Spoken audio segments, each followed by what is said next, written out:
Okay, okay. We are live.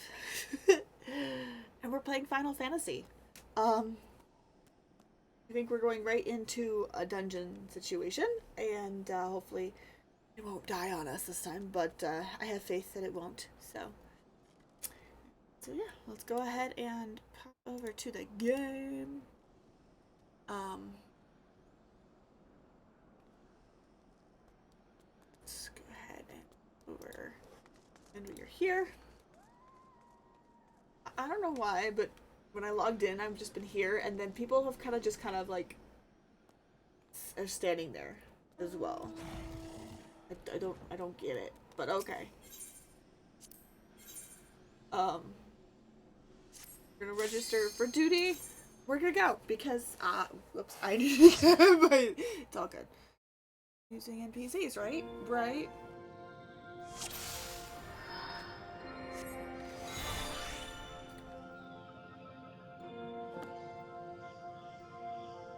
Okay.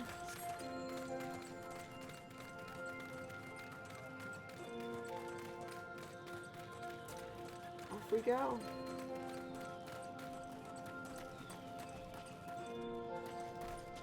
Go get him. Go get him.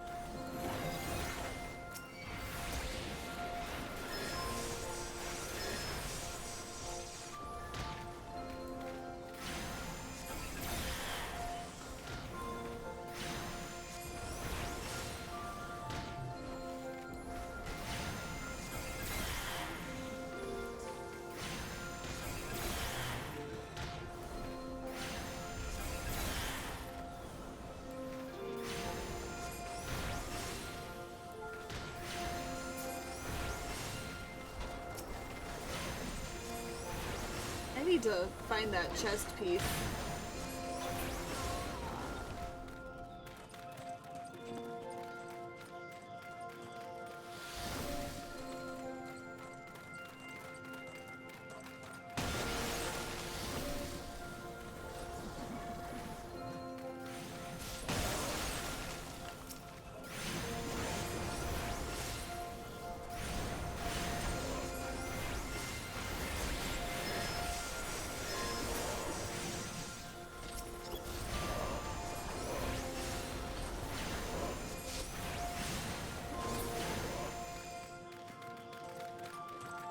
Any chests over here? Probably not. Probably not. Um.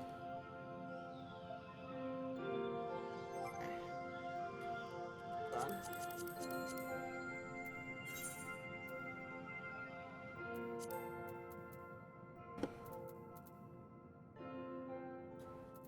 That down a little bit. Feels like it was very, very loud.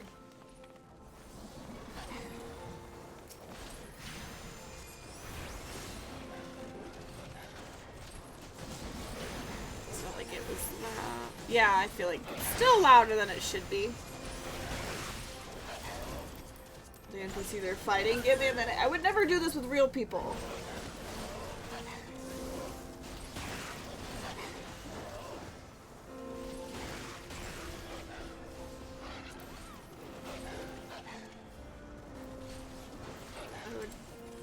I would never actually do that. With real people. For real though.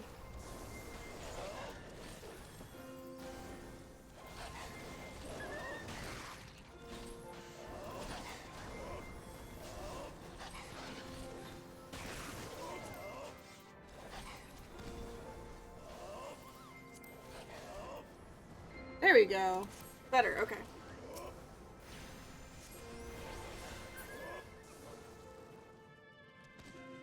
Go. I feel like that's better. Do like the music, but like the fighting sounds are always the loudest, and I always feel like we need to like sort that out first and foremost. 'Cause they can get loud.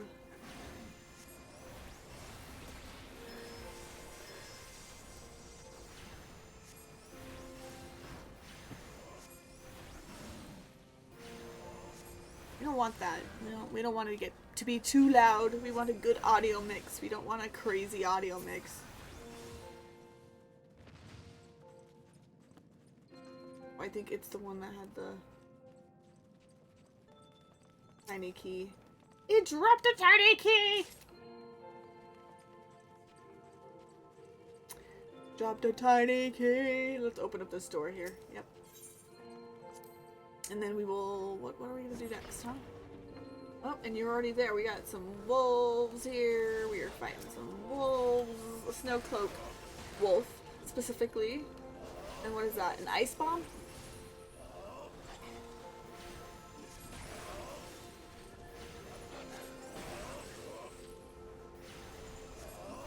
Definitely want to smack that ice bomb.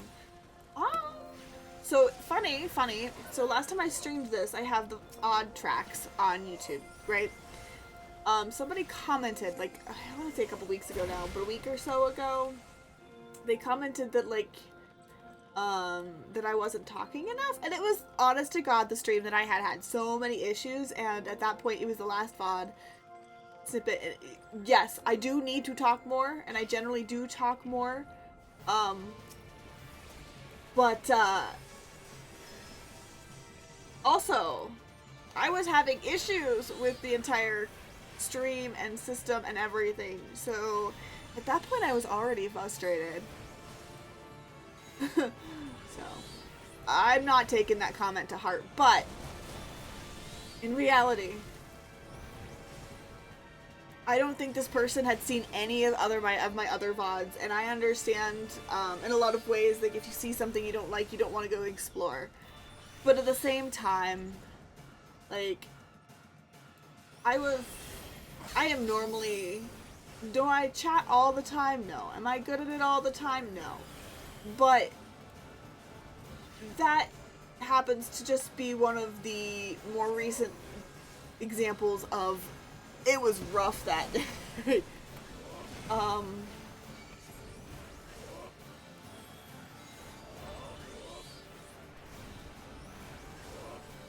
And it was rough because I was struggling with other things, and you know what, if you don't want to engage, that's fine. Just don't say it, but, like, I feel like the way it was written was kind of rude, but, you know, I digress.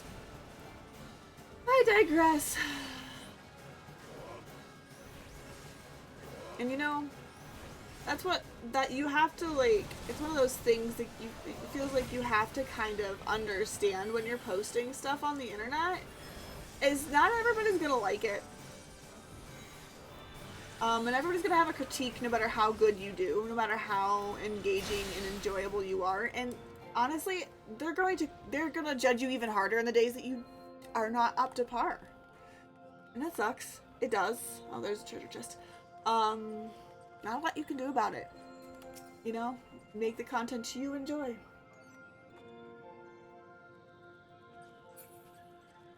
Well, I was unable to acquire it. That's fine.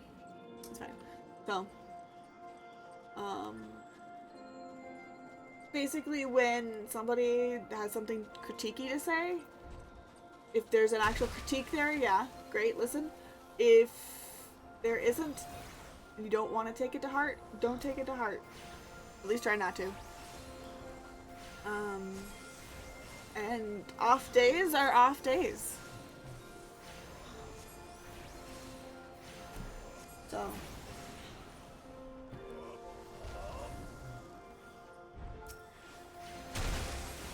And, I decide that regardless of whether it's a good or a bad day, I am going to publish with few exceptions, I'm going to publish most of my VODs.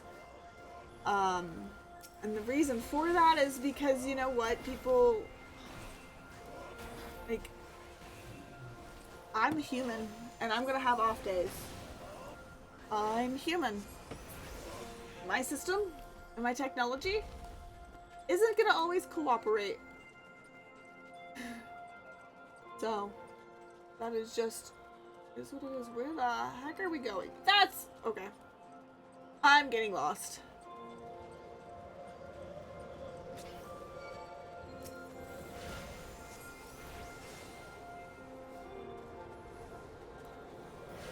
that is what it is. Oh, you really decided to grab a hold of a lot of those, didn't you? Alright.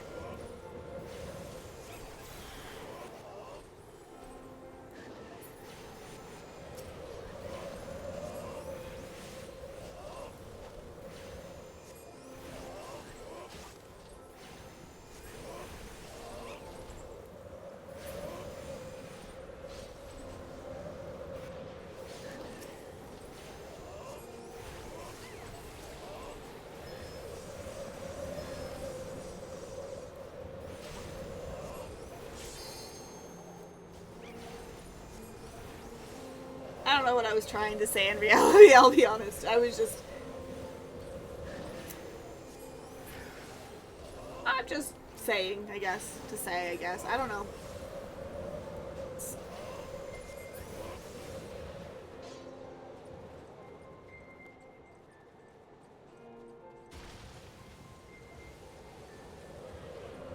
Oh no.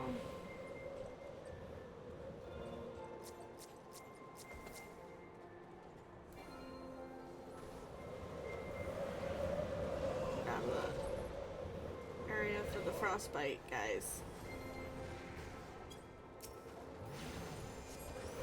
Come on, guys. Get out of the way of the frostbite. You're gonna...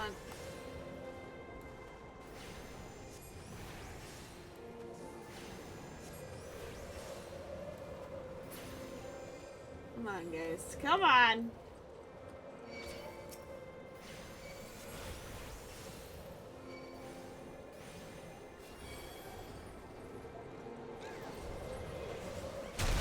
Ouch!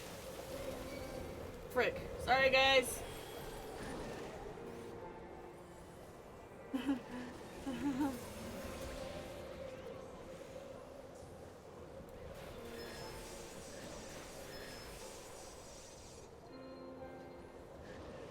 Okay, this is about to be a bad mess.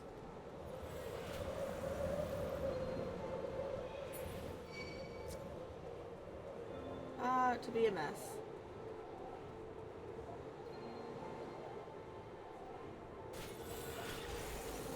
Okay, it's about to be a mess. About to be a mess. No! Okay. Let's not be such idiots, okay, NPCs? Oh, I need to get my Ruby Garbuncle back up.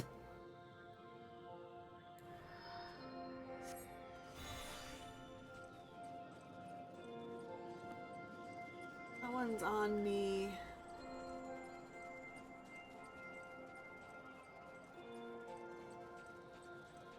We definitely missed a few bases.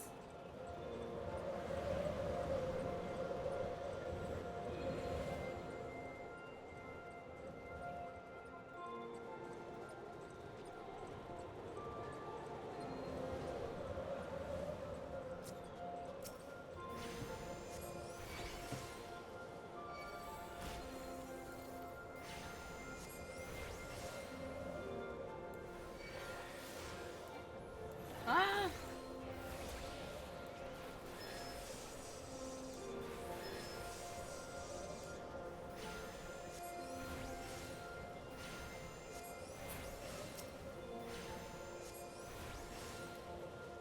See how many of these we can beat off before my team gets too low.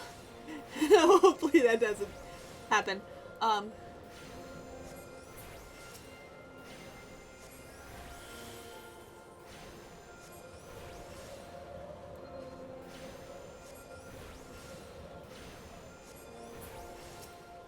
Okay, looks like we're okay. We did it this time. I was just the idiot.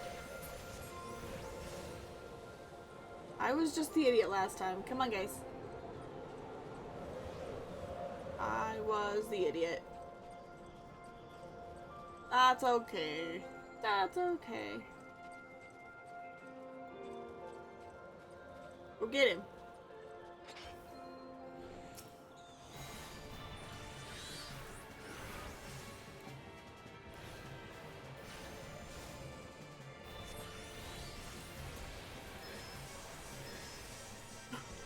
It was right next to...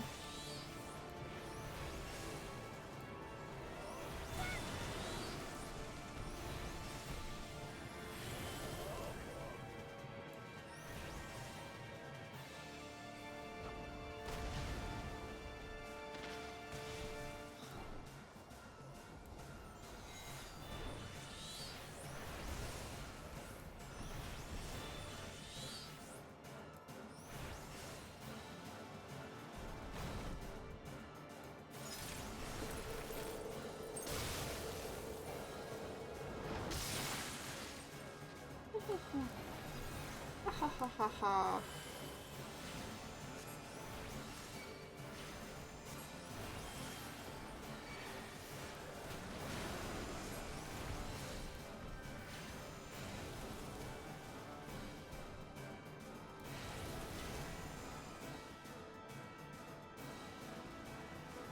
Oh shoot. That's on me. Okay. That one's on me. That one's on me. Okay.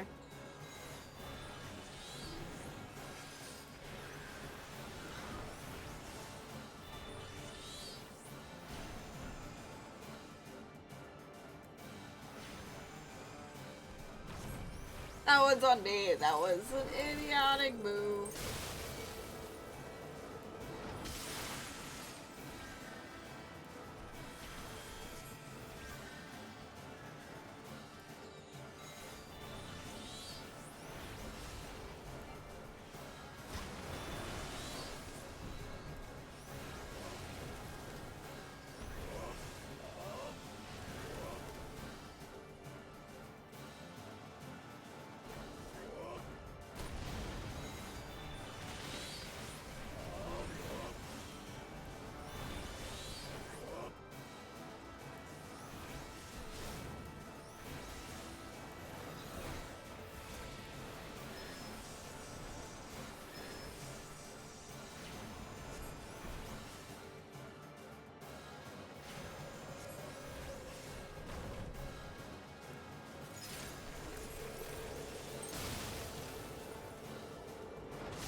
There we go. Pattern is more acquired mail.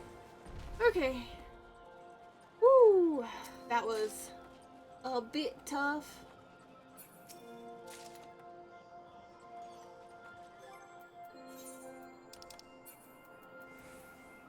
Oh. Okay. Fascinating. Okay. Let's go. Let's go.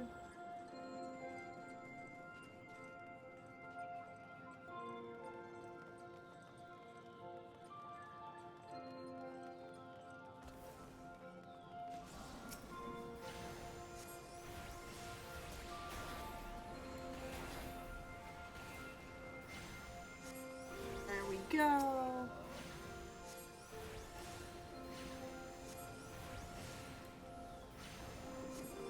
I'm gonna get the chest piece for the rest of the armor set that I'm currently wearing. I don't remember. Oh. Oh no, we're good.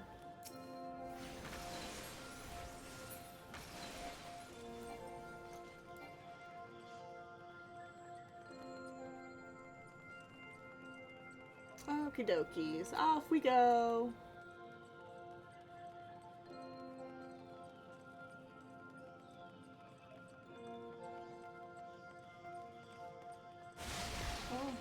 Oh yeah, we got a mini boss battle here. Not really a boss battle, but we just got like a mob style battle, I guess, with a lot of mobs. We got one mob after another coming out of these areas.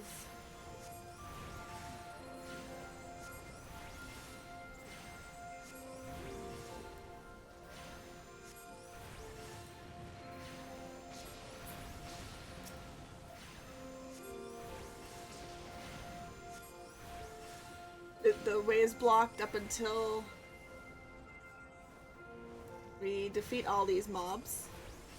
The wall will come crumbling down, I guess. I can't remember 100% if it's coming down or something comes through it.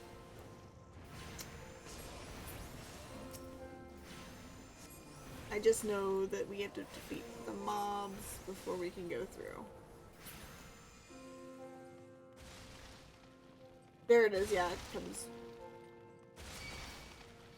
Oh dear. No! No, no, no, no, no, no, no, no. No, no, no, no, no, no.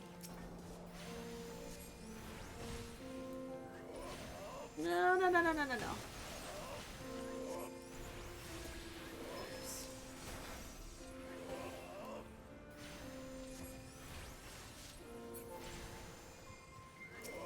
Oh, that thing is huge.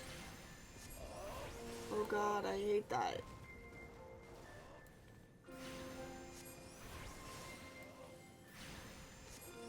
Oh god, I hate it.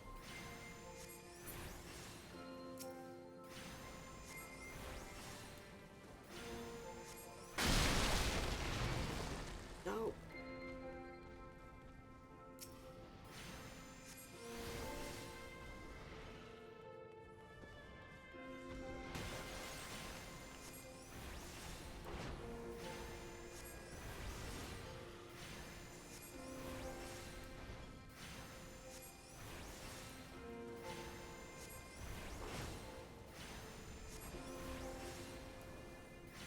Oh my god. Okay, there's the path it opens up. Come on, guys, let's go. Oops, wrong direction. Go get the dove. Avis. Avis? Go get it, Marauder. Marauder?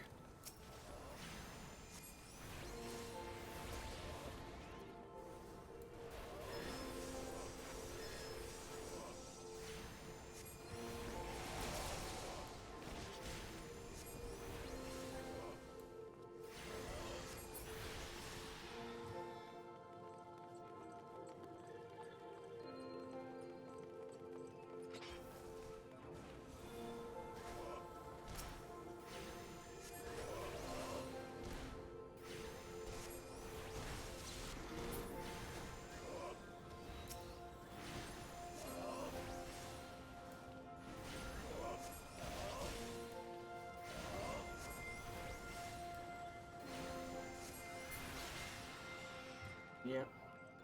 Let's keep moving, guys.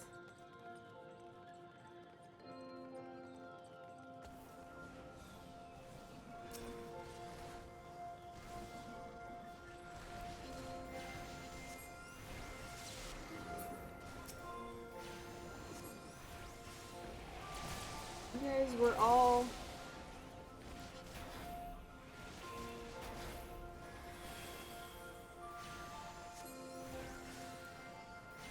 Now we're fighting dragons.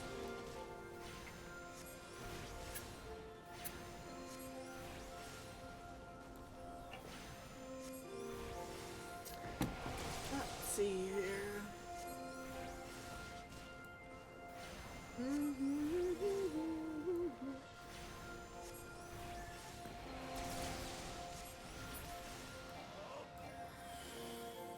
Okay, cool. Got the key. We got the... Oh! It's a finger! It's not a key, it's a finger! Oh my god! Okay. Yeah, open the door. Hi, Amelia! Welcome in, and yes, go pass out because that's important to sleep. That's very important, but thank you for popping in. I hope you sleep well. Thanks. Not exactly feeling like celebrating it though. Gonna just stay home and play games. And then we're gonna have steak and mashed potatoes for dinner when the hubby gets home. My area also has way too many fire bans, so we're not even getting fireworks. And we can't, if we had gone camping, we wouldn't even get to do a fire. Which is sad, but we've got steak and potatoes for dinner tonight, and yeah. I'm gonna play games all day. For as long as I can. But yes, thank you, and I hope you sleep well.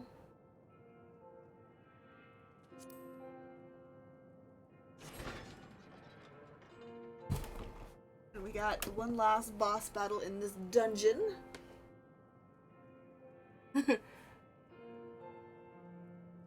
You know, fair. Also, the last time I went camping, we got in big trouble because it was a location that I had gone to previously as a child. But apparently the rules and stipulations in the area changed some things, and so we got in trouble. I haven't really wanted to camp since. And I know too many things about spooky, scary story time type stuff. Spooky stuff. Spooky stories and stuff. And, I'll still go camping. But, these days, I need I need to do it more glamping style, where we have, like, an RV,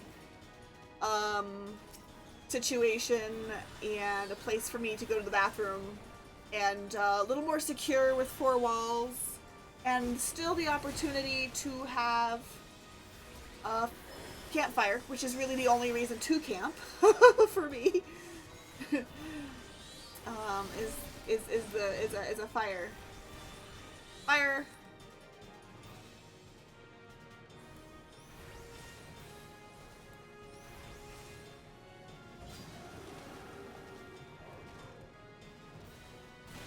Oh no! Oh no! Oh no! I'm stuck. I'm stuck. How do I get unstuck? No!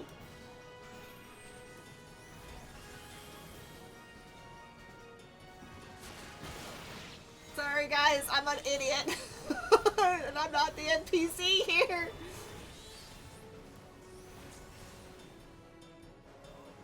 I'm better than to stand in front of its mouth.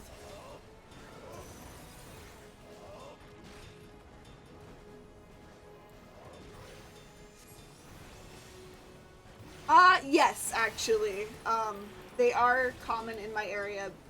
For the most part, most of the bears that are in my area, as long as you leave them alone and you don't, you know, mess with them, they're generally fairly... Just don't mess with them. Unless they've got cubs, and definitely don't mess with them if they've got cubs. It depends on the bear. But, bear knowledge is good. We actually also... Mountain lions are also very common in my area as well. Those... Good luck if you get, you know, caught with one. No, but actually we've got more deer than anything else. But yeah, where I live, bears just walk down the street. Literally. I have been driving by and then there's a bear plodding along on the sidewalk. Oh man.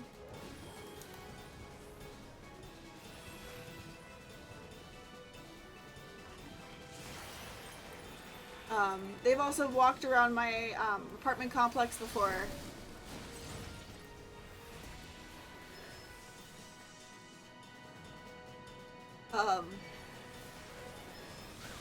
No! I keep doing that. Dang it! Okay. It's okay. We're okay. I'm making stupid decisions over here. We're okay. But yeah. But yeah. No, they're gonna... They walk around my apartment complex. They walk down the sidewalk.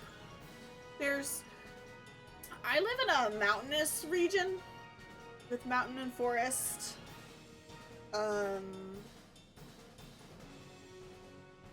It is also fire season, so... Fires are also fairly common in my area. I wish they weren't, but it is what it is. And we're already looking to be, we're already in, like, fire restriction zones. I'm not exactly sure which level of fire restriction zone I'm currently living in, but I just know that, no, there is one location in my general vicinity that is having fireworks. But it's questionable at best, and, I know my town, last year did the one I'm currently living in, did fireworks last year, but they also do, a drone show, and it sucks. They spend way too much money on it, and it sucks. So, I boycott the drone shows, I only go to fireworks. Okay, let's try this again.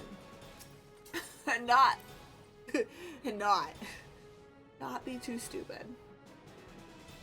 Knowing it's me though, I'm fairly good at that. Oh, I forgot to bring that back up. That's okay. A-okay.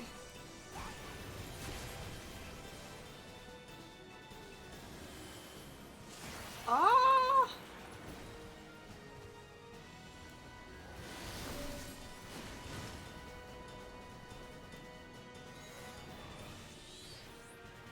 You know, that's a really good question.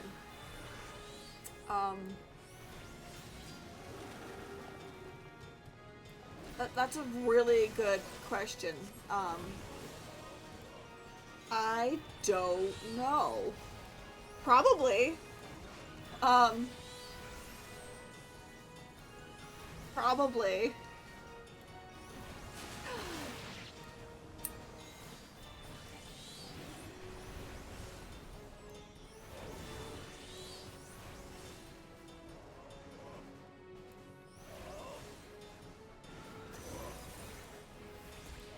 I'd have to look that up.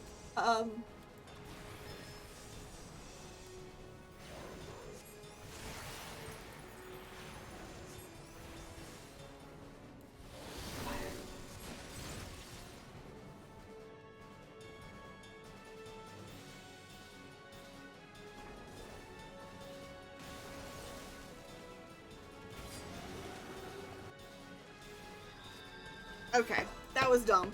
I'm gonna look that up really fast though before we keep engaging. Let's see. Gonna Google it because I don't know. Apparently, I'm not as.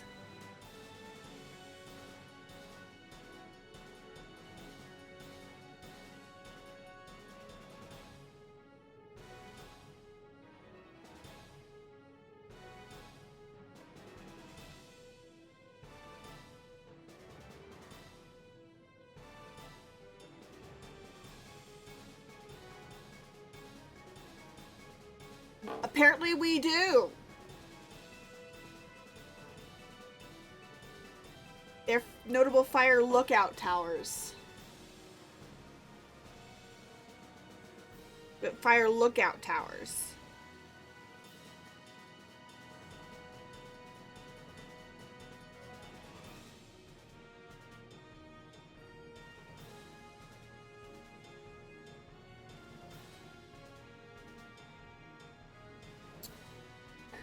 Apparently we do.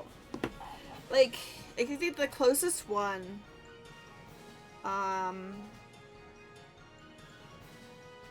Like they're not directly where they're in the area, so like.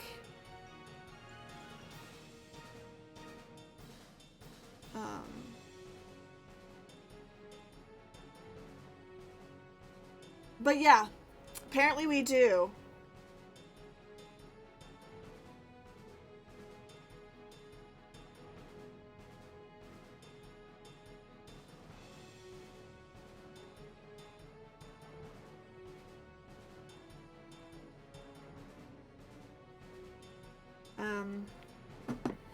But I mean, I figured we would have because over the course of my lifetime, we have had two major fires in the area, and I have had to be evacuated once when I was a child.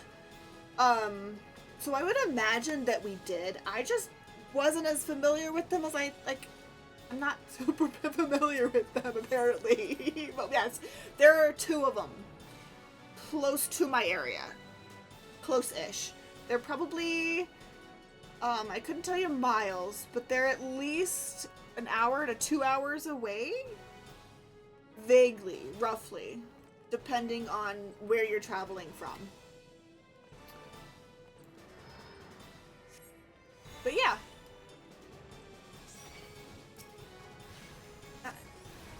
Would make sense. Would make sense.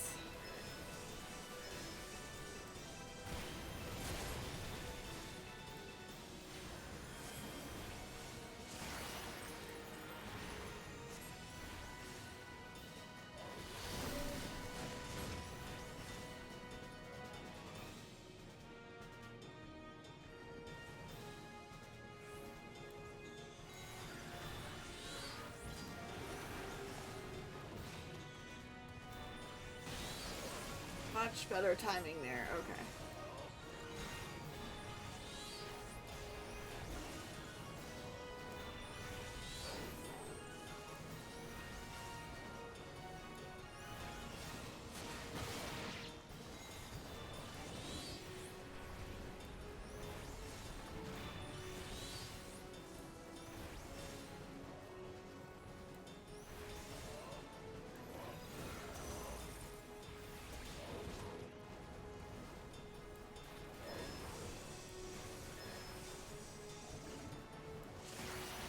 Not being stupid. Nope. Don't wanna. There we go. I made it in time!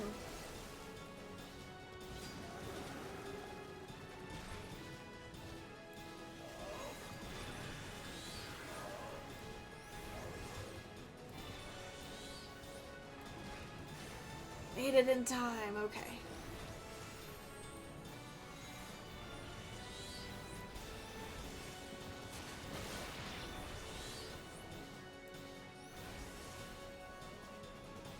No, you're good. I appreciate when you stop by, but don't feel bad for missing.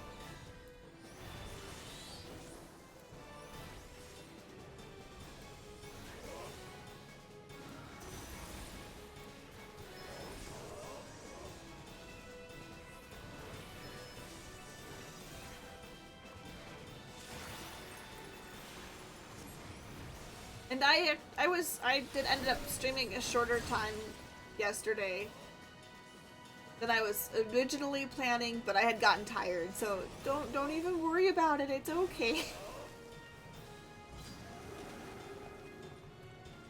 It's A-okay.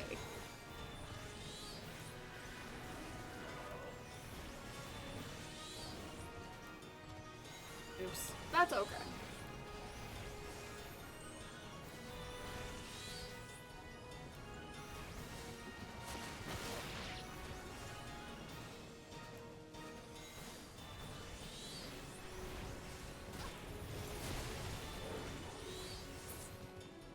And there we have it. Okay.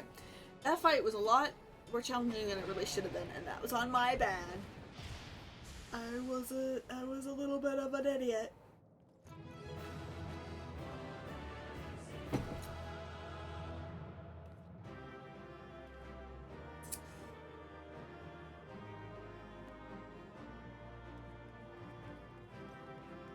My coffer.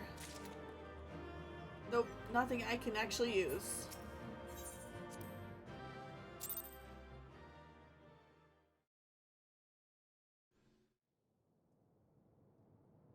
I do. The tales do not do you justice, warrior of light. This is kind of the armor that is the current armor that I'm collecting for this particular story beat. I've got everything but the the chest piece, which is actually, if I remember correctly, it's like this I don't know if it's a tutu, but it's like this skirt. So it's like Mad Hatter meets circus clown vibe. I definitely will be using this hat as a glamour piece in the future when I finally get to the point where I actually have glamour pieces in this particular character.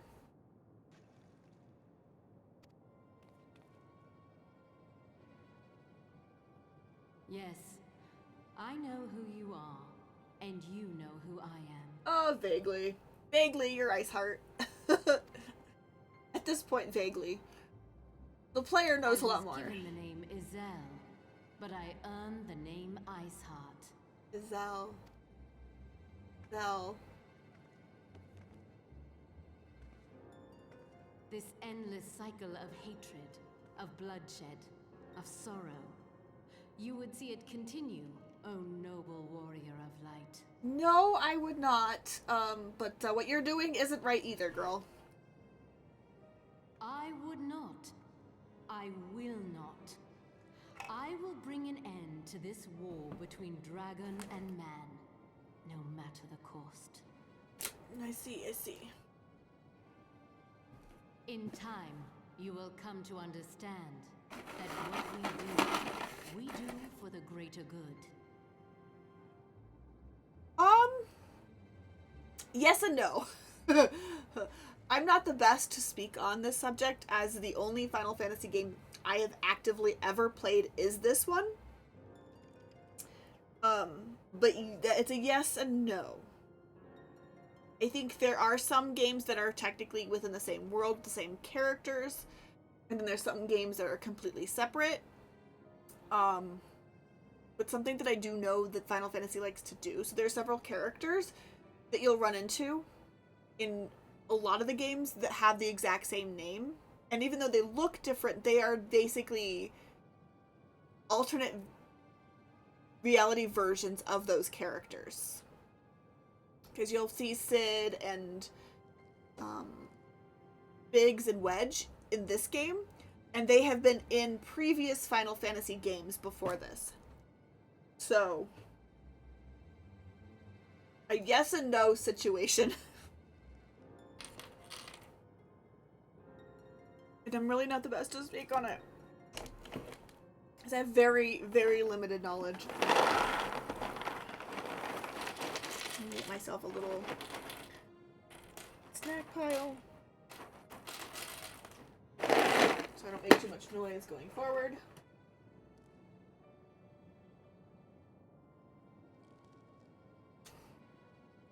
And I will say that in this game as well, they do bring in some of the other Final Fantasy worlds as well, in different events and things. As well as, oddly enough, Nier Automata. Don't ask me how that works. We won't get to that until much later. But Nier Automata gets thrown in here as well. So, 14 is like the most conglomerate of them.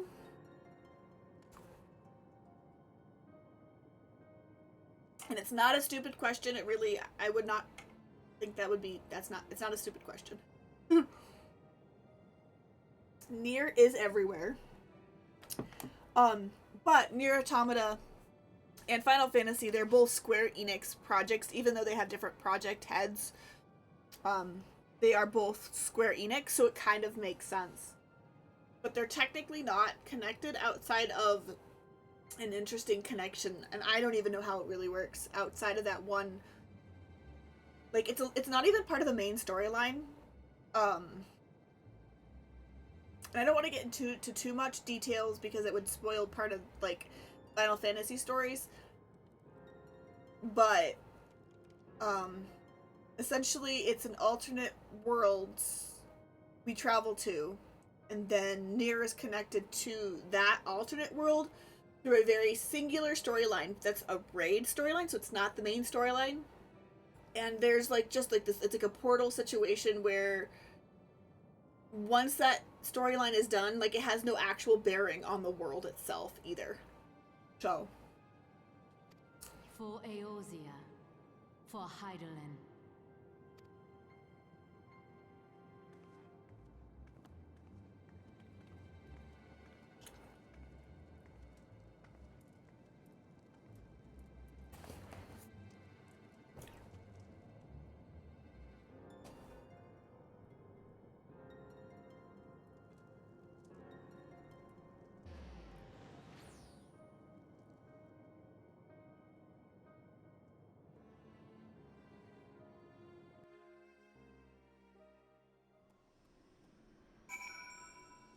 Alright, let's go chat with Alpha now.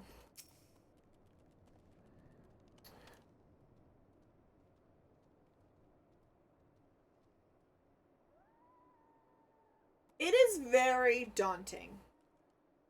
I will not lie. I struggled to really get into the game originally when it was first introduced to me. And A Realm Reborn,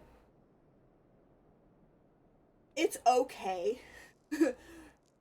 It's very rough to get through. In a lot of ways, it's because like, the first half, it feels like, is you just creating your reputation of basically doing all the small jobs nobody else wants to do.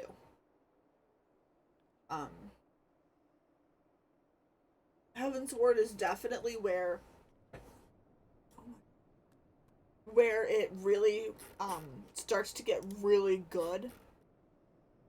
Um, Going back and playing through A Realm Reborn a second time, though, I do see um, like all the seeds that were planted for the rest of the story. A lot of them were planted in A Realm Reborn, but it is a chore to get through. It's very daunting, um, and the fact that you have to do like they give you like 30 days free and like up to a certain level free. It's great. Um, it really is. But after that, you have to pay to keep playing, even if you already own the game, and it's because it's a live service online game, and it's a little frustrating. Um, Not my favorite part of this. I wish, since I technically purchased the games, I didn't, but because I think a lot of it's to help keep the servers running, and I get it. Um, yeah, it did take longer than expected. I died a few times. Sorry, Alphino. But um, I do feel because they're constantly working on it, constantly adding new things. I'm not, and it's not a pay to win either. As far as like the cosmetics and stuff, like everything that you can buy that are cosmetic for your character, they don't like do anything to the gameplay. They are cosmetic only. Um, and some of the mounts do are kind of cool, but really, you can get some really cool mounts in game as well. So I don't know. Very daunting. Story is great though, but it is the Realm Reborn unfortunately is a slog to get through, and I know that turns a lot of people off, and I understand that a game should be good on the onset, and there is goodness here, even in the Realm Reborn, but it is a slog. So, oh,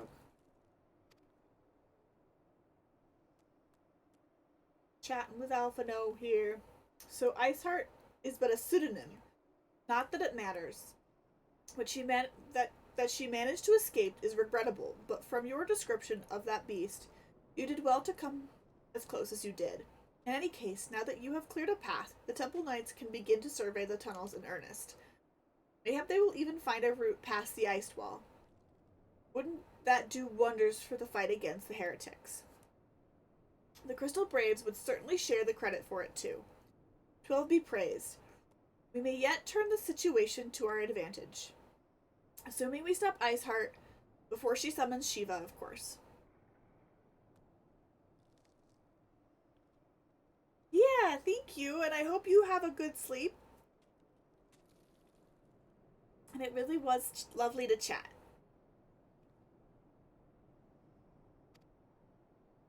Needless to say, our fellow scions have not been idle, and Philia and Arianje have been busy perusing the archives of House Temps, gathering what information they can on Shiva. Which reminds me, if you were intending to trudge back to Camp Dragonhead to report to the day's events, don't. The Antecedent should be here any minute. Any minute. I can only assume some people enjoy subjugating themselves to this cold.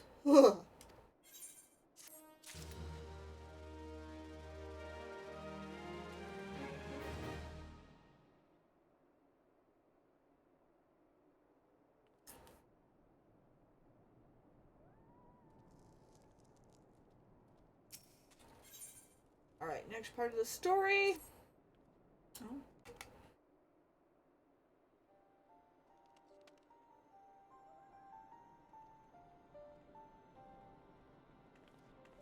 Hey, at least she is properly dressed for the snow, Alphino. Unlike you, where is your winter coat? Antecedent, you came to us straight from the archives of House Four Temps. I trust your time here has proven fruitful. What that it had, Urianja and I scoured countless texts, but what we found was of questionable veracity. Accounts of Shiva's life and deeds are sparse and contradictory, only agreeing upon one point. She lay down with a dragon, the gravest of all sins, according to the Ishgardian faith. Yet in the eyes of Iceheart's followers, this was a holy act, the blessed union of man and dragon. How such a thing could even be possible is quite another question. Suffice it to say, I very much doubt that we will find a useful answer in the archives of House Vortex. Excuse me. Knowledge has been lost over the centuries, though in this case one wonders if it was by circumstance or design. You said that Iceheart took a moment to plead her case prior to escaping, did you not?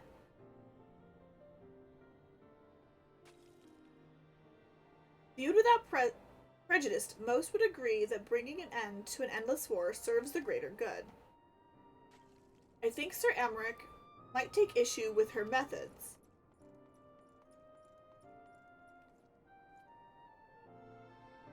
I do not care if a few stragglers manage to escape. Until the sappers confirm the tunnel is safe, the men are not to search it. Yes, Lord Commander.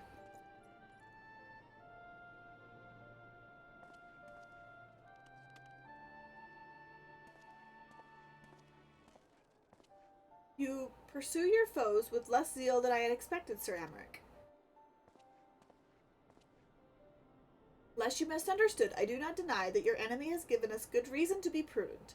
I merely meant, you being a man of faith, that I had expected a certain single-mindedness. After all, was it not by the will of Halone that your ancestors came to this land? Why they took up arms against the Devonians? What would they have done in your position, I wonder?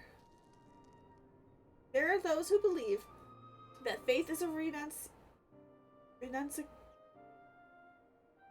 of free will, that unquestioning devotion is required for all who would live a life of service in the Fury. Such righteous fervor may well serve a knight in the front line, less so a leader of men. We are all at liberty to interpret the scriptures as we will. I choose to believe that the Fury would value the lives of her followers over the deaths of her enemies. But I would not presume to speak for the Knights of Eld. It was a different time, nay, a different era, and scripture leads us only so much. Would that it told us more.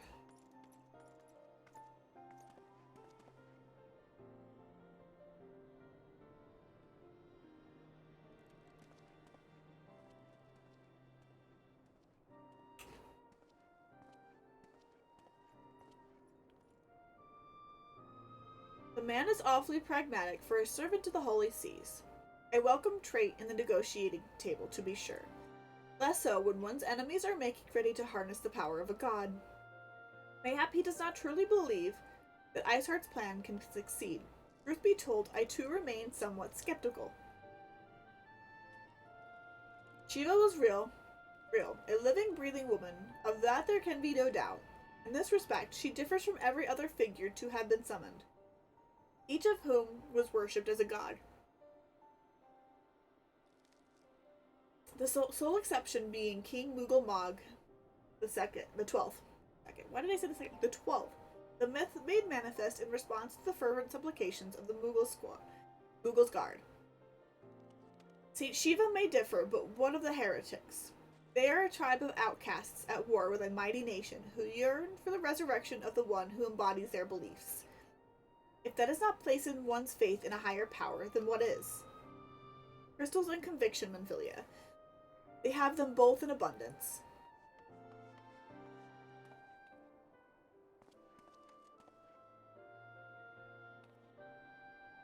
Can that truly be all that is required?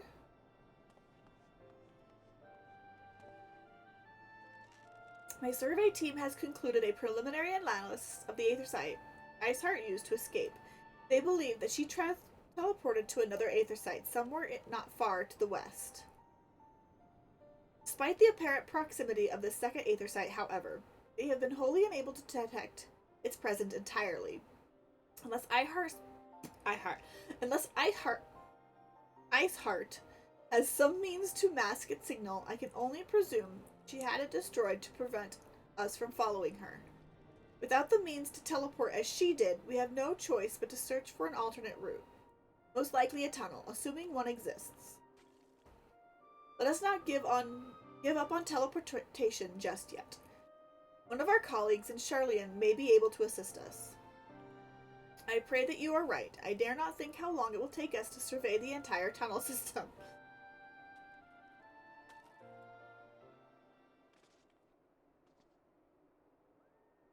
While Mamphilio looks into our aetherite problem, I would like to request your assistance with another matter. The third unit is currently tracking the remnants of a heretic force which attacked us. However, the search goes poorly despite our numbers. Earthis is vast, and Iceheart's followers follow the terrain far better than we. Your knowledge of this region... I'm not speaking quite right, am I? Your knowledge of this region may serve to hasten the process.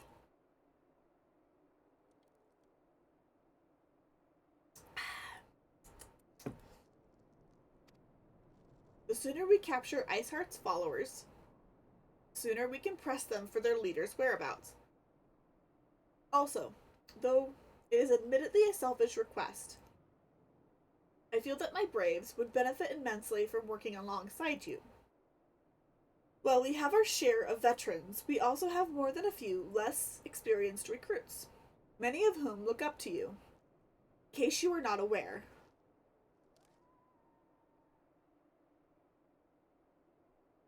Good, I knew you would understand. Yuyuhase can apprise you of the details. When the task is complete, come and find me at the observatorium. Words are hard. Captain Illibird and I are meeting there to discuss the latest developments in this investigation. The Temple Knights shall hold Snowcloak in our absence. Let us leave them to their work. Ours is more pressing. No.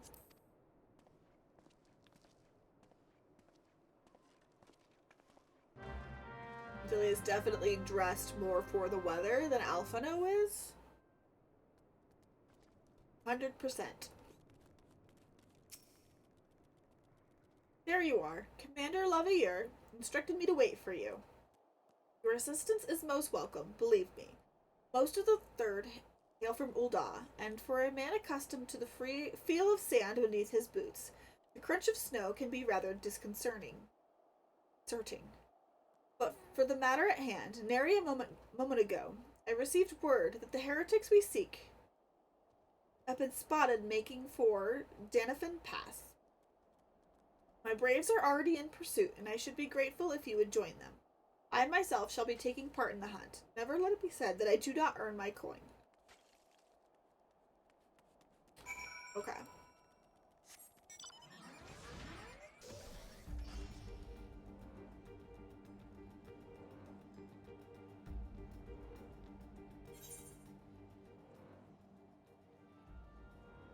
So not too far from here. Okay.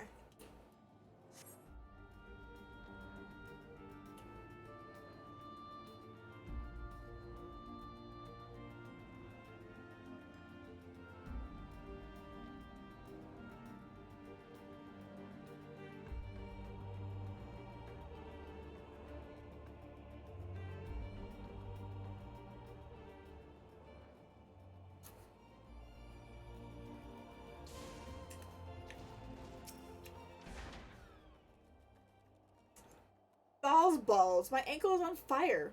Caught my boot on a rock or something, and twisted it as I fell. The others went on ahead through Danafin Pass. Hurry, and you might catch up. If you aren't sure where to go, look for tracks. The snow is fresh, so they shouldn't be hard to find.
is.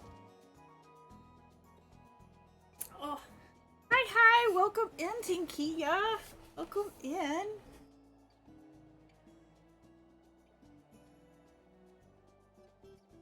How are you doing?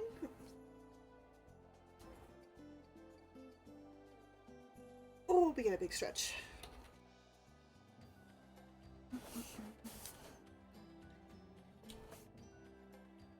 Shifting. Shifting. Position. Track leads southeast. Okay.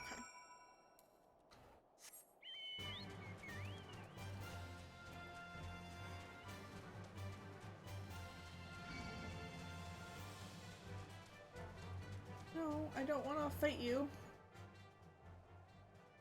Thank you.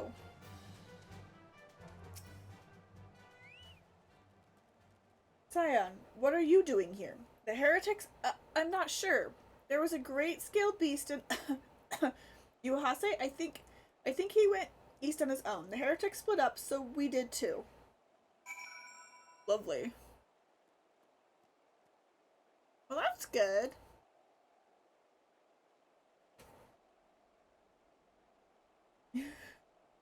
That's good. Glad you're doing good. And I'm glad you're enjoying the holiday. I'm gonna just be home playing games all day, personally. And then we're gonna have a steak and mashed potato dinner when the hubby gets home from work. So I'm glad you are enjoying your holiday.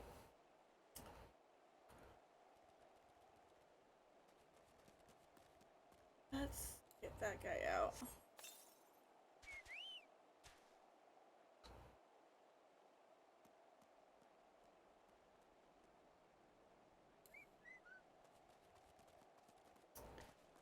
Is good.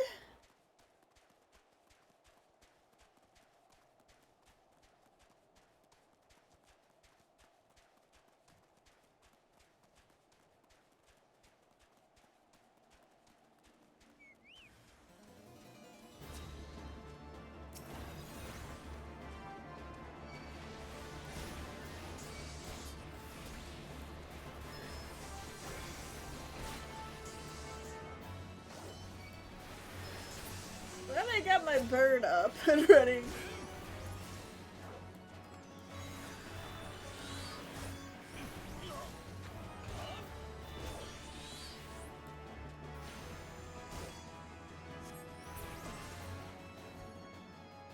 Anymore, no.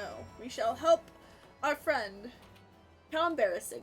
I was so intent on following the heretics' tracks that I almost failed to notice they had doubled back. Almost, mind you. One tried to sneak up behind me and got a knife in his gut for his troubles. I thought myself alone, so I started searching for the dead man's knapsack for anything of interest. And lo and behold, before his friends found me, I came upon this. Withdraw in groups of 3 or less to the observatorium. Give the signal and wait. The merchant will be watching, be late, and be left for dead. Speaks for itself, does it not? They can't possibly mean to rendezvous inside the place, so we should restrict our search to the surrounding area. Let me rephrase that. You should restrict your search to the wilderness around the observatorium. I will need more than a moment to rest to recover from these wounds. Alright.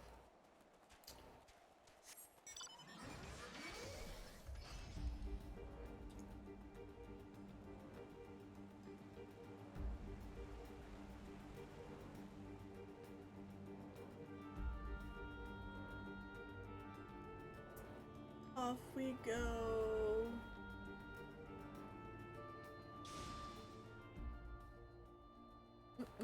Ow!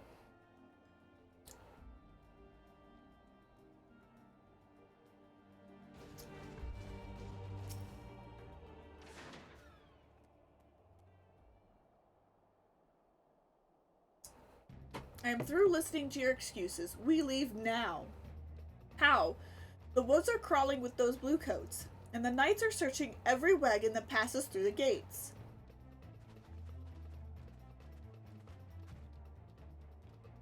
We'll stay with her then if you think you'll fare any better. Now, there's no need for that.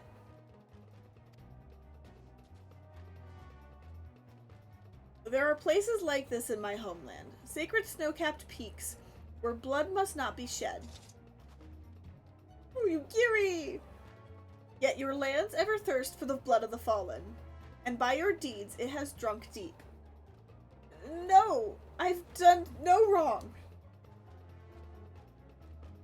None, but meet in secret with heretics. Deny it all you will. We shall have the truth from you yet. Inquisitors are not the only ones skilled in the art of interrogation. Damn it all.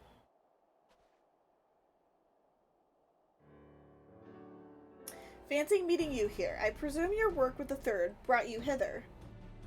What a tangled web. Lest you wonder, we came not for the heretics, but for the merchant who had been conspiring with them.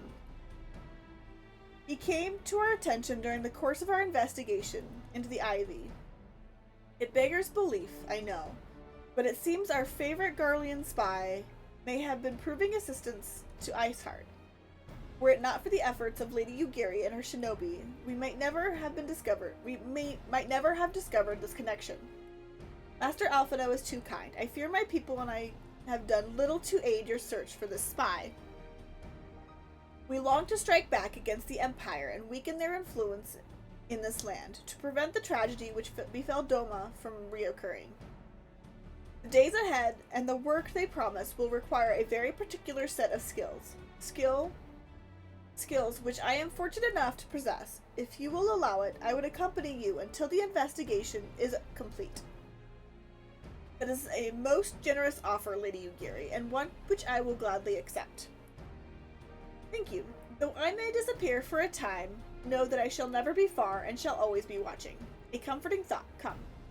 Let us wait inside for Captain Illibard to return and deliver his report.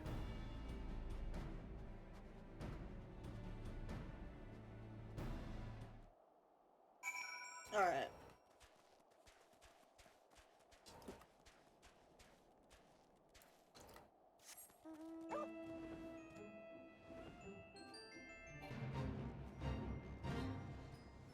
No, I'm not here for the fate. I'm here for this. Captain Illibard seems confident that the merchants' resolve would swiftly crumble when pressed. If so, we should have new information ere long. As to whether it will bring us any closer to learning the Ivy's identity, I would rather not say. Given our adversary's cunning, I shall consider us fortunate if we are spared another wild dodo chase. The gods know we have more than enough to occupy our time as it is.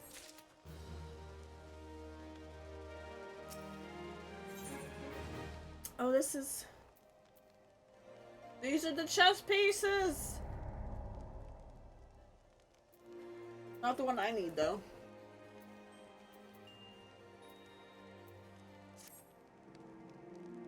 Not the one I need.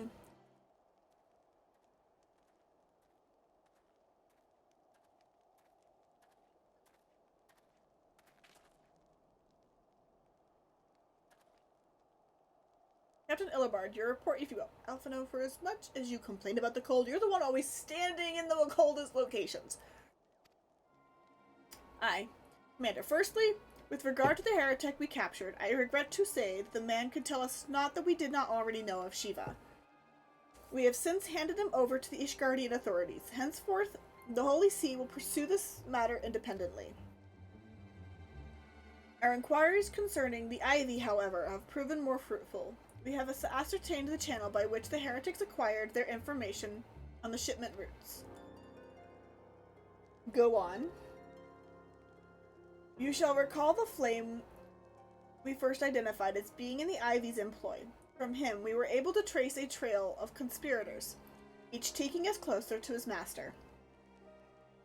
Alas, the trail came to an abrupt end. Fearing that the investigation had been compromised, we took the necessary steps of detaining all suspected of conspiracy. There were 5 on our list.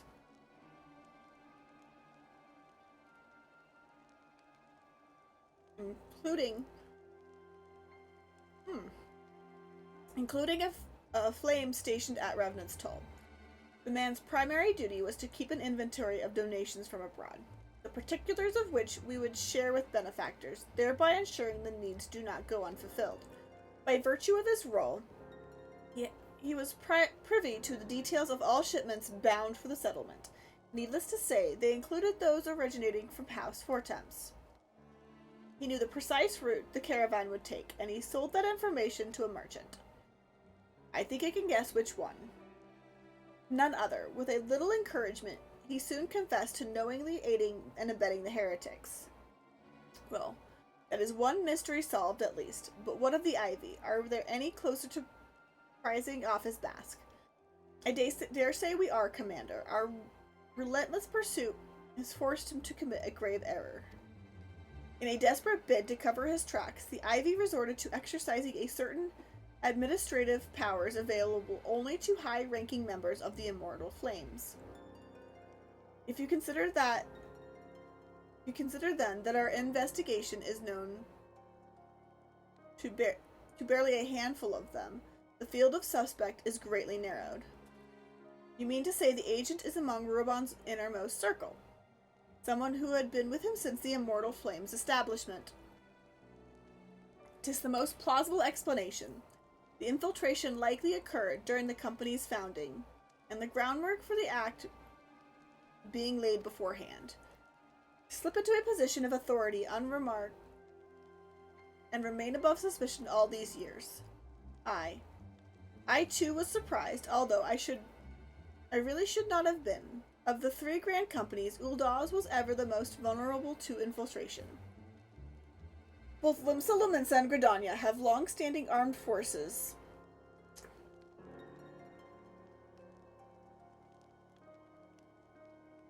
Aw, thank you so much! Thank you for the lurk.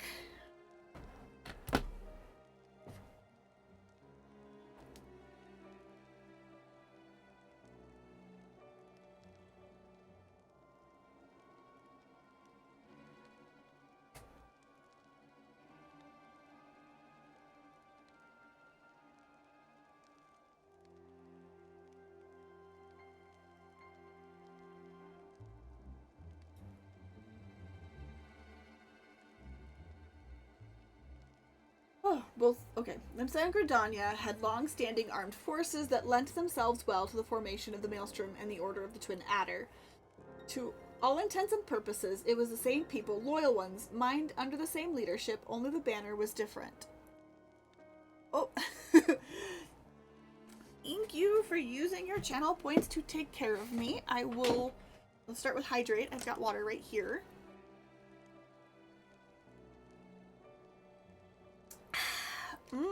Love water. Good stretch here. Up we come. Ooh, big stretches, big stretches, big stretches. Ooh, yeah. Stand up. And take a big stretch standing. Always a good thing. Thank you so much for using your channel points to take care of me. I also appreciate it. Ooh, it is a little bit hot in here, but we should be good. The fan's going. We're standing up, moving, drinking more water. All the great dope stuff. Oh, I don't trust this guy. I put them away. There we go. Okay. Not so the Flames. Udah's military was made up of disparate orders, most of which were glorified mercenary companies that answered only to their own paymasters. Hardly an ideal environment in which to establish something as high-minded as a grand company. The difficulties Ruban faced with founding the Immortal Flames are well known, even after he had convinced his fellow syndicate members to share the cost. There remained the small matter of finding enough bodies to fill the ranks. Indeed, and given the pressing nature of the Imperial threat, that meant recruiting every passing sellsword. Amidst the chaos of its founding, it would have been the child's play to infiltrate the company. A good deal easier than now, aye. The immortal flames have ever been caught between conflicting interests, the public and the private. Though the monetarists ultimately agreed to support the organization's founding, 'twas not out of charity they did so, but simple self-preservation. Had Neil van Darmus's ambitions been any less apocalyptic, you may be sure they would never have risked supplying Ruabon with an army. 'Tis but a wonder they did not attempt to extinguish the flames the moment the danger had passed. Returning to the present, even as we speak, our Doman allies are shadowing several high-ranking flames, any one of whom could be the Ivy. Desiring to deal a blow against the Empire, the refugees were eager to lend us their aid. I expect to hear from them ere long. Very good. Pray continue your investigation with the first. Meanwhile, have the second attend to the unrest, and the third join the fourth in inspecting crystal shipments. If they noticed anything unusual, I want to know about it. If Shiva is summoned in like manner to the other primals, the heretics will be looking for further supplies. Understood, Commander. I shall send word to Sir Emmerich, informing him of our success in identifying the heretics' abettors. Hopefully the information will be of some use to the Ishgardians. It is time, Commander. Yes, I am aware. An emergency council of the Alliance leadership has been called. There have been developments in Garlemald, it would seem. As commander of the Crystal Braves, my presence has been requested. I would have you accompany me. As the realm's stoutest companion, 'tis only meet that you... That's an awkward way of saying that. 'Tis only meet that you be present for the discussion. Oh. And the antecedent has already given her consent, lest you worry. Don't we need to also talk to Amric here, guys? What? Switched complete gears on me, it would seem. Like me, you are doubtlessly eager to conclude our business with Iceheart, but until another path to her sanctum has been found, she will remain beyond our reach. Menphilia and the Archons are sparing no effort in securing an alternate route. Until such time as they succeed, I suggest we give some thought to the realm's other problems. I shall go on ahead to Gridania in readiness for the coming council. Meet me at Nofika's altar, and we shall make our way to the Lotus Stand together. Ooh. That's a... Okay. Let's go to Gridania, I guess. I guess we're just gonna go to Gridania. Gridania.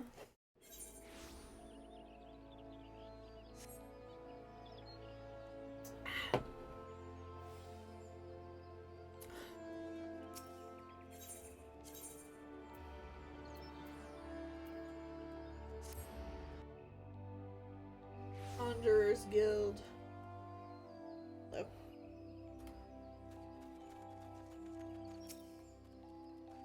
My thanks for coming. When you are ready, speak with the conjurer yonder. She will show us into the Lotus Stand.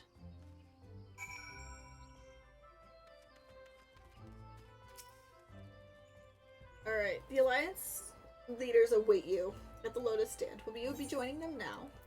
Yes. Yes.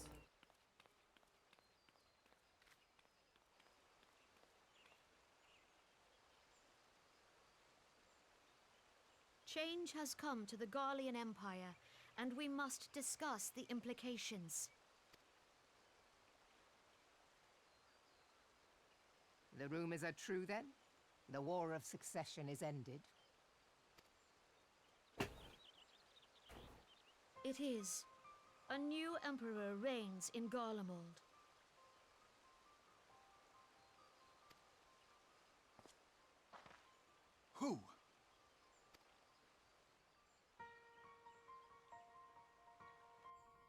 Yeah, I'd like to know who too.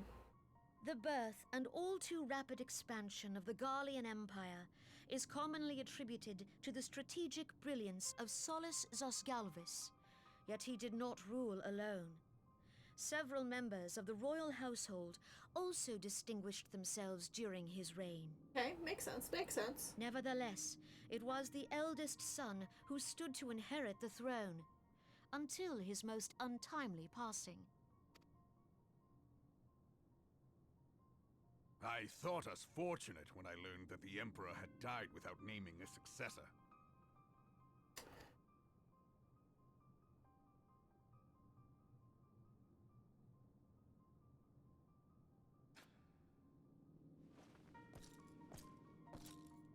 Would that the Garlean Empire had died with him.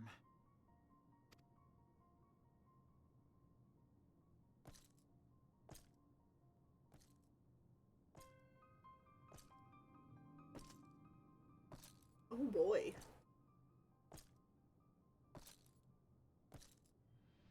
'Twas the grandson and his uncle who had the strongest claims, was it not?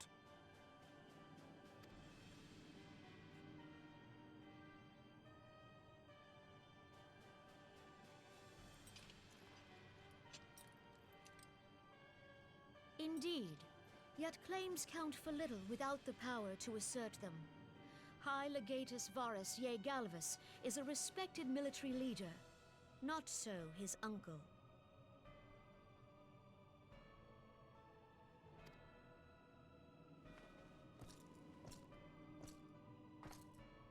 So young Varus has torn the crown from his uncle's grasp and taken his place at the head of the Empire.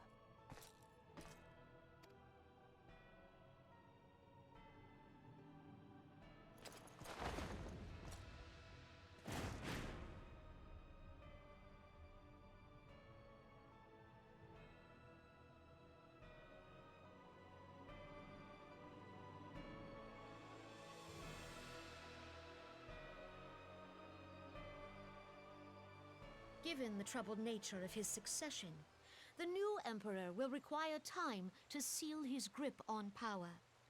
Yet have no doubt but that he shall, for there are none left with strength enough to oppose him.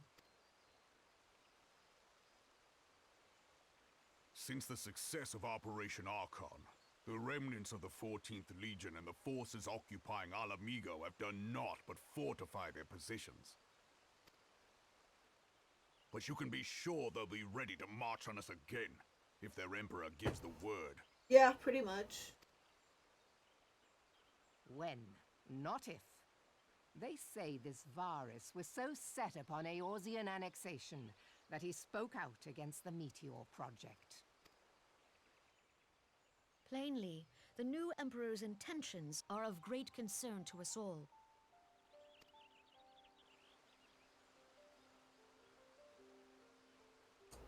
I propose that we set aside the Cartano dispute for the present, and discuss what measures the Alliance might take to prepare for a resumption of hostilities with Garlemald.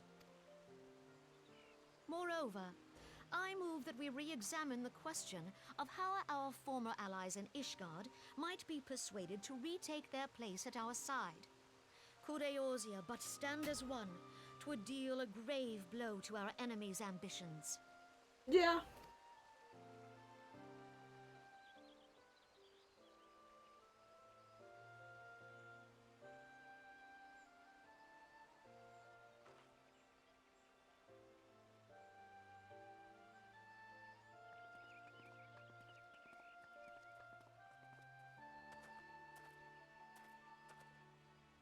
Well, I suppose we should be grateful that they have finally acknowledged the inevitability of Imperial attack. Who knows? They may even do something about it. If only the leaders of Ishgard would follow their example and stop hiding behind their gates, praying for the coming storm to pass them by. But that is a discussion for another time. At present, I am more concerned by the fact that the Alliance's mooted preparations will be made known to the Garleans many moons before their coming. So long as the Ivy eludes our grasp, no secret is safe.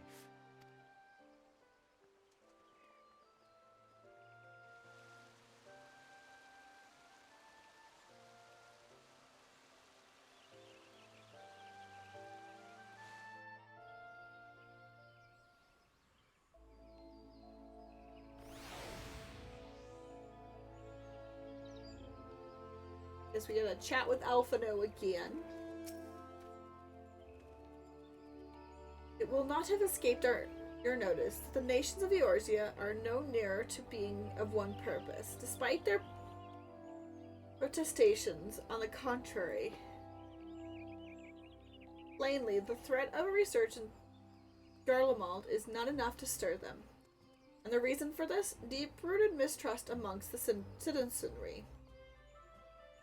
The nation's leaders can come to all the understanding they like, but their unity means little unless to the common folk.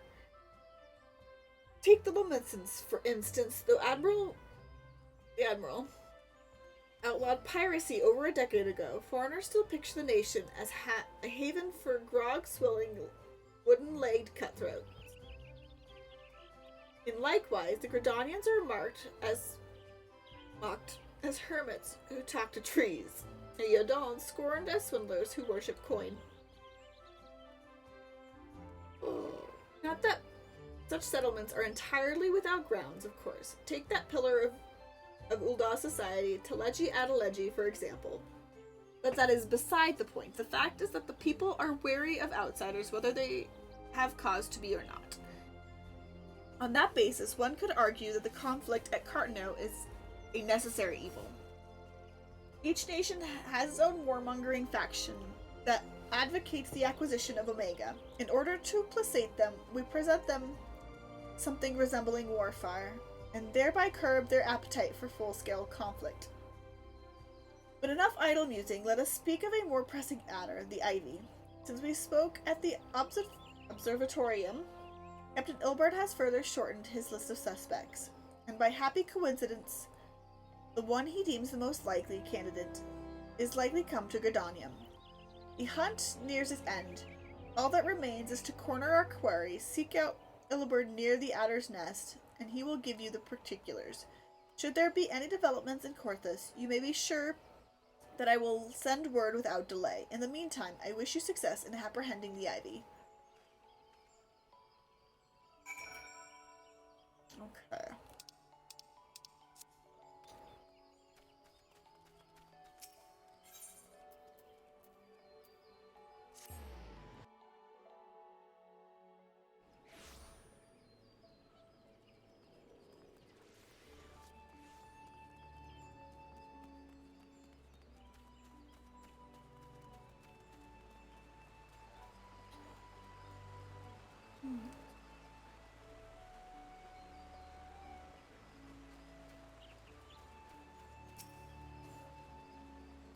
My thanks for coming, Siam. Doubtless the commander has informed you, but we have unmasked the Ivy. From this point on, we must proceed with extreme caution. I don't think I need any. I can't use any of those, so.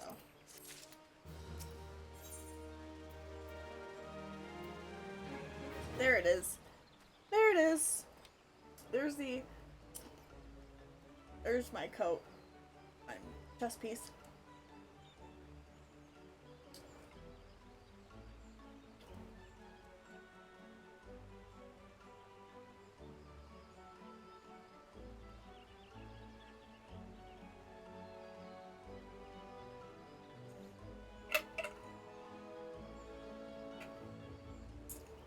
I am going to have to add more liquids in my juice cup.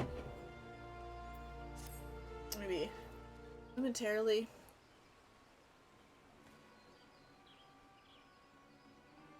Listens.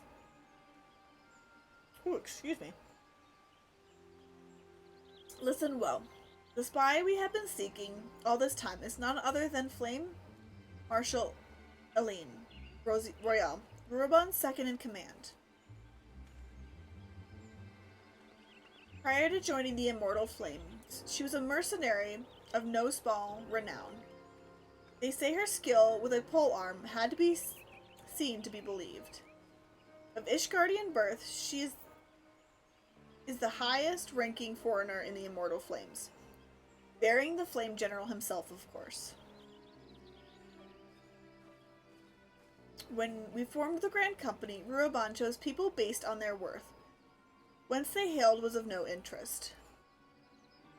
The monarchists saw things differently, however. funded the enterprise, they reserved the right to reject candidates nominated for high-ranking positions. And 'twas no secret that they did not favor foreigners, Ishgardians especially, after the way the Holy See forsook the Alliance. Yet the monetarists did not raise so much as a murmur of protest. Royale was appointed to her post. Passing strange, is it not? Could it be that the Ivy has some hold over the monetarists?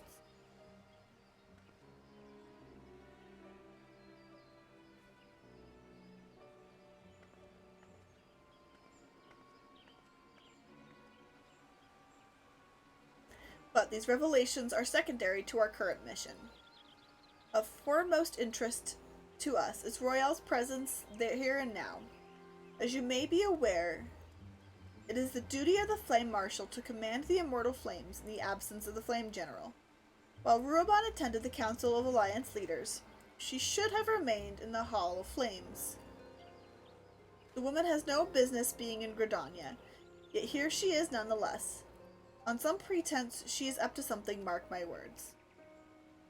Even as we speak, I have a dozen men trailing the Flames' records for evidence of Royale's guilt.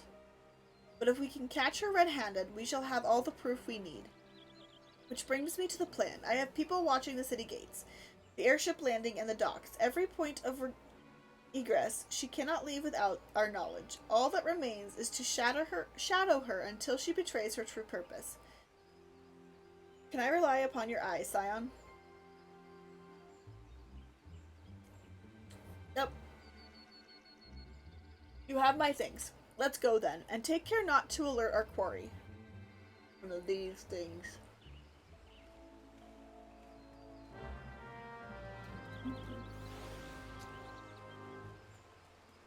Early on, they weren't so bad.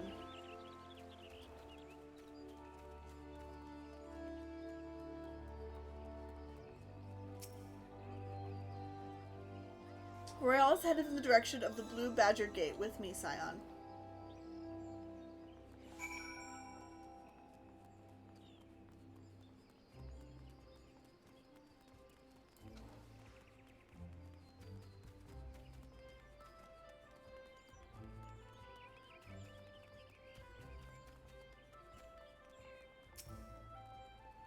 So, Royale has entered the Carline Canopy, meeting someone perchance, or could it be that she means to board an airship? Right, look for her within. If she is not on the upper floor, try the landing area below. One of mine is stationed there, and she may have seen something. F me is her name. I shall remain here in case Royale reappears.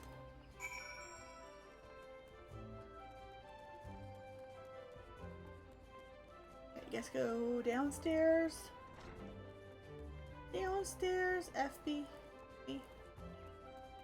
F me? F me? F me? Ellie Moon, such an unexpected pleasure. What brings you here? Ahem, a social visit, you say. How pleasant. No, she didn't come this way. I've noted every passenger and none bore any resemblance. Well, don't let me keep you. Okay.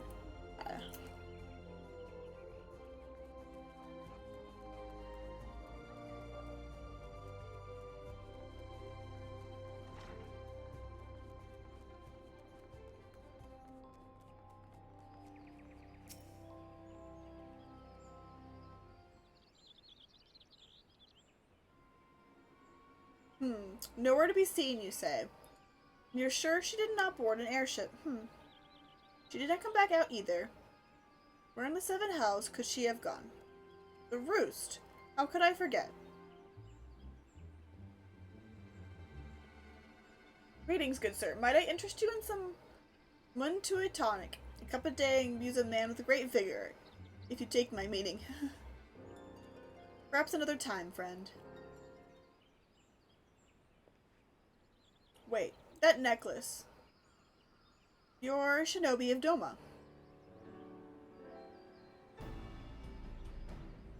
The woman you seek has left Gridania by way of West Shore Pier. She was attired as a merchant, but these eyes are not so easily deceived. You may wish to take your search, the East Shroud. Rest assured that we shall continue to support you from the shadows. They good. Thank you, the 12, for the Domans. Were it not for their unique talents, Royale would have disappeared without a trace. Nice. And my outfit.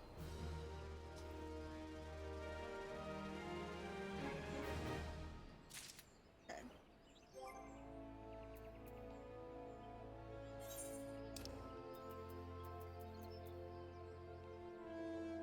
Oh no. Wait, place in the armory chest. Character, recommended gear. Oh my god, it's so cute. Okay. I'm going to go into armory chest and pull out that last chest piece. Turn to inventory.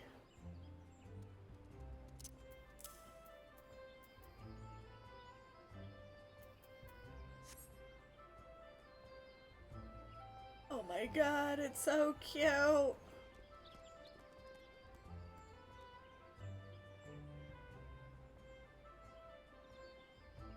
It's so cute.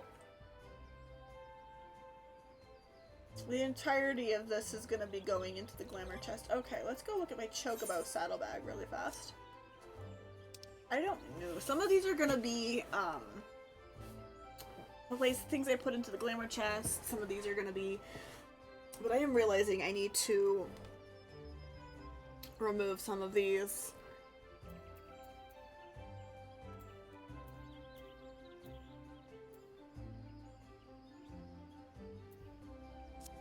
First of all, let's go mend everything.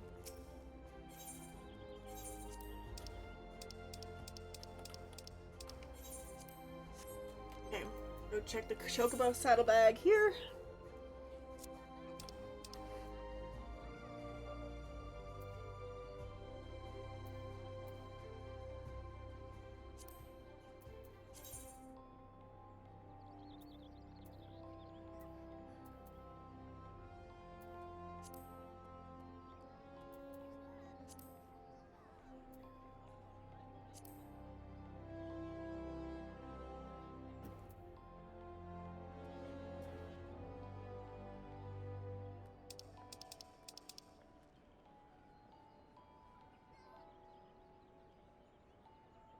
We're pretty simple.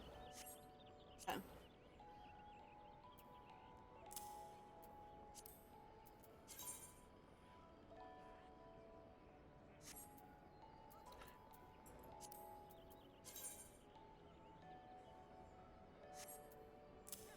Ah, no. Try it on.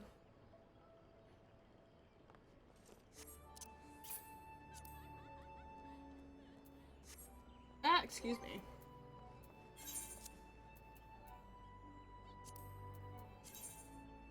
No. Some of these I'm like gonna keep, some of these I'm gonna find. I'm gonna sell them.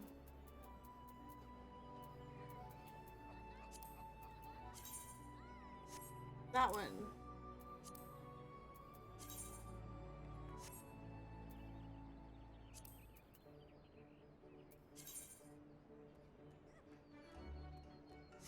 A lot of those are so easy to get. Let's try this one on.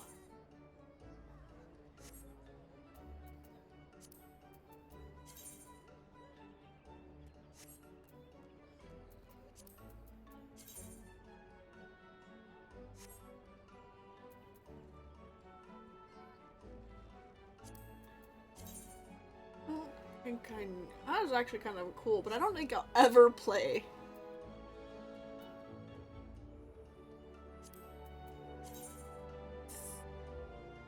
Kind of cool there.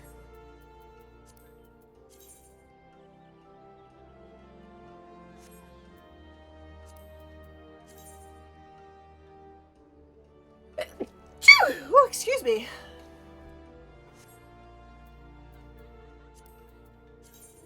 Most of these.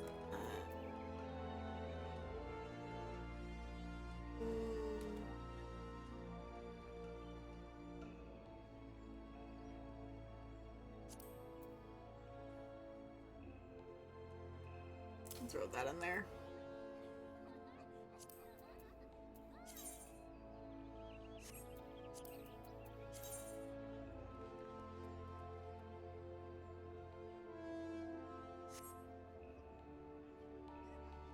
Okay, there.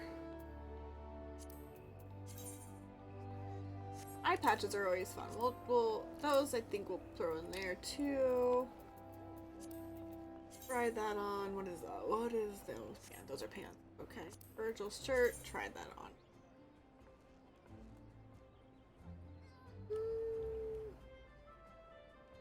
Oh, I did not realize that my book right now had a face on it. Oh my god, my book right now has a face on it. I did not even realize that.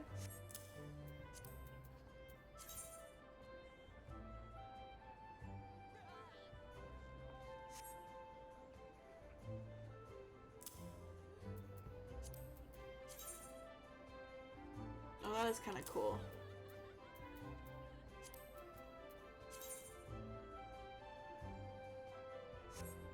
It's kind of cool. I'm definitely currently the one I have right now is we're going to keep as a glamour piece later on the line too, I think. Much.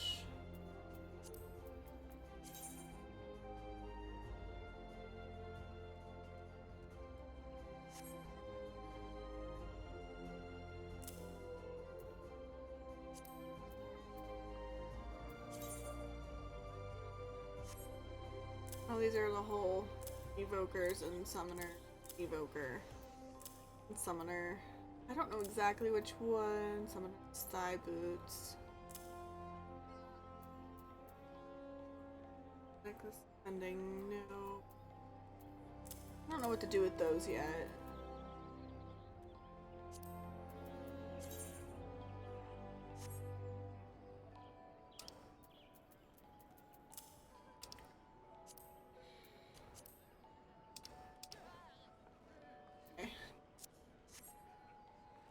Let's go to Innkeep real fast.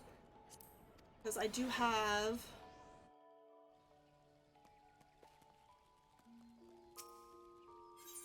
We have... one.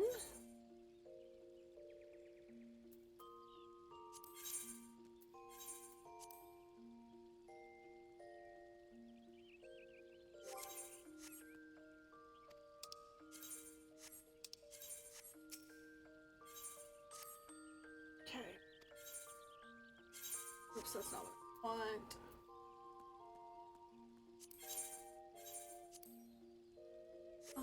Do that.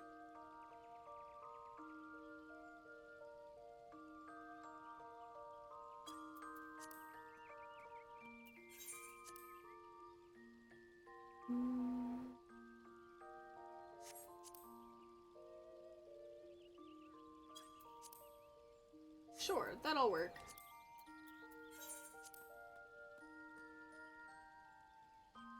I think I want to sell it for that low.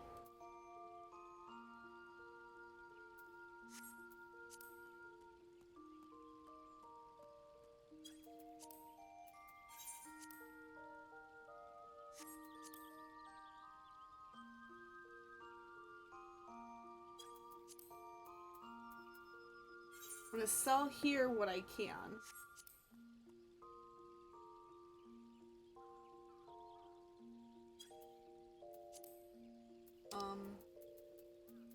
As far as those are concerned, 310.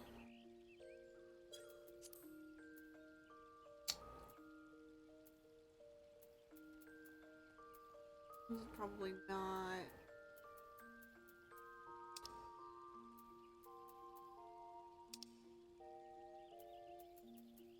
These guys, though. These all sell. Ooh, stamp! 775.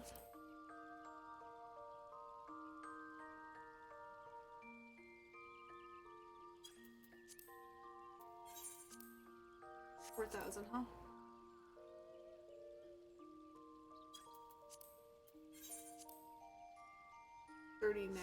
Then.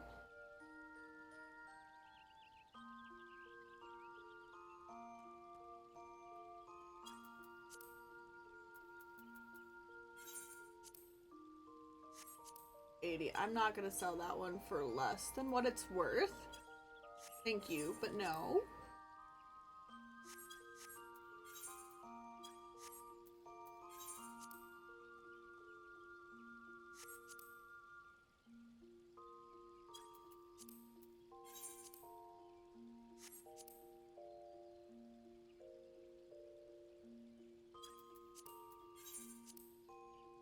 $124, huh?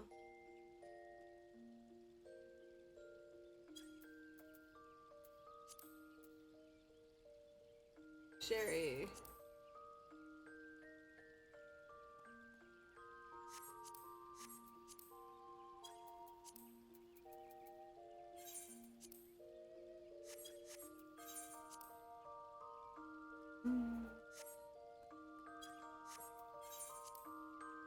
Aid.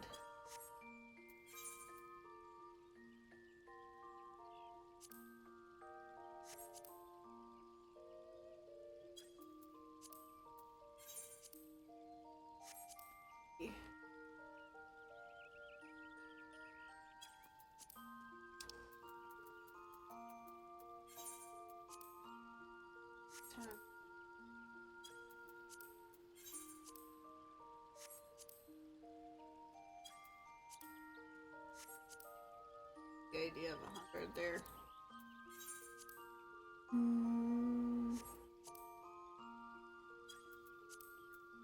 Some of these won't even sell, and I'm aware of that. Some of these will. Oh, snap! Where the heck did I get that?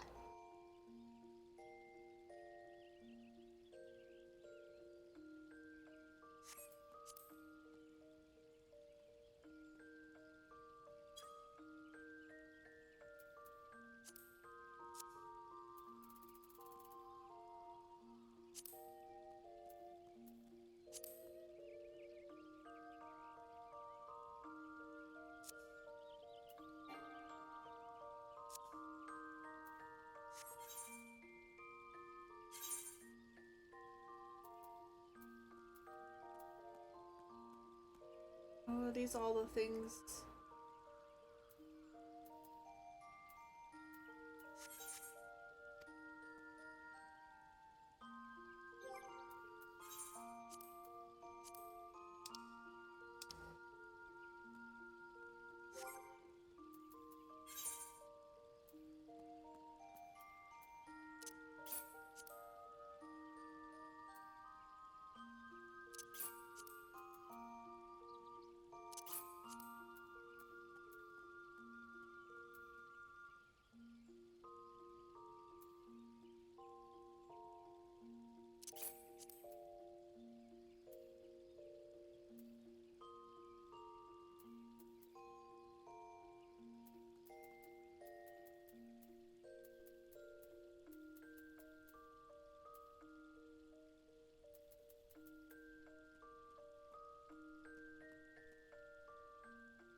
These are all. Nope, that one can stay, that one can stay, that one, that.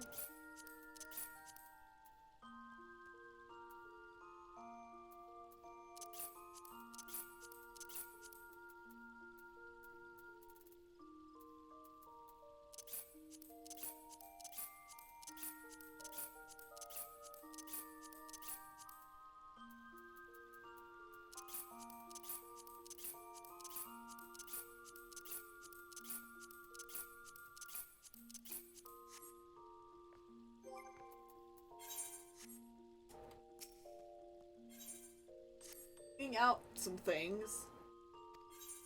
Oh, and cross. that from the table. Most of these.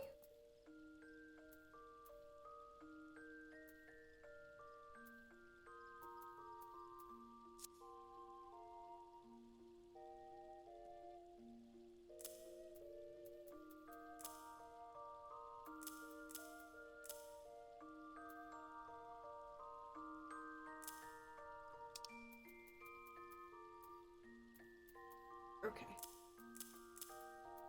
Grab that.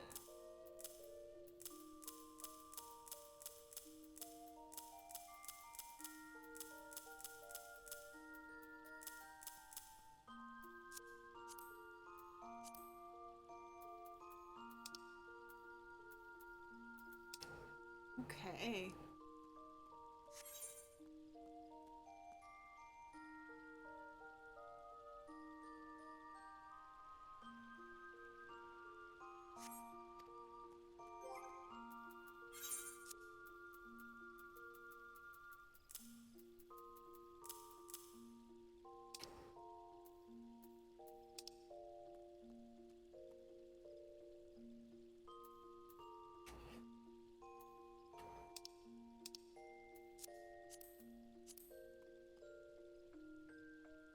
Okay, everything is organized. Let's go sell some things really fast if I can. I have to go to the market, I think, to do that.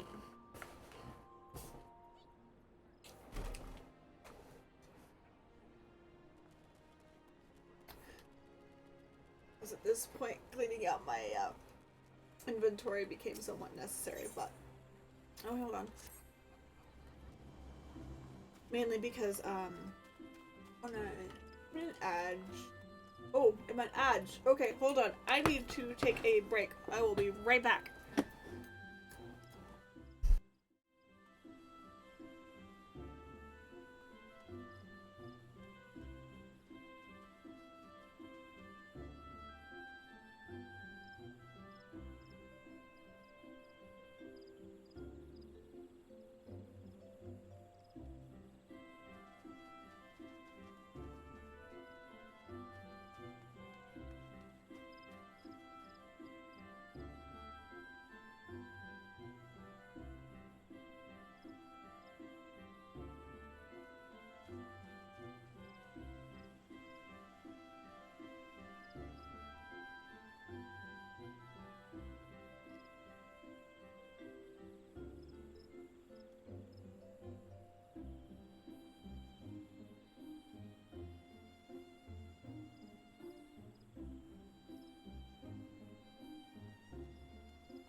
Alright, we are back. Thank you to whoever stuck through ads. I do appreciate you guys. I know they suck. But we are back. I took a break to go take a restroom break, get myself some fresh juice. Didn't need fresh water because we still have plenty of water. And we are good to go. We are in the middle of going to sell things. Because I was planning to clean up inventory and stuff. And so I got a lot in my inventory that I really don't want to hold on to. But I don't want to store it, and I can't sell it.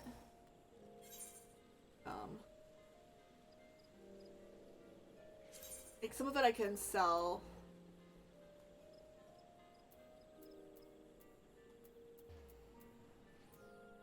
Some of it I can sell into the attendant later.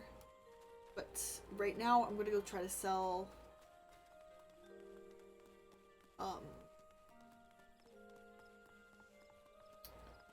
just some of my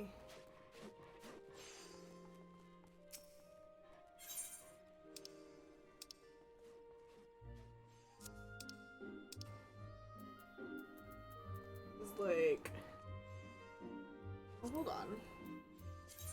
I like those. Why did those? Okay.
Okay.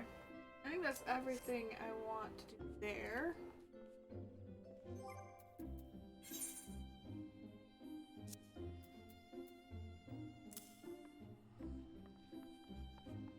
Things that I could theoretically sell.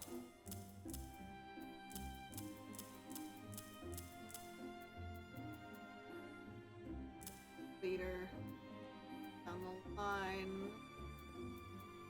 Eye drops. I'm gonna carry much of these. I'm gonna be honest. I don't use, but maybe I should be using potions, but I don't exactly. The most potions that I'll hold on to are these guys. Go back over this way and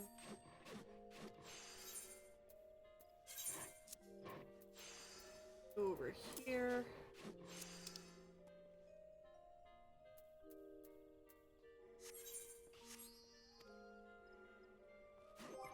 Go into inventory and do one more sword on it. And look at that! Look at that! Everything now fits. Fits into one location. I'm very happy. I'm very, very happy. It was driving me nuts, but I was not ready to sit and sort it out. So I was procrastinating. But now I could not procrastinate anymore. So I don't really want to be selling things in Ul'dah, but that also happens to be the only location.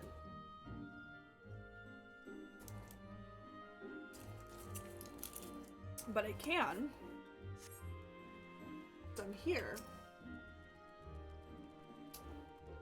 I would like to hire a retainer, yes. Let's hire the retainer.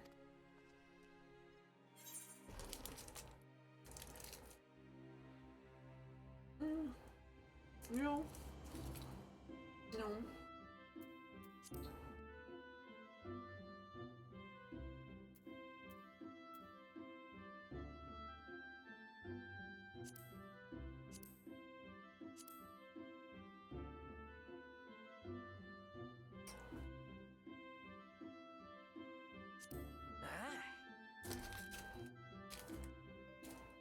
Hmm.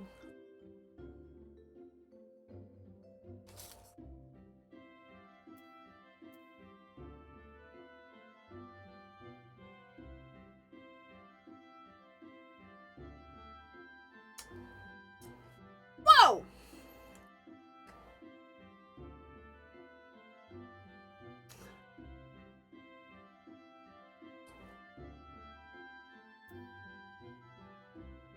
Celebrate!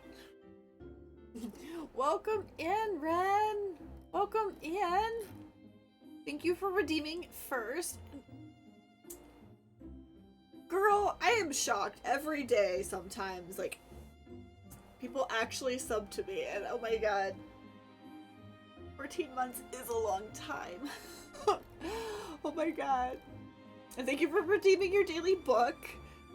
Get the Fellowship of the Ring. That's a cool one. No, don't be sad. Don't be sad. You're all good. All the taking care of me as well. You're so sweet. Alright, we've got... Okay, first we're gonna do posture check. Yeah, that's a good idea. Sitting up.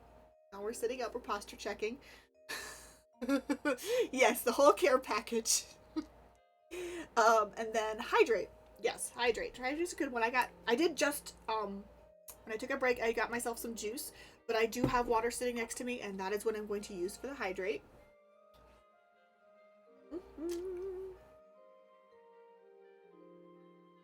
Hydration. And then, ooh, and a stretch. Always a good stretch. Ooh. That's fun. I should probably be deep cleaning today, but yeah. I believe I deep cleaned the kitchen last week. Okay, I didn't deep clean the kitchen last week. I deep cleaned the sink in the kitchen last week and got all the dishes sorted. I should deep clean, but maybe tomorrow, maybe Sunday. We shall see. It's Sunday. I can enlist my hubby's help.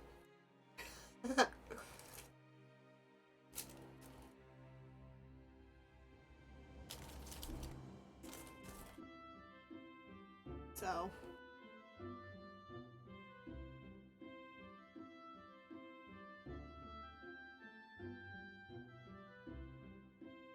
You know, that is good progress. That is good progress. No, I don't wanna.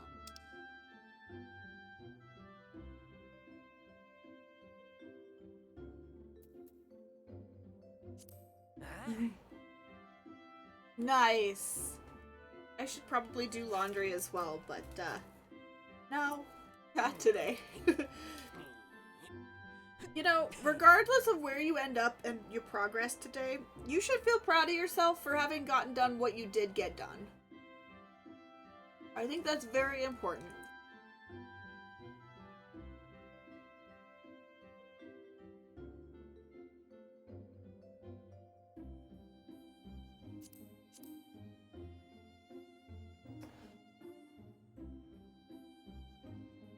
Yeah. Anybody, be proud of yourself. You did good.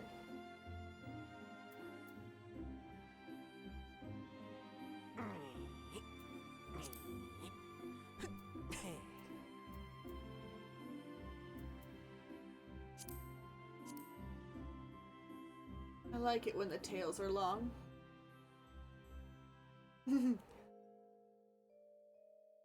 Oh, they're so precious! Leo and Raffi. Oh, that's so...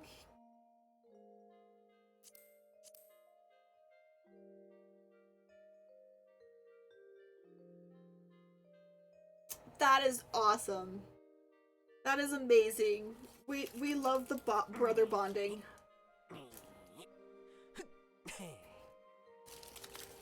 We love brother bonding.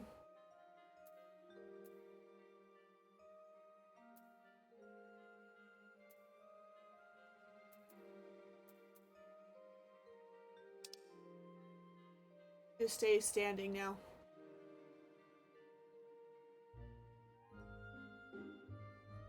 I need to look at your face. Yeah, we're gonna do that face.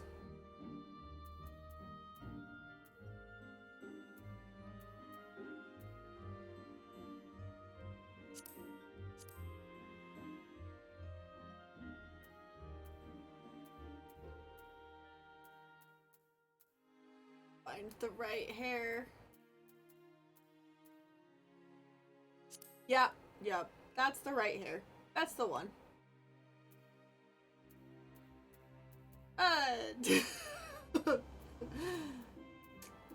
I'm not recreating one of the favorite characters in this game. Nope, nope, not at all. Actually change this.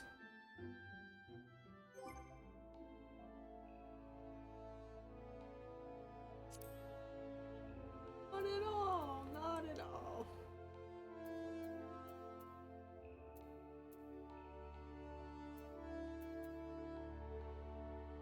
I know I'm not gonna get the colors exact either, but that's okay.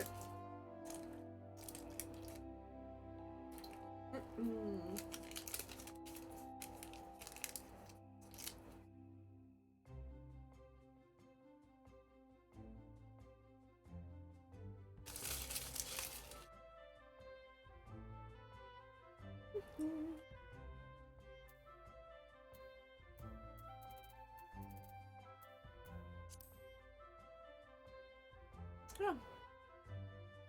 Don't need highlights.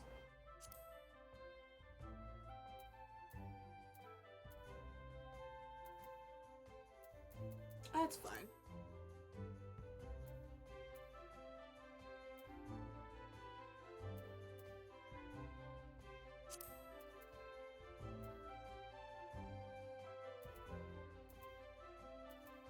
About the same.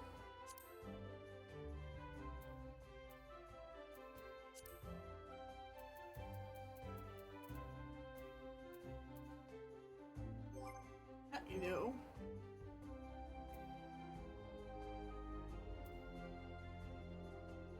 Get closer? Get closer? Yeah, I can get closer.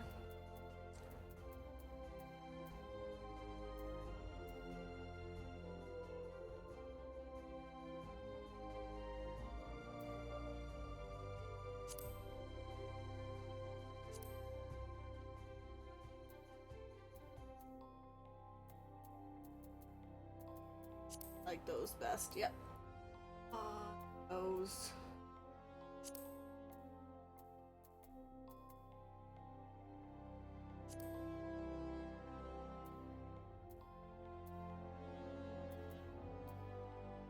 Yeah, I think I like it as is there. No, we don't need lip color on him. That's okay.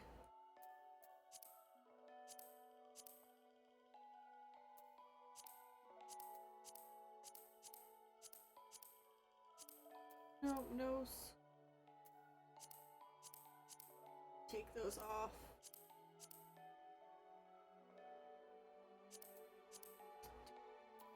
That. I don't think we're gonna need a bunch of these either.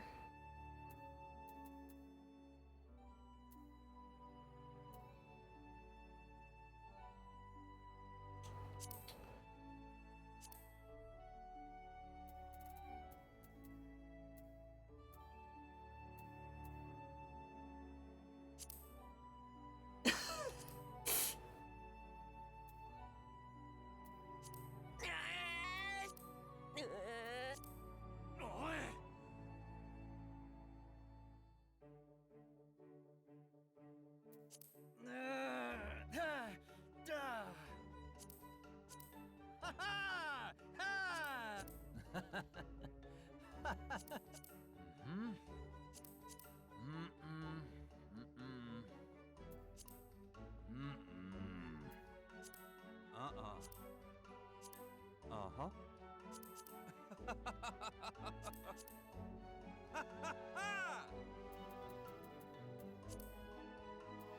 Okay. Yeah, we'll save it. Yes, I want to finalize the retainers. Look, I need a second retainer. Okay. Oh.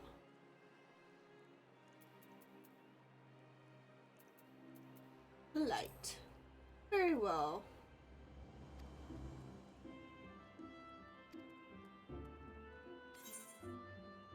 Yes.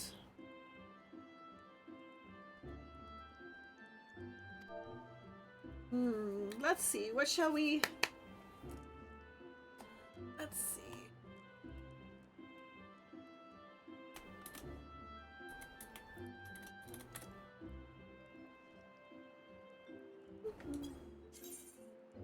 Yes.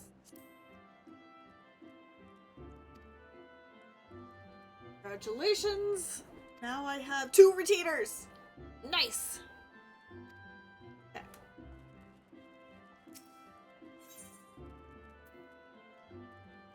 Actually, I need to go back to here. That's...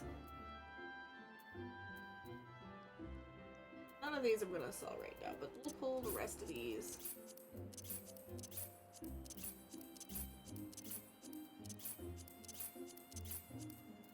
We're just doing some inventory cleanup at the moment. These are all things that I think I can sell. These ones I know don't have very high stuff right now, but go ahead. Grab Tiamoon. We're going to sell the items. Inventory. Oh, apparently that one cannot be sold. Good to note.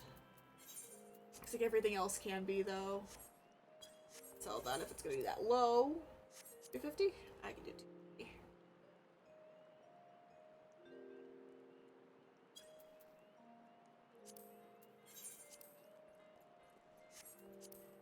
We'll do 10. A lot of these I just want out of my inventory, so I'm willing to sell at a little bit of a lower cost, but not too low, because I do like making money. 237.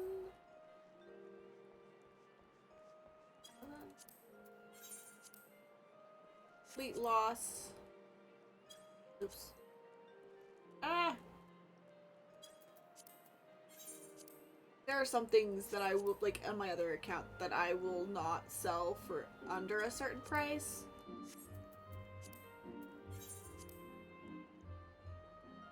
$260. This account I don't care as much. This money is really just for getting places. I don't like the price on those, though. I'm not too picky. Can't do that one. 5.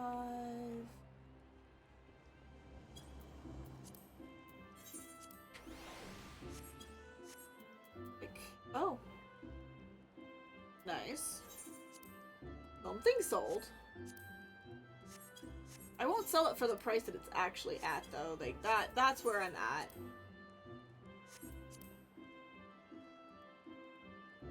I'd like to, like, at least a little money off of things.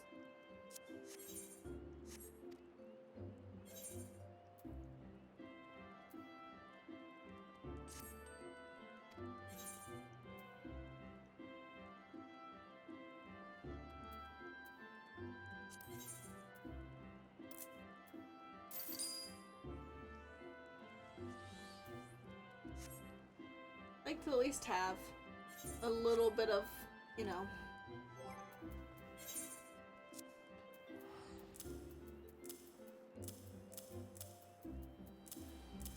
this one I can't actually sell, which I should have known. But that's okay. That is a-okay. Okay, the inventory is cleaned, everything. Have my 2 retainers now. Everything is golden. I've got to head back over to chat with Ilberd. And now we're going to move back into the story. My inventory being cleaned makes me feel so much better. No idea how good that makes me feel. To be fair, the inventory on this character is definitely a lot cleaner than the current other character as well, but yeah. There's that. Okay. Go find Bird.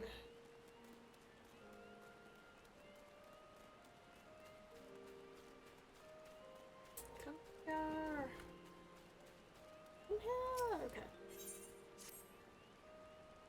Our hunt leads us to the East Shroud, Scion. I suggest we follow Royale's example and take the ferry from West Shore Pier. You'll doubtlessly wish to make certain preparations. See to them while I go on ahead. I shall wait for you at Sweet Bloom Pier. Okay. Don't know where that is at the moment.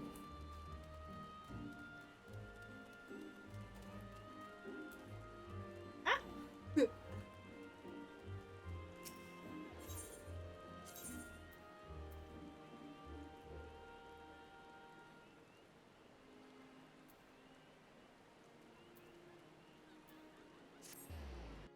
Getting towards the East Shroud.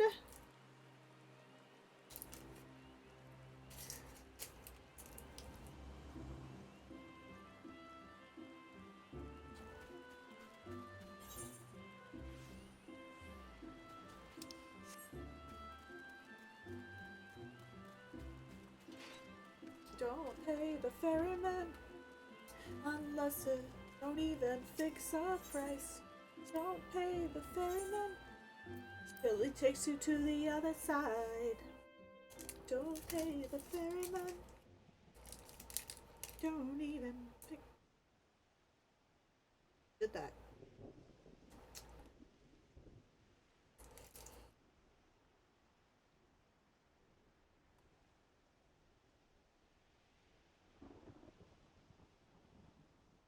There he is.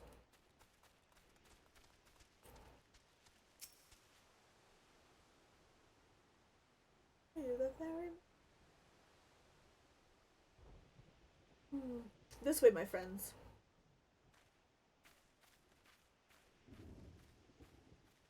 You gimme! Your quarry makes for the Hawthorne's hut. If Royale is truly the one we seek, we can expect that she means to make contact with her Garlean masters there. An explanation is in order. You are no doubt aware that the Garleans have their own method of communicating over great distances. Well, our ingenious friends at Garland Ironworks have provided us with devices which to disrupt these communications, and we have installed them around the city-states. In so doing, we have made it difficult for Imperial agents to correspond with their masters. Royal would have thus had no choice but to rendezvous with her Imperial contact directly. Yet, as a well-known face in the Immortal Flames, she cannot move about Thanalin without being recognized. It would only be a matter of time before someone saw through her disguise. Just for this reason, I believe that she has chosen the Black Shroud for her clandestine meeting. The Elysian are a common sight here, and her comings and goings are not like to turn any heads. As my scouts tell it, the Garleans have sent agents with a mind to destroy the devices and render such direct contact unnecessary. Fortunately, our shinobi have thus far been successful in rebuffing their efforts. This is it. We need only make for Hawthorne's Thut and catch Royale in the act.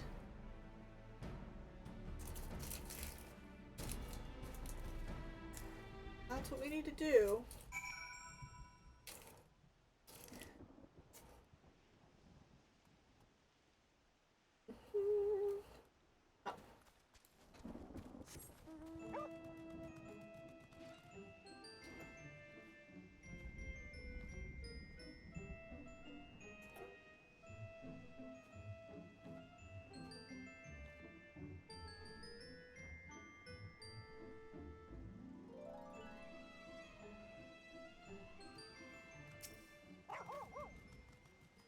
My people report that our quarry has departed for the bramble patch.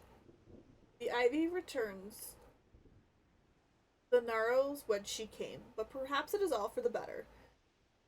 To convince someone of her standing, we will require damning evidence against her. What could be better than to catch her in the act when she meets with her Garlean masters? My countrymen and I shall be in the wait in the shadows. Tread warily, my friends.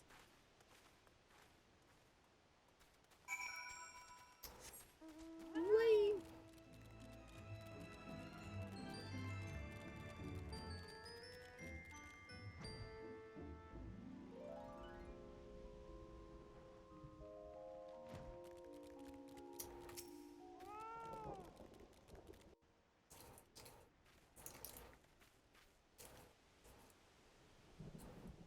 Just beyond, Royale is in conversation with an individual clad in the manner of an adventurer. An imperial intermediary, no doubt.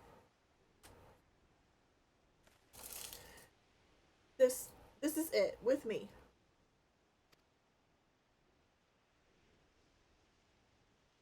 Oh, the clipping on that.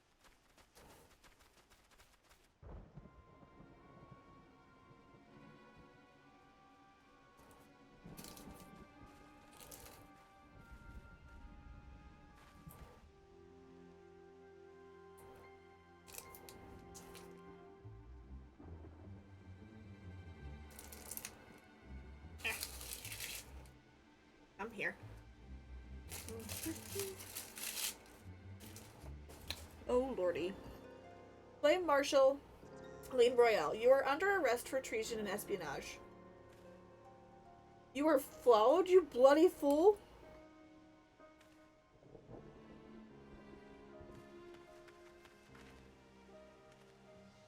Damnation.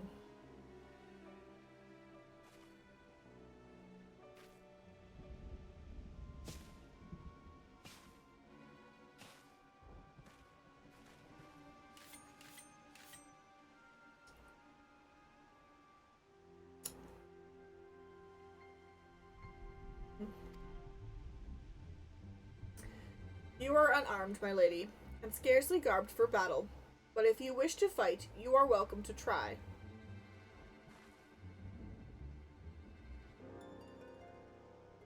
What is the meaning of this, Captain? Would you arrest me for strolling in the Twelveswood? When last I looked, that was no crime, and neither was conversing with passing strangers. You would feign ignorance then. Very well. If you do think of something to say, there will be plenty of time to say it later. Now come quietly, or I shall make you wish you had.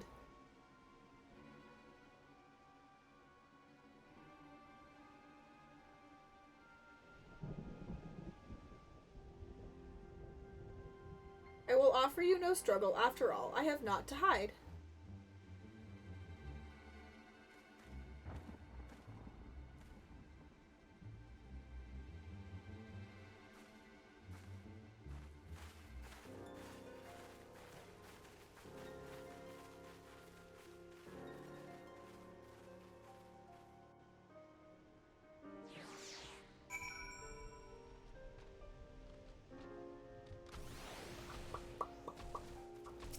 Hey, you, Geary. Even a warrior of Royale's renown could not have hoped to escape by force. Despite her claims, her surrender does not bespeak innocence, but an awareness that her position is untenable. With the ivy thus uprooted, it is to be hoped that the tendrils she entwined around the immortal flames will gradually wither and die. Mayhappen the people of Uldal will have the grand company they deserve. But let us speak of the present. If I may ask, what will you do now? So the Scions seek way into Iceheart's sanctum. Then I dare say you are eager to return to the Rising Stones. Pray, do not let me keep you. Fear not. My countrymen and I shall tend to the aftermath. You need not waste your talents here. And speaking of talents, have you considered training in the art of the shinobi? You have the aptitude for it, I believe, so please give it some thought till next we meet, my friend. I mean...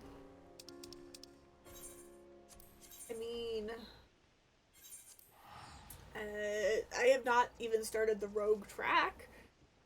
I don't plan on playing that and unlocking any other. I mean, I might unlock more.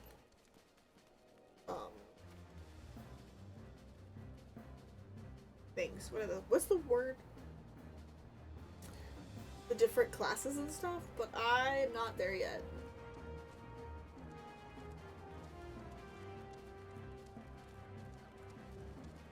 Ooh.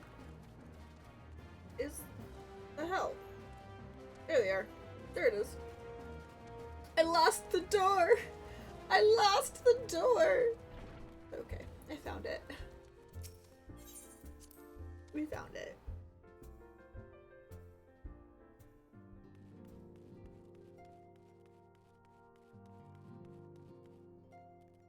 Oh, Tataru, why are we juggling?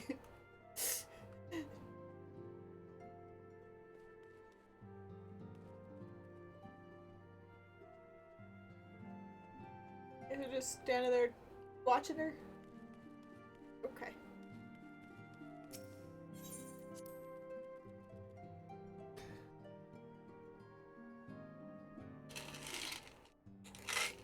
Your brain is starting to hurt. Oh no. Hydration.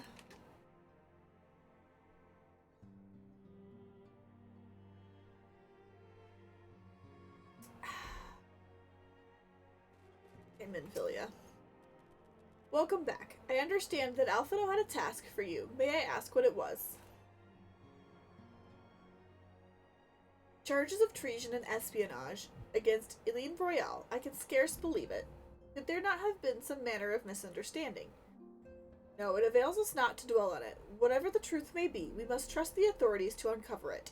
Let us speak of another matter. I am pleased to report that we have made progress in our efforts to find a way into Iceheart's sanctum.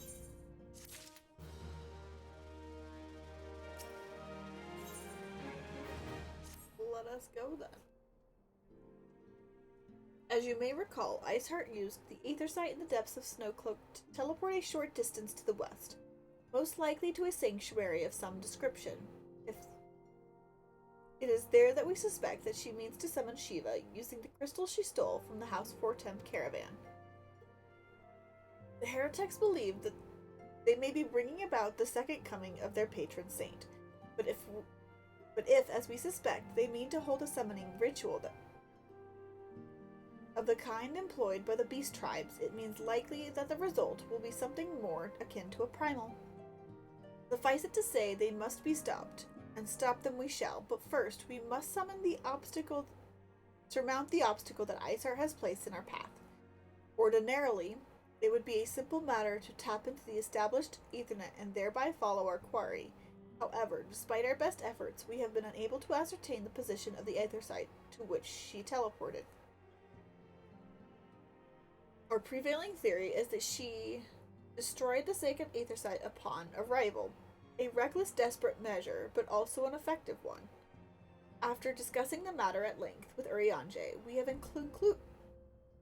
concluded that we lack the expertise to develop a solution, which is why we have called upon the aid of one who does possess such expertise, a colleague of ours who is currently en route to Revenant's Toll from Charlian. She should be arriving within the hour, in fact. Since you are here, mayhap we could welcome her together. I am certain she would appreciate the gesture. Let us make our way to the northern gate and await her coming.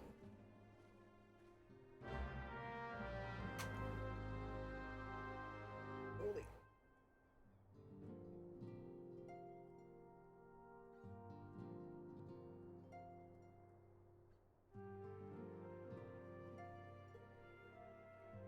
Okay.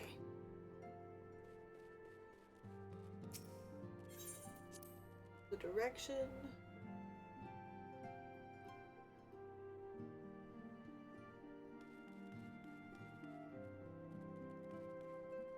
Still juggling here. That's cool, Tataru.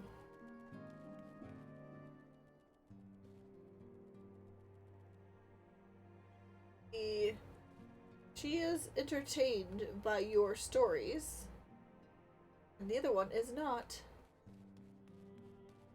Guys. I see. Having a competition, are we?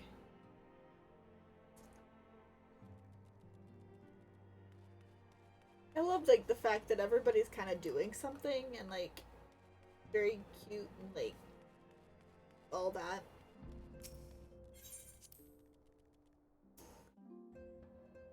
Very, very cute. Not gonna lie. Very, very, very cute. Cute, cute. Okay, we're going this way. Go that way.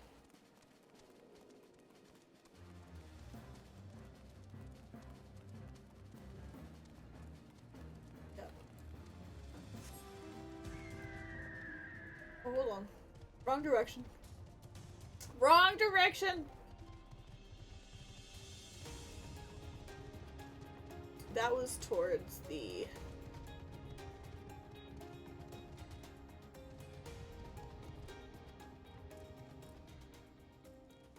There it is. Hang out with Nymphilia here. Cool.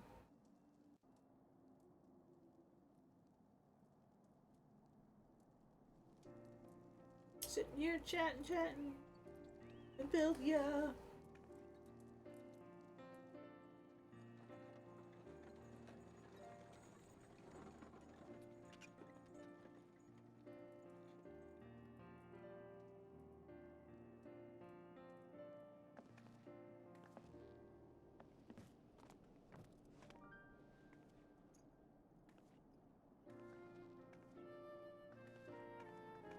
Doing some good stretches there.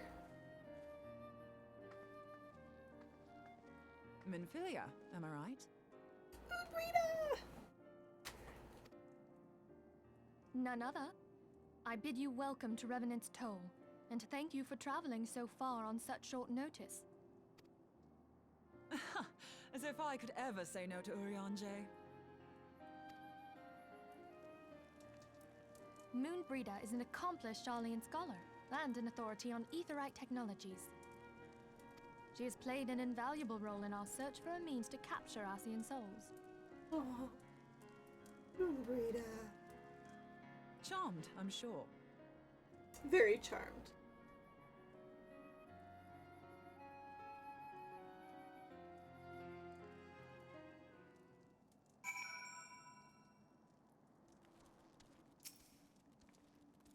Let us return to the Rising Stones at once, then. We have much to discuss. Alright, ladies. Let us go back to the Rising Stones.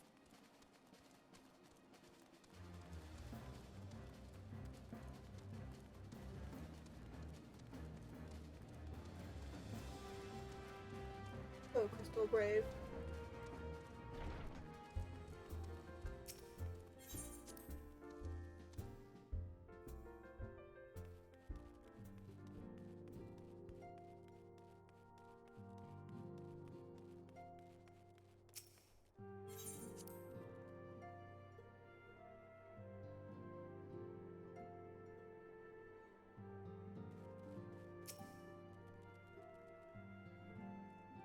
Chat.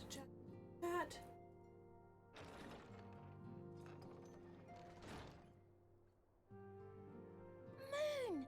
Gods, it's been ages!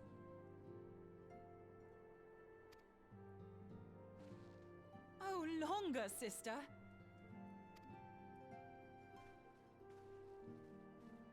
A joyous reunion indeed. Well, of course it is. Moon and I are like twin sisters. Save in appearance and aptitude. Papalimo throwing facts over here.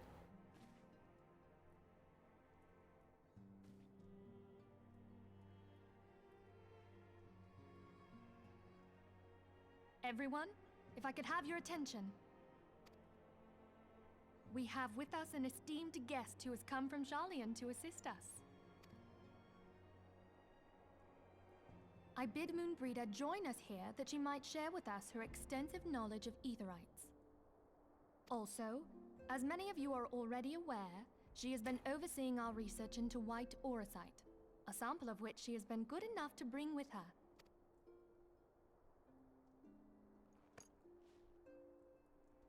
Well, I had to come, didn't I? You'd have to be bloody daft to turn your nose up at a chance like this. Where better to conduct my final tests than a land so steeped in ether you can taste it? 'Tis plain the passage of the years hath done little to dampen thy youthful spirits. And nothing at all to reform thy youthful manner.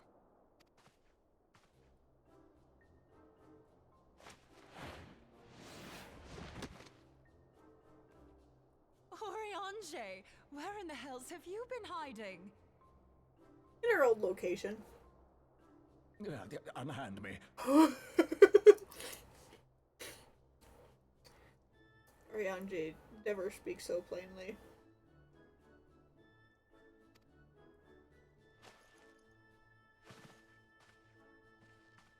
I come all this way, and that's what you have to say to me.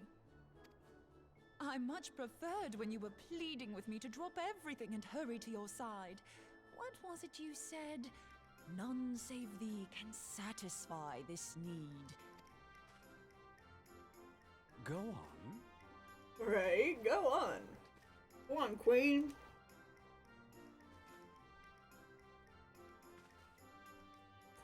Thine artless attempts to misrepresent mine all too innocent motives do thee little credit. Mine intent, as well thou knowest, was but to impress upon thee the gravity of the circumstance. Lest thou doubt, a deiform entity shall shortly be summoned, save if thou and no other grantest my compeers thine aid. You still haven't found it, then? Your missing aetherite? No. We have not. No. Nope. Nope, we have not. We have not. We know that Iceheart teleported to an aetherite not far from the first. Yet even after careful analysis, we could not locate the second beacon. We now suspect that the heretics destroyed the second aetherite to impede our pursuit. Probably, yeah. Our yeah. allies continue to scour Snowcloak for Iceheart's sanctuary, but we have no guarantee that they will find it. Yet it must be found, for even now Iceheart prepares to call upon Saint Shiva. Yeah. Yeah, it's kind of imperative that we find this. I'm sorry, but if the aetherite's been destroyed, then that's that.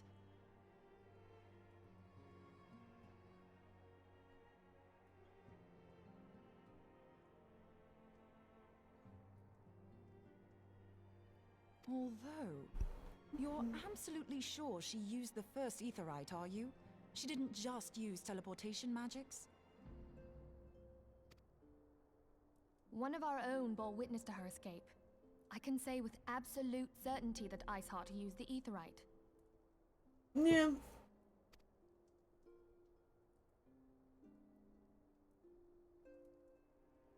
In that case, there might be a way, so long as the ethereal current is still flowing. Nice. Truly? How?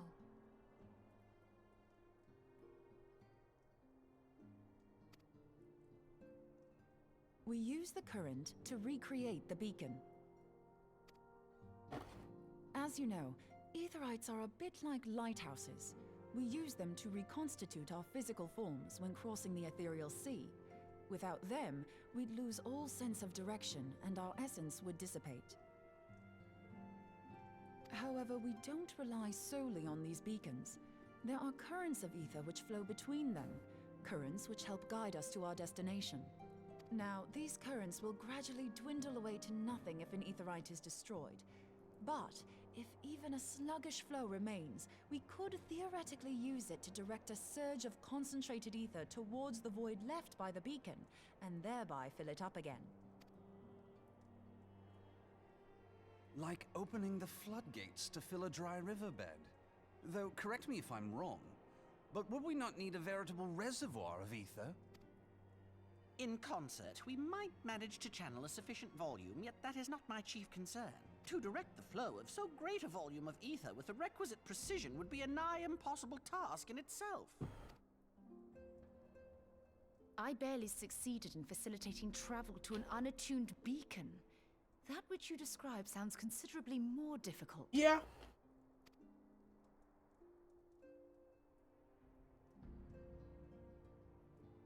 And dangerous. Every person who has attempted to teleport in this fashion has died in the process. They, however, did not have white aura sight at their disposal. I can use it to channel all the ether you can give me into the aetherite. However, white aura sight cannot retain ether for an extended period of time, so we would need to infuse it immediately beforehand. That would make sense. Yeah. Just so you know, I'd confidently give this plan better than even odds of success. And if the worst comes to worst, your people won't suffer. Though it risked the lives of our best and brightest, we have not the time to seek other options. If the ethereal current still flows, we shall carry out Moonbreeder's plan. That's the spirit. Let's roll the dice. Lovely. Rolling the dice on people's lives. Love that. Love that. I guess I'm all for it. Let's go. Let's go. Oof.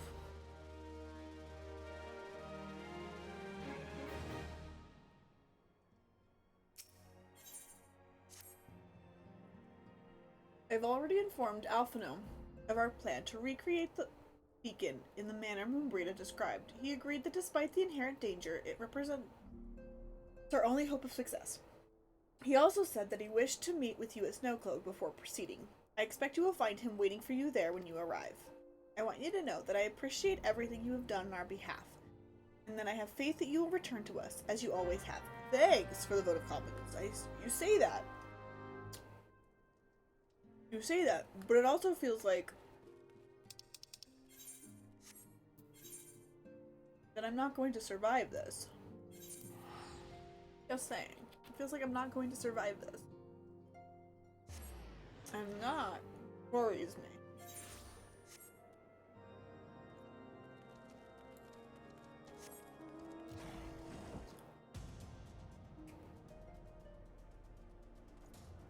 I'm not actually too worried, but at the same time, I should be worried.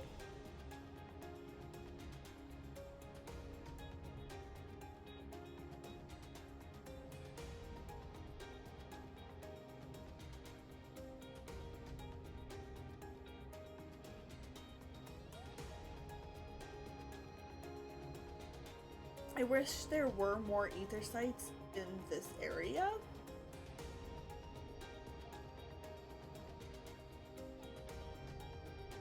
Makes it a bit challenging, to be sure.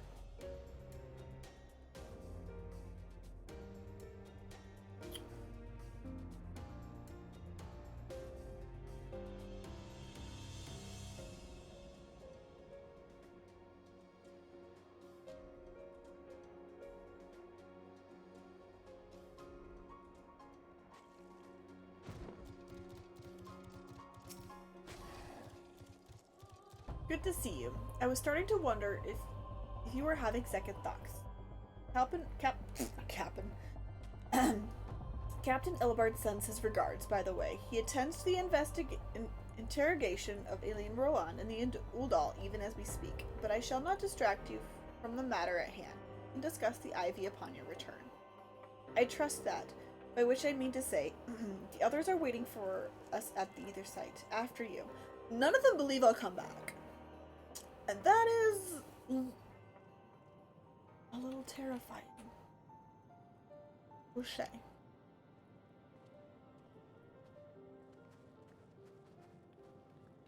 feel like I'm coming to my funeral.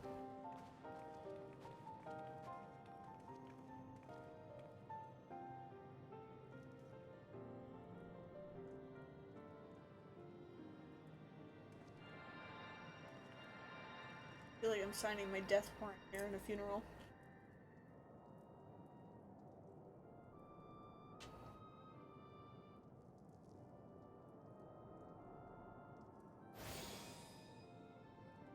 There. It's ready.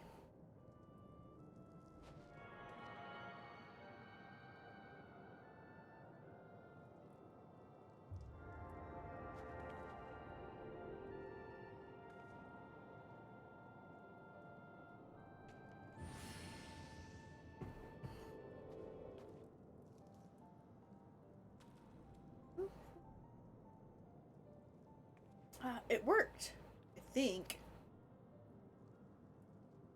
Try attuning to the Aether Site now. Feel for the current and try to locate the beacon.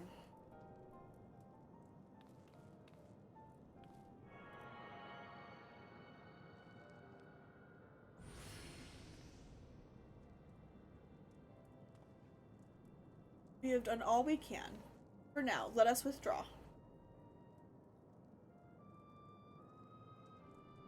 When your final preparations are complete, you must seek out the beacon we have created.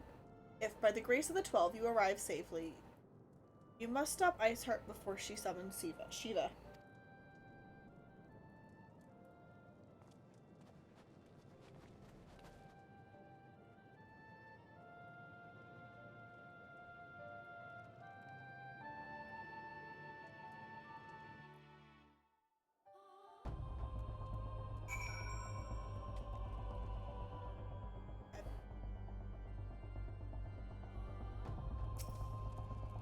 Okay.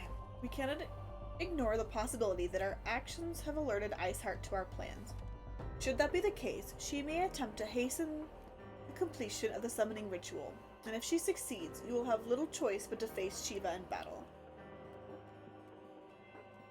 Knowing little of this saint, I cannot say if your own strength will suffice, and so I will encourage you to call upon your allies. Some may have reservations about wagering lives on the success of Moonbreeda's experiment, but others will surely agree that desperate times call for desperate measures. Before you assemble your party, pray speak with the knight. I believe he has a message for you from Sir Emric. Okay.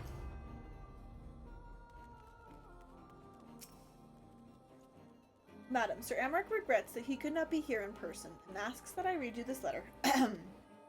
Ishgard faces an unprecedented threat, yet in our hour of need it is not her knights who stand poised to defend her, but Ellie Moon, the warrior of light, savior of Eorzea. Your deeds this day shall not be forgotten. Where others would flee, you choose to remain. Where others would falter, you rise to the challenge. Where others would use their gifts for selfish ends, you would wield yours in service of a greater cause. May Haloni bless you with good fortune and see you safely home. Okay then.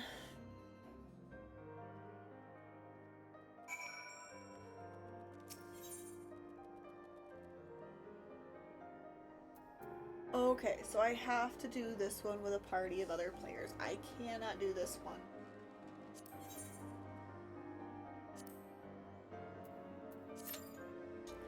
with NPCs, unfortunately. This is gonna take probably a second to load in.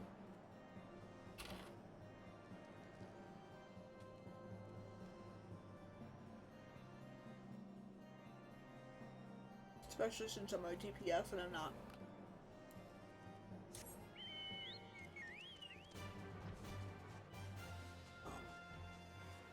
A healer or a tank. Typically when somebody comes in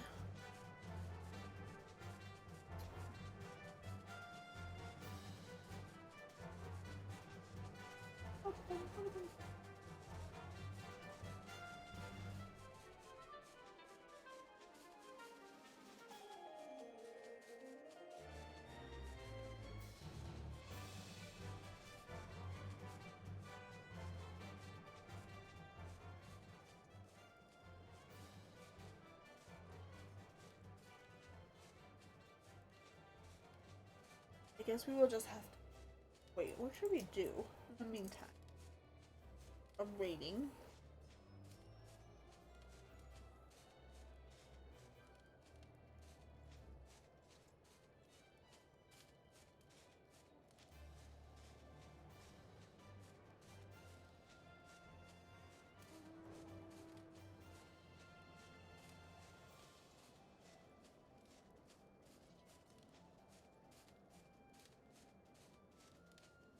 I really don't know what to do in terms of waiting, because I usually don't wait. I usually don't play with other people. On purpose.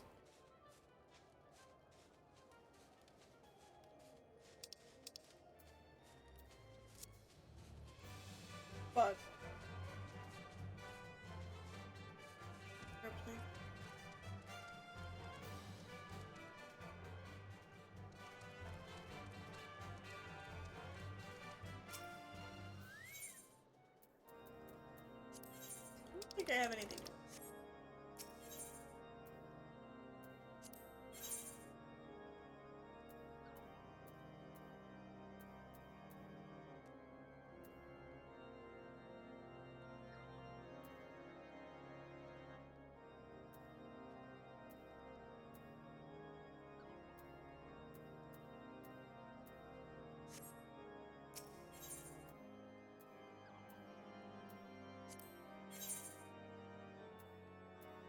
These are a little up fishing. Oh boy.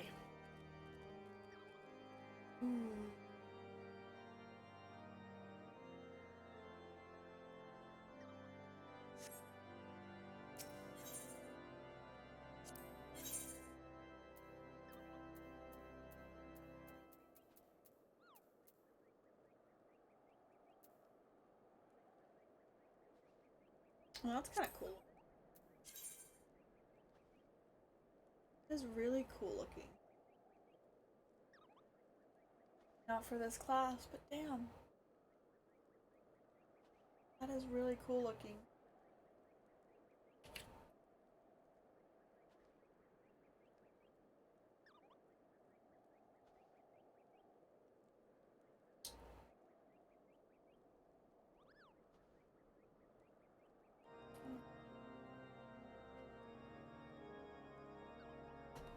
Brain is starting to hurt, kind of weirdly.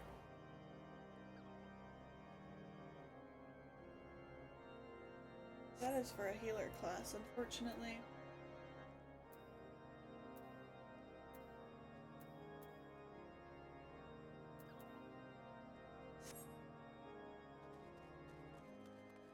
Heal anything. Got a cool looking sword.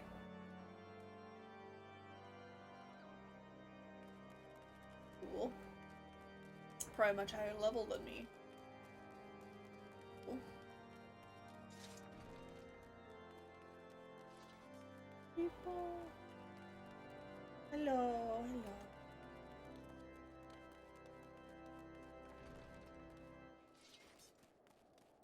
hello. Good. Open level me. Got a craft gatherer.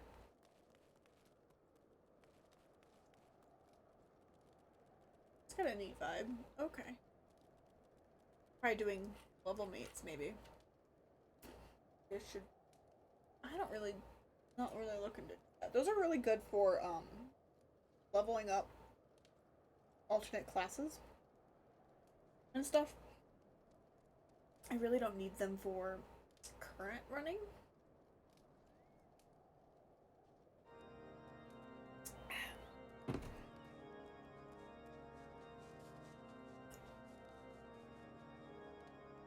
This might take a hot second. Oh.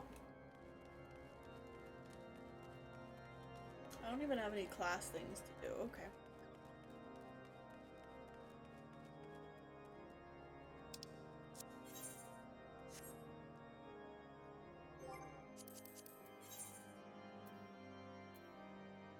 Maybe there's something. Let's go to Limsa. We just have to unlock some things. Wait, because that's gonna take a while. I think it's because not a lot of people are on, maybe. There's enough people, but not a lot of people are on. Oh my god. It is actually fairly empty. There it is, a holiday. You'd think with a holiday people would actively get on. Okay.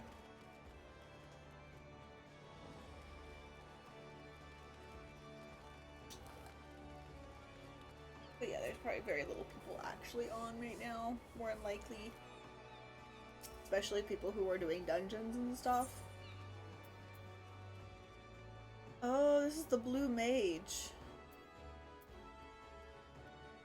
Yeah, we're not gonna do that. Sorry, but I am not unlocking the blue mage at this moment. What is this? Difficulty summoning their retainers. For assistance, you will find these troubled souls in the elements of Gridania and Ul'dah.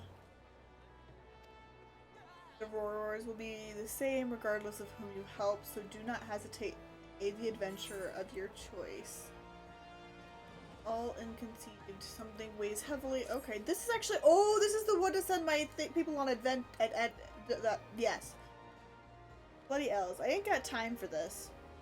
Friend, you look like the helpful sort. Mine ended a meddlesome task for a man in need. Me retainer and reckoned lad took to go on an adventure in Skull Valley. Be not more than I can give him.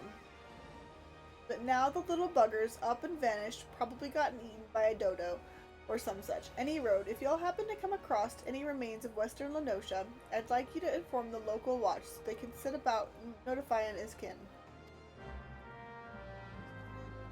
Okay. Oh my god, that's just taking longer and longer. Let's not. We'll just keep moving along. I wish I had like a healer friend or something to do that with right now, but I digress. None of my friends are currently on.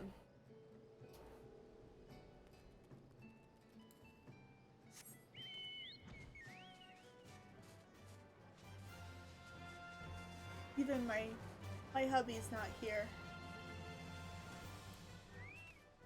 It's fine. It's fine. Everything's fine.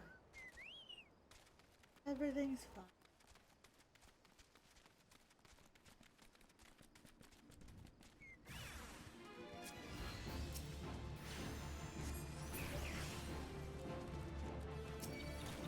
And these are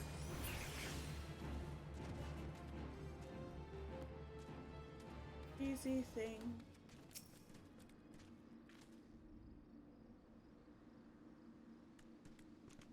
A little retainer. It's a baby retainer. Okay, no, it's just a it's a novice. It's not baby. I don't know who you think you saw, but I assure you that I had everything under control. What? The oaf presumed me to be dead? Who does he think I am? Some whip behind the ears weakling? He could have at least shown some remorse for furnishing me with such poor equipment. We'll speak of the Sahagin a moment. About bloody time. Do I sound dead to you? Fine, but you're buying the first round. Lamine, have mercy. I am not getting paid nearly enough for this work. I hope you treat your retainers with more respect, madam. Anyway, courtesy dictates that I thank you for your intervention. To that end, I ask that you seek out Bride Dweeb at East Hawker's Alley. Tell her what you did, and I am sure she'll reward you handsomely. Farewell.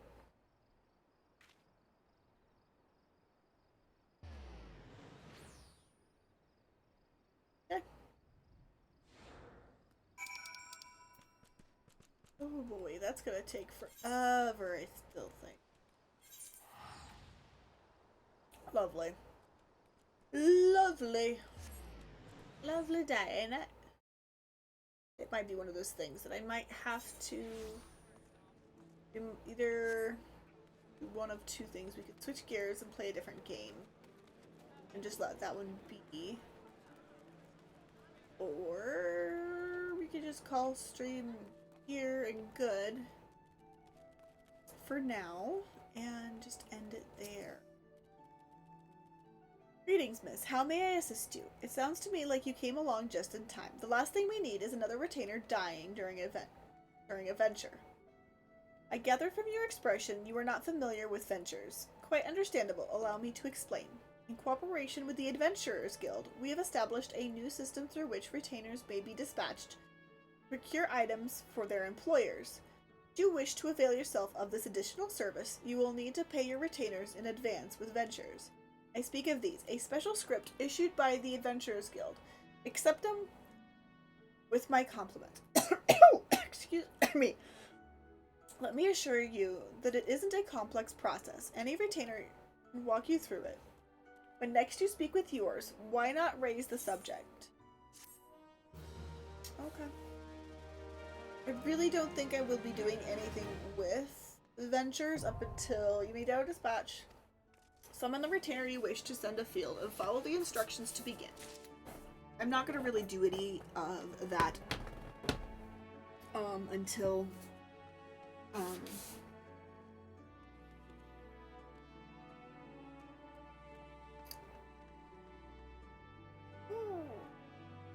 until I've got my gathering classes up, because those are the really best used for gathering classes. Oh, okay. Big stretch. But being able to do that is worth it. I think, excuse me. I feel is worth it, so.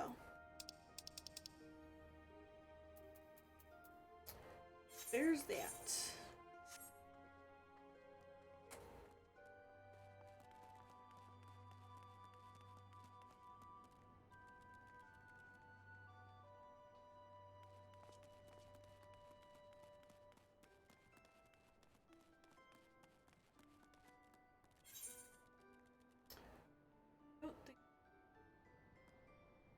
Gotten but not gone. Okay, that I think that's the healer side of the class I'm currently working in.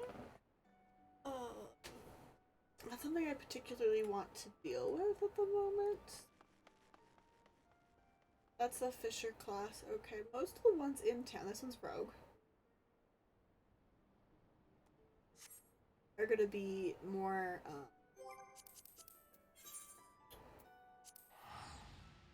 like actual like new classes, and I'm not really looking to open those up at the moment.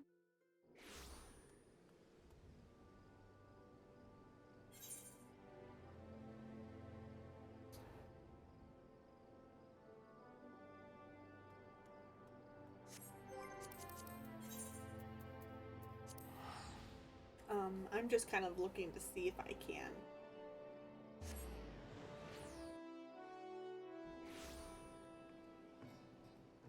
There we go. There's one there. Big talk with the ferryman. What are you gonna unlock for me? Ahoy there, lass. You're keen to visit one of them. Oh, this is the island sanctuary. Oh yeah, this is cool.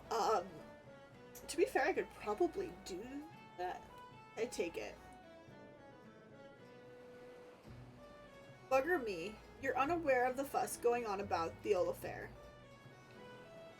If you head southwest of here, the Isle of Vilbrand, that is, you'll reach the Sileda's ventures, much like yourself, take for granted the right to cultivate a number of deserted islands there. Don't get your hopes up, though. Ain't as if any and all can go and get themselves a permit for one of them sanctuaries. As far as I can tell, old project's still in infancy, and the Admiral's bloody fussy about candidates. Tell you what, since I like ye, I'll take ye to any maid of yours island, safe and sound. You only need to say the word. You may advise of a party member, free company member, or friend who has unlocked the feature by speaking with Baldin and the Moray Didocs. You will be unable to visit an island sanctuary if the owner has forbidden access to their island. There is no one on the isle in question, or if the isle in question has already reached its maximum capacity. Furthermore, you must be an acquaintance's homeworld if you wish to visit their island sanctuary. To unlock your personal island sanctuary, you must first complete the main scenario quest Endwalker and proceed through the quest Seeing Sanctuary. Yeah, no, fair enough. That is an Endwalker end goal quest. Lovely. Okay. There. Leaves. That way.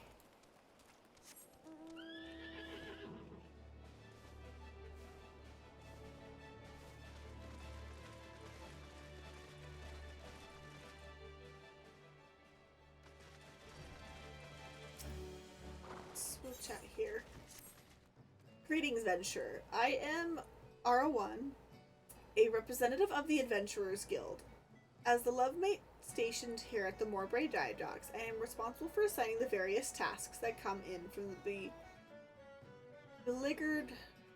I can't say that word. The locals. The work is not necessarily simple or safe, thus I would first gauge the limits of your abilities by setting you a trial assignment. Take a moment to peruse the tasks outlined in the guild leave, if you believe yourself up for the challenge. Going to accept it. Well, let's see what you can do.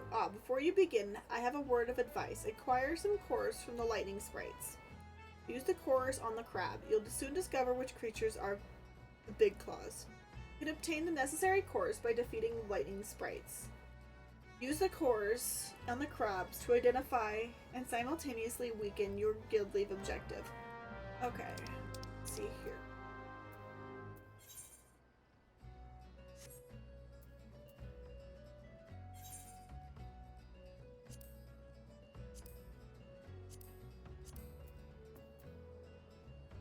Oh, it'll do that. Okay. It is getting longer and longer. Okay. I'm going to wait probably a few more minutes to see if this will proc. If it does not proc in like the next few minutes or so, I probably will abandon this.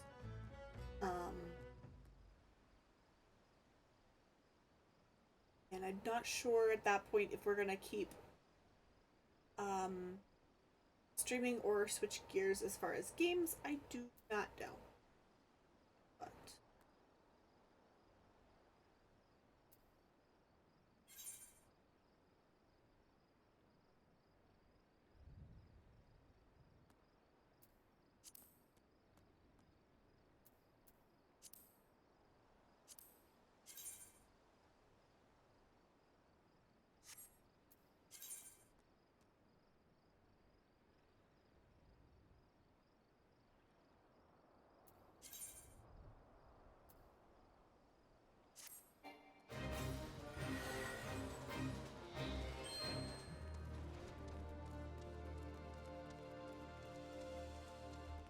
no idea.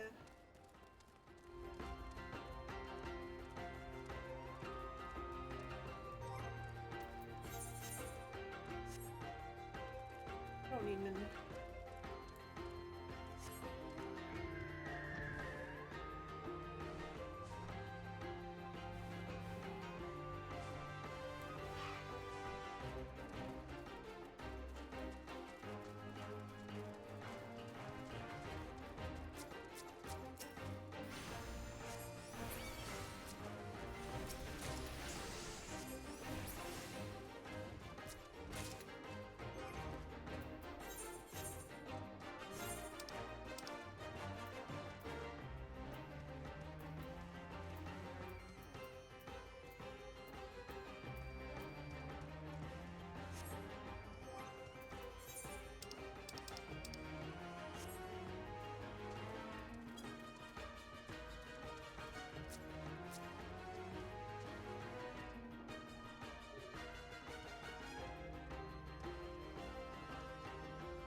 Just hitting him works, I guess.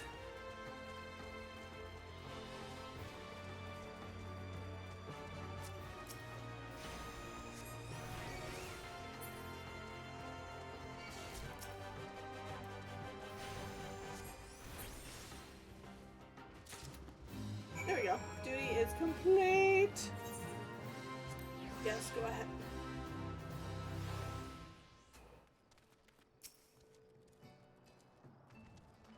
completed the task, have you? Then you need only collect your reward. Speed of completion. Hold on. Wait for a second. Get it. You've performed admirably. Okay. Nice. Commence. Commence!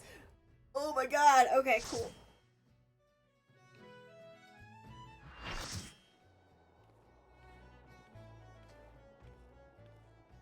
I was about to give up on this.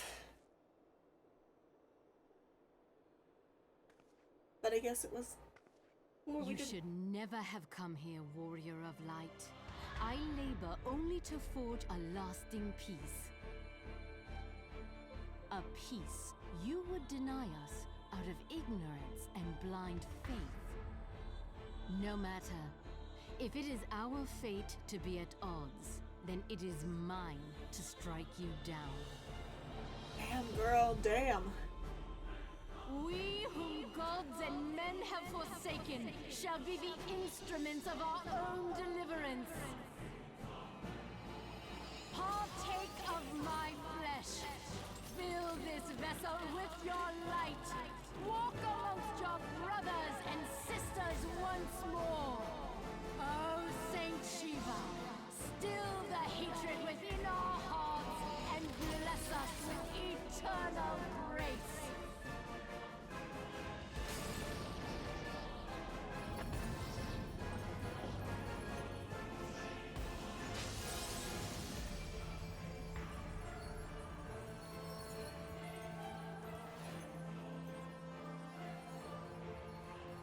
Nothing like the real Shiva would be my guess. Oh damn. I forget how hot Shiva is sometimes.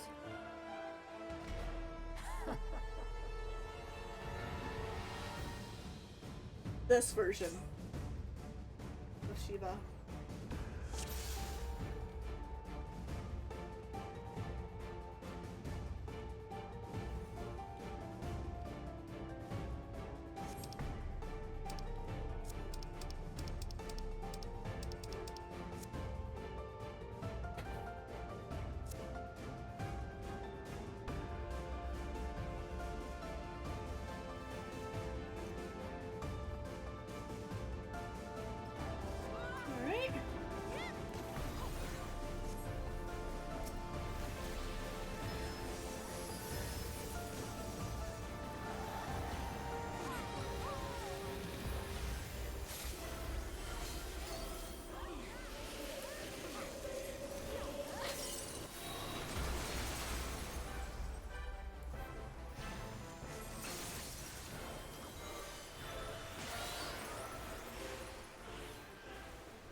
No, we already had some kind of death.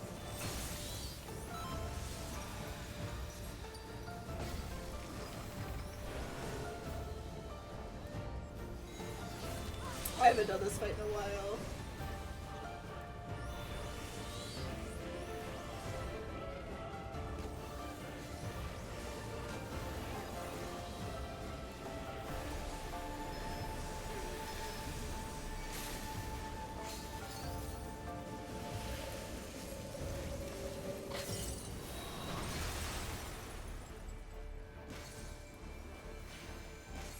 I may have done this stupid, but that's fine.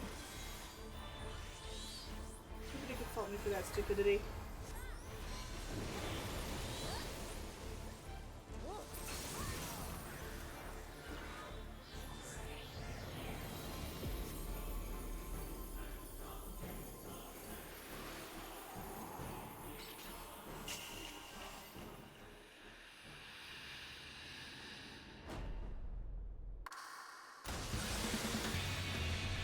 Here's the okay. I was like, when is this music coming? It's here.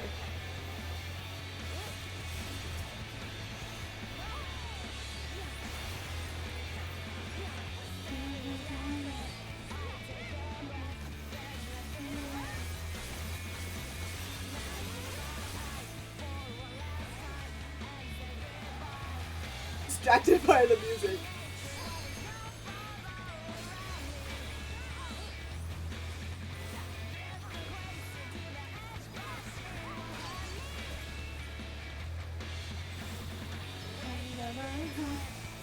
That's wrong.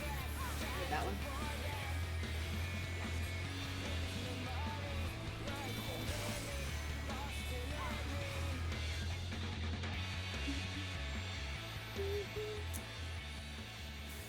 So cool.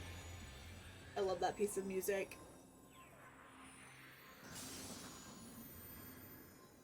Really like that piece of music.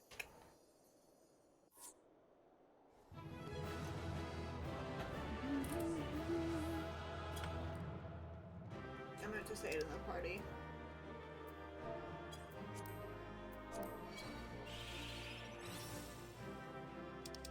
Ah! Have a player accommodation. Aw, and I received one too. I don't usually receive a lot on this one. Because I don't play with a lot of people, but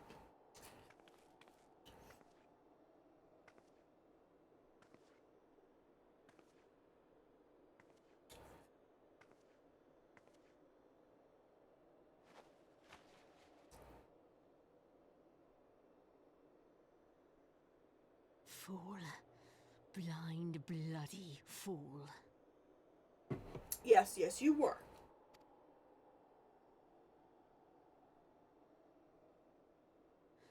You, of all people, should understand the suffering war begets. That no sacrifice is too great if it brings an end to the violence. Yeah, no, the type you're doing is just begetting more violence. Mine is the righteous cause. Whether it's righteous or not, is up for like your methods are what You lack. fight in a war you do not understand. A pawn of liars and schemers. And they are no less ignorant than you, following the creed of their fathers without question, never thinking to ask why. Trapped in a delusion of their own creation, and blind to the truth.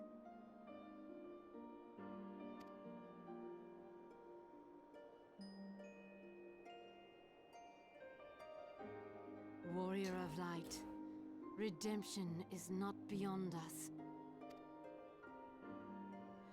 We who walk before may lead those who walk after. Seek the keeper of the lake. See with eyes unclouded.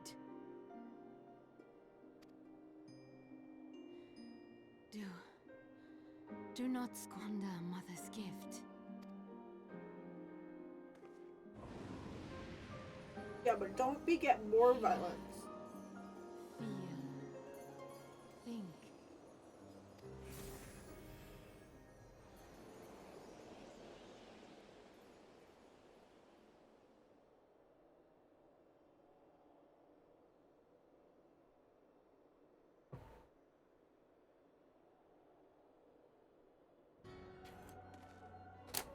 Ah.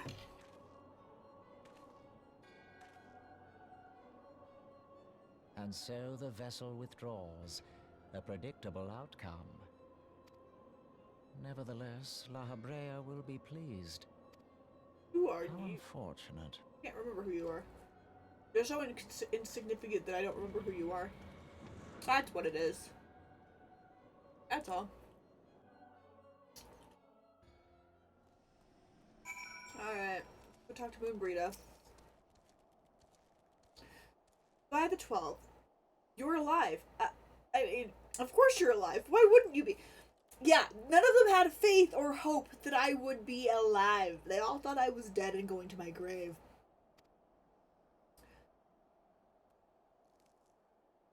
Isar did what? And you're certain about that, are you? Devornians are skilled with glamours after all. Look, if you say that's what you saw, I believe you. It's just that I've never heard of a primal being summoned like that before. Are you sure you're not injured? Head trauma has been known to cause hallucinations, you see. No, fair enough. I was only asking, Moonbrita. No faith in us. No faith in us whatsoever. Thanks. Thanks, girl. If you ask me, there's not to be gained from mulling over the implications of your story in the freezing cold. Let's save it for the Rising Stones, eh? I'll get everyone to meet us there. Ah. But before that, you had best pay a visit to Whitebrim Front. Speak with Alphino. He's probably worried sick about you. That, or he's busy playing at politics with the Ishgardians. Either way, I'm sure he'll be delighted to see you hale and healthy. Speaking of which, you don't have a headache or anything, do you? No. Lord Vision? Oh, no reason. Moonbrita.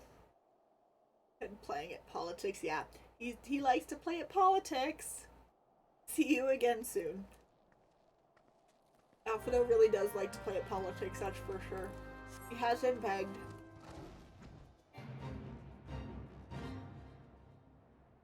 I do not like to play at politics. This is why I do not. I am in the industry. I don't play with politics. We don't touch.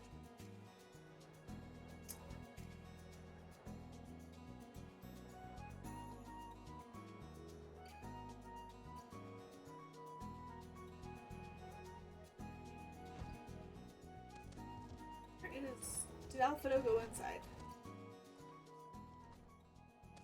He isn't.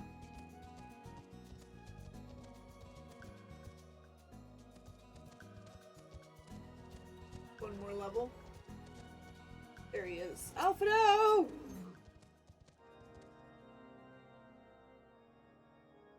There she is, and none the worse for wear. Was there ever any doubt that the Warrior of Light would succeed? I think I speak for all of us when I say that I should be would like nothing more than to hear the stirring tale of your victory, or would if you would be so kind. Then we were too late to prevent the summoning, but not too late to prevent further loss of life, an outcome worthy of celebration, and one for which we have Ellie to thank. You are right. Yes, you are right, of course, Sir Emmerich. I should be content with that, with what we have accomplished. I, for one, would not have wished for a better outcome. Shiva is no longer a threat. The heretics have been routed. There is the matter of Iceheart's escape, but she cannot run forever. Whether it takes days, weeks, moons, or even years, my knights will find her.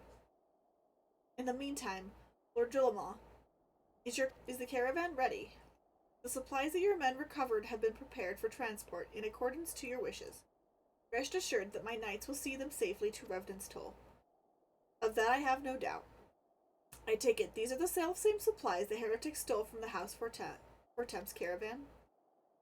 Lest the crystals which comprise the bulk of the shipment, yes. Scarcely a fraction of that which was promised, but a meaningful contribution to your cause of the same. Oh, on an unrelated note, might I trouble you to accompany to Camp Dragonhead at your earliest convenience?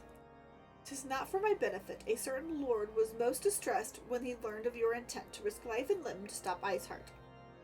It took half a dozen knights to restrain him, I'm told. Oh, I will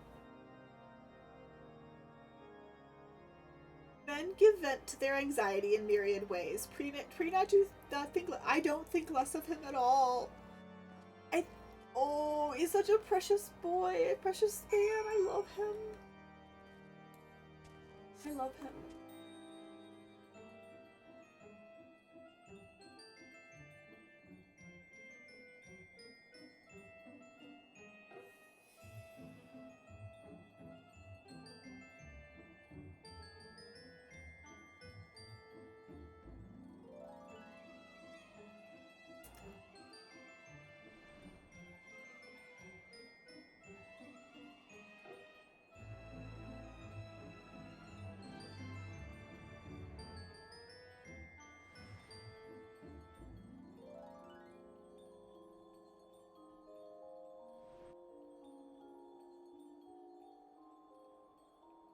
know that we are safe.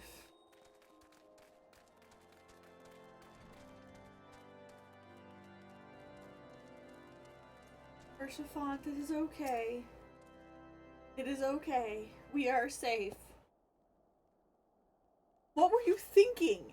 Wagering your very being on a dubious theory which might allow you to enter Aya's heart's lair, knowing full well that she could have sufficient forewarning to compare her ritual to summon Shiva anyway. And then engaging the abomination in mortal combat? By the Fury! This the stuff of ballads, a battle for the ages. Would that I have been there to fight by your side. Yet here I was forced to wait, condemned to wonder of the fate of a dear friend for a veritable eternity. I would not wish such torture on my most hated enemy. Oh my god, I love Horshafa. He's such a sweet man. But you are here now, and that is what truly matters. Let us move on. Sir Amaric wished to have words with you and Master Alvino in private. He awaits us in the accessory. They could. Oh, he wasn't exactly in private then, maybe. Alright. Alright, that's fine. Greetings, madam. I shall show you in at once. Let's go in. Let us go in.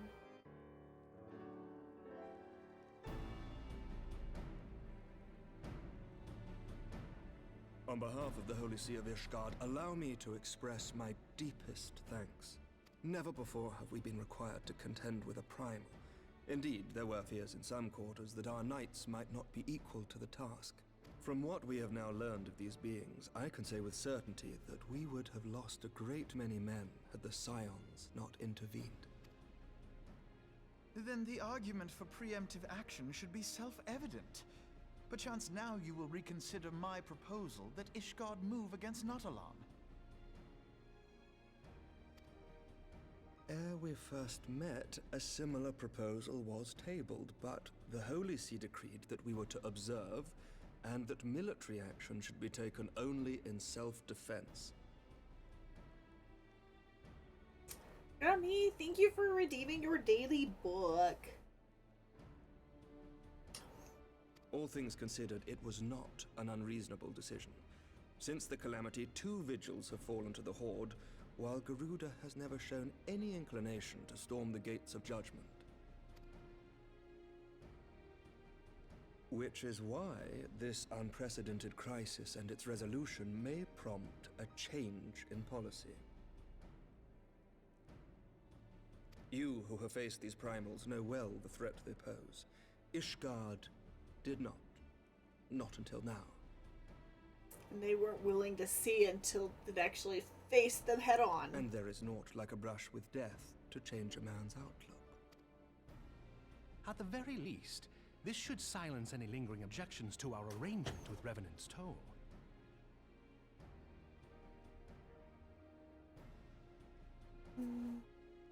The Holy See may even feel moved to grant us its formal endorsement. So far as it is possible, the Scions shall be compensated for their service. Appreciate, Amaric. Appreciate, sir. We should be grateful for any aid you can provide. Yeah, Alfredo, can you just shut it for a second and just say things like that? Just say things like that right now. As a gesture of good faith, I shall withdraw my previous request. Your people are doubtless needed elsewhere. That will not be necessary. We too have a vested interest in watching Dravania's movements. I see. Once more, I must thank you. Sir Amaric, if I may, do you truly believe that Midgard Zoma could return? The heavens are a window unto truth, but those who interpret their movements are not infallible. I requested your involvement as a precautionary measure. But of course, you sought an excuse to compensate us from the first, mindful of what would happen if Revenant's Toll were taken by your enemies. Ishgard is not wont to aid its neighbors, but that does not preclude it from manipulating them to serve its own interests. Choose your next words carefully. Alphino. Alphino. Do you know what sort of man becomes Lord Commander of the Temple Knights? One who comes from good stock. I did not. Yet here I am. Now, why do you suppose that is? Proved yourself? Because I swiftly learned to tell the difference between words, deeds, and beliefs. You are correct, Master Leveilleur. Ishgard desires to see Revenant's toll flourish, as it would present a troublesome obstacle to our enemies from the south. We are so glad to be of use to you. As we are to you. Ours is a mutually beneficial arrangement, lest we forget. One born of necessity. Yeah. The dragons grow more restless by the day, and the heretics harry us nigh without cease. We have contended with such troubles for centuries, but there are limits to even our endurance. Yeah. Yet as a pauper is loath to part with his meager possessions, the leaders of Ishgard are not wont to render up their trust to outsiders. But with perseverance on our part, they may yet be made to see the light. Nevertheless, one must take care when walking the road less traveled. How on earth did you escape your kennel? Did your father let you out? It'll take a minute, guys. Right back.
I didn't even realize that the hubby had come home for lunch.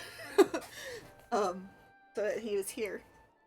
Because I was like, I'm pretty sure I put her in her kennel because she's been having a lot more accidents and stuff, and we've been trying to do more walks, everything. And she does have an appointment coming up, to take her in, but I didn't want to try to like have her like go find a corner to piss at while I was trying to stream. So she was in her kennel for a little bit. She also really just likes to be in there and nap, so she was probably asleep. And then suddenly I saw her. She was right next to me, and I was like, "How? How?" The hubby. That's why. That's why. Wise words, Sir Emmerich. I shall make a point to remember them. I must apologize for my earlier outburst. I hope it will not sour our good relations. But yeah, Emmerich has to tread carefully because he does want his country. He does want it to rejoin, but he also understands like that can't, like, he has to play his part with his own country and figure everything and get everything working. Not Yep, at all. yep. You but spoke from the heart. I trust you understand that at times my duties may prevent me from meeting with you. On such occasions, my second-in-command will speak for me. Lucia, at your service. Pray excuse our reticence. We are but wary of speaking too freely, lest our sentiments be made known to our enemies. Know that the Lord Commander and I are of one mind. For the sake of Ishgard, and of Eorzea at large, I pray our peoples can put aside their differences. Those who dwell in the past risk losing sight of their future. Ooh. That line has a lot more implications than I really realized the first time playing through. Should aught befall one of our shipments, pray inform Lucia immediately. You may also relay to her any words you might have for me alone. Not being of Ishgardian birth, she owes no allegiance to any noble house, making her as near to incorruptible as one can find in my homeland. Suffice it to say, I trust her completely, and so may you. Which reminds me, Lord Orchefort, if you would be so kind? Certainly.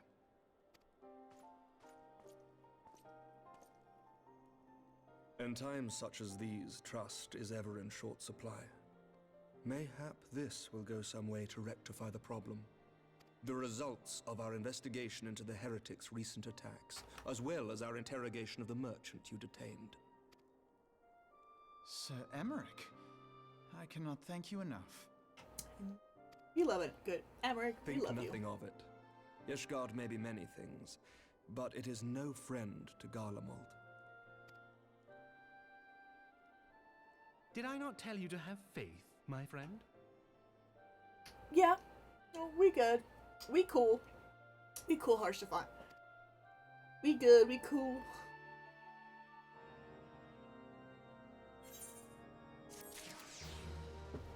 We are cool.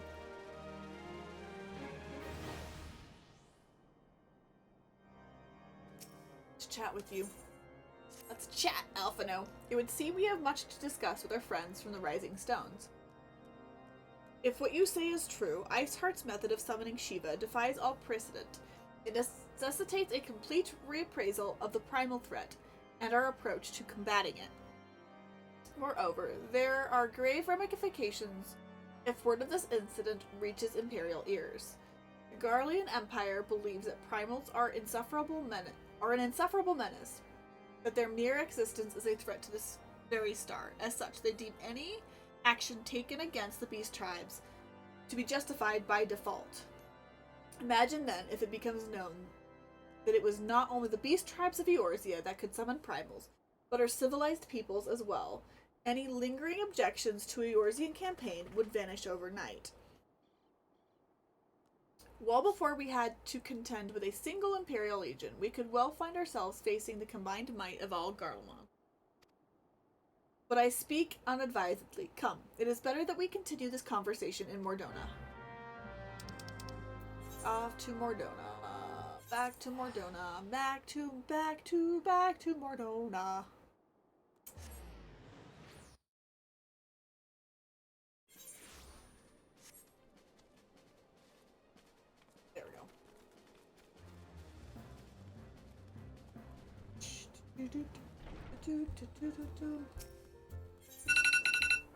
Ooh, stop that. Stop that phone.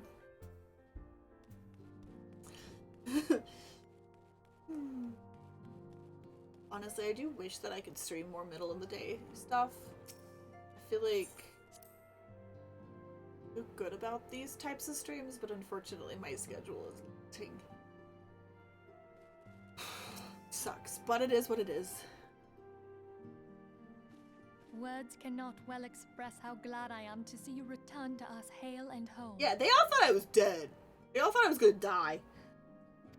They're all putting on brave faces, but they all thought I was gonna die. I am most eager to hear your account of that which occurred in Kurthis, assuming you're ready to speak of it.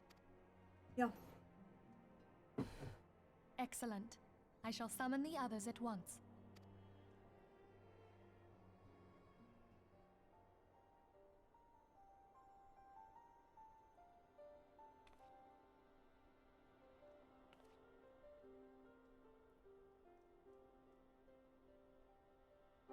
Iceheart used her own body as a vessel for a primal soul?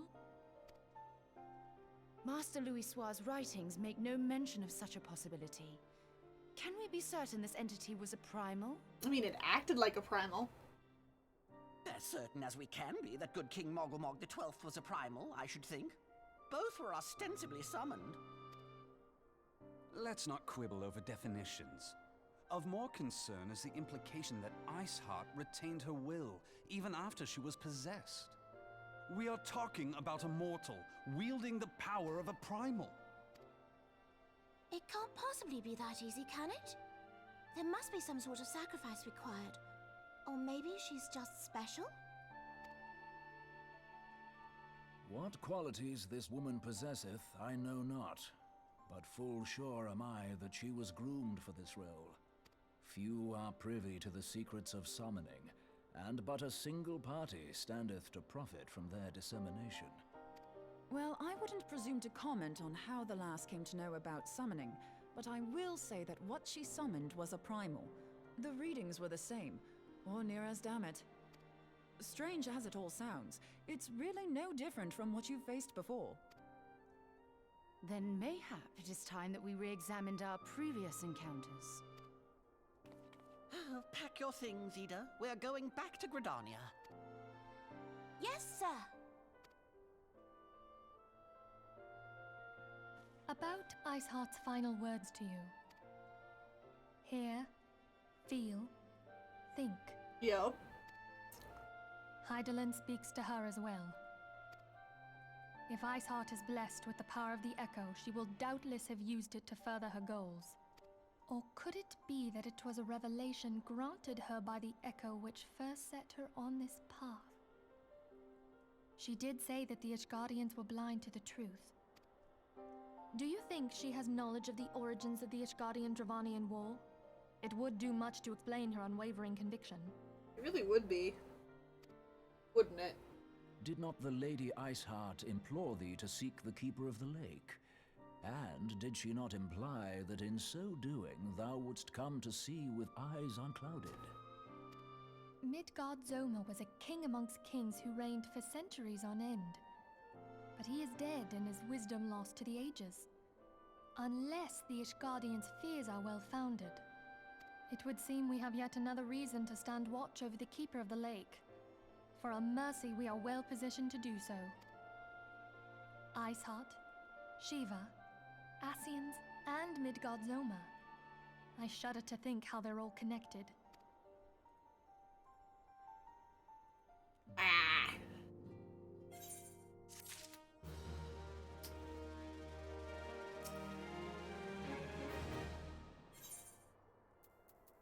Ooh, we have a new weapon.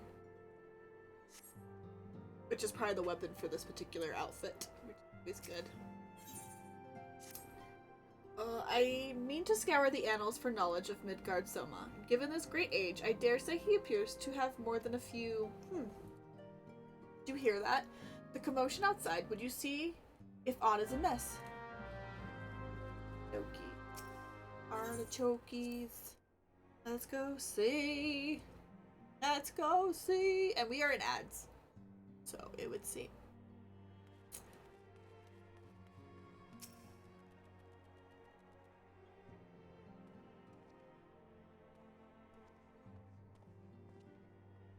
'Tis well that you are on hand. I have a problem. Royale has escaped.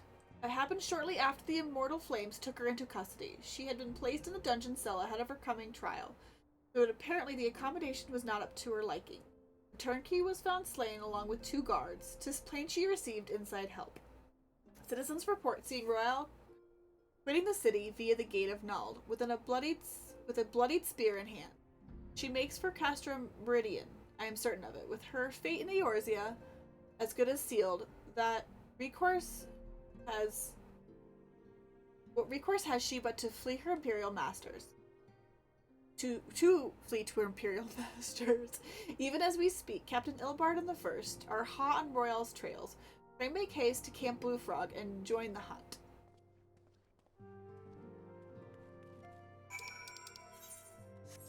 Okay. We're gonna go do some fighting. Them's fighting words.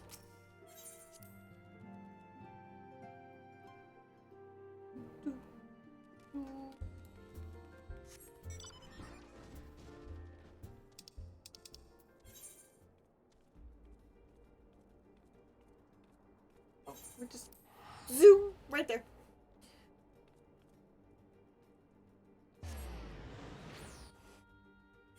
Do.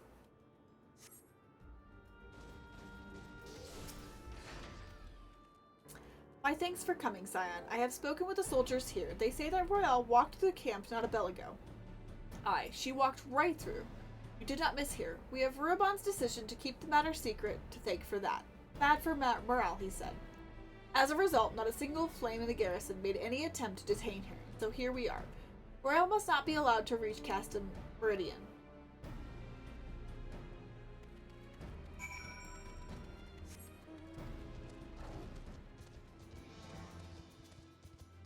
Let's go!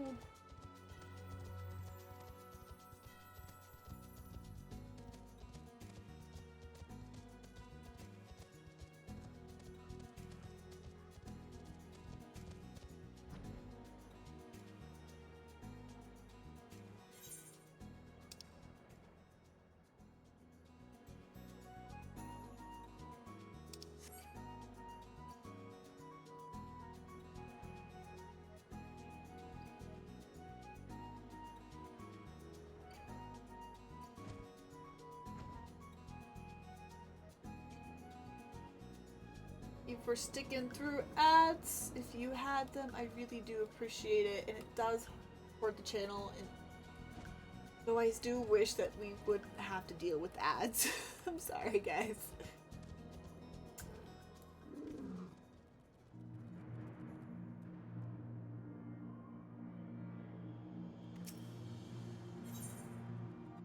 All right, let us go.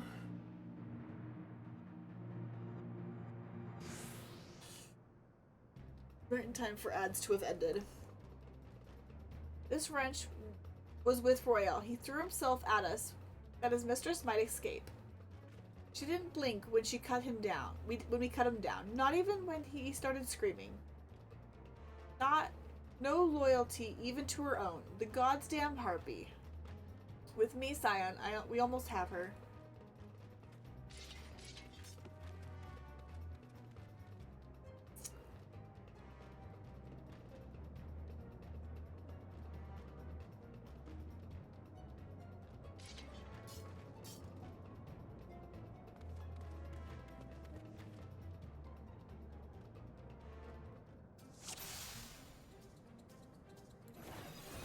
Want Royale alive, kill the rest for Eorzea.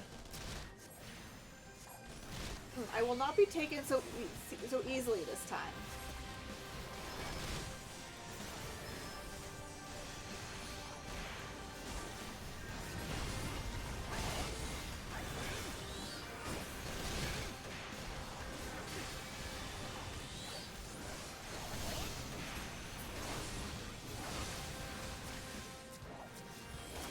Enemy free of reinforcements. Look sharp, men. Show them no quarter!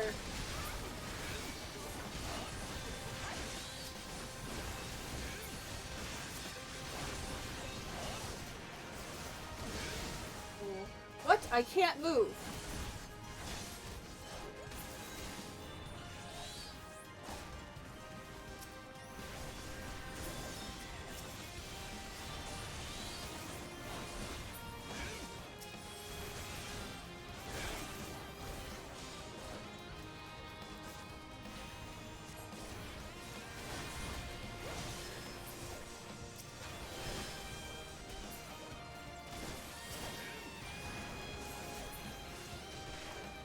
reinforcements, they really aren't playing roles. You cannot stand against the Empire.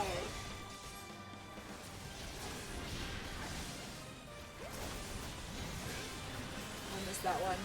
They have healers. Kill them first.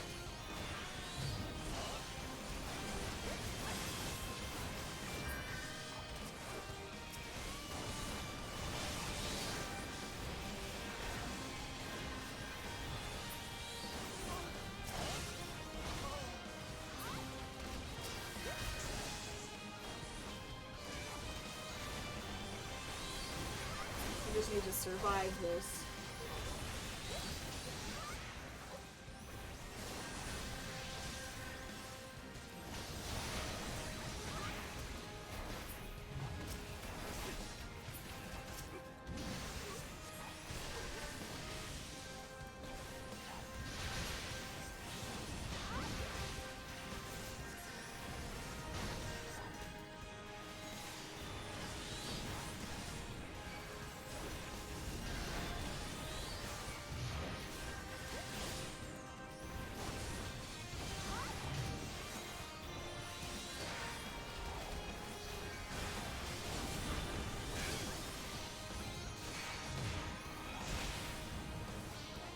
Forgive us our lateness. We're in your debt.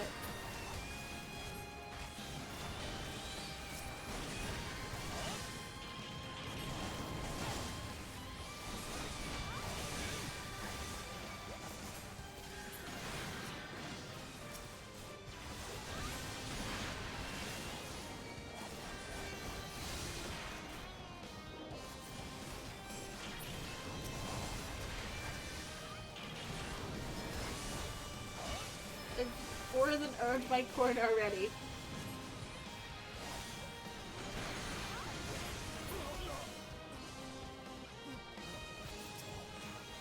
Oops, I meant to not do that one.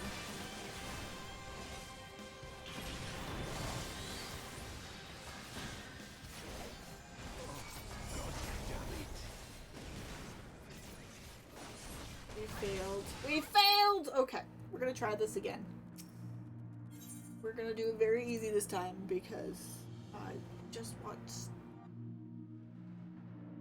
It's just that's how I roll. We are gonna skip the cutscene.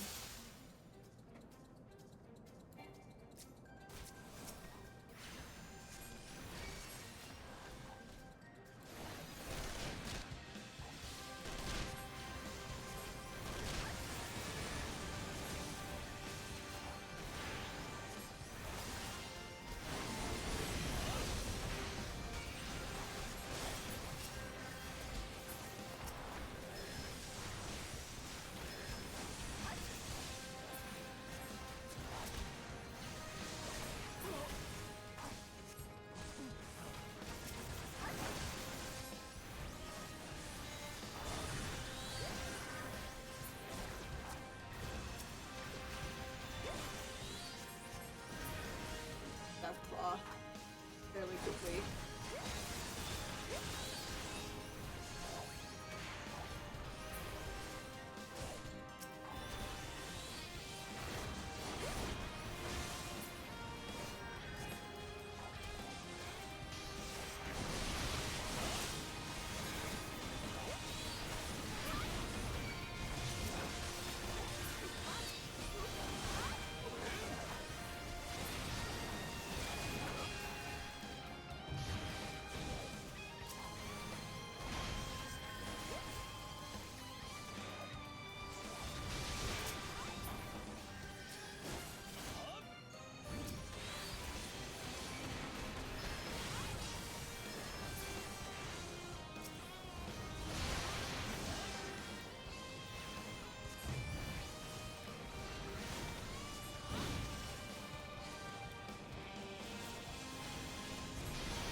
Lordy.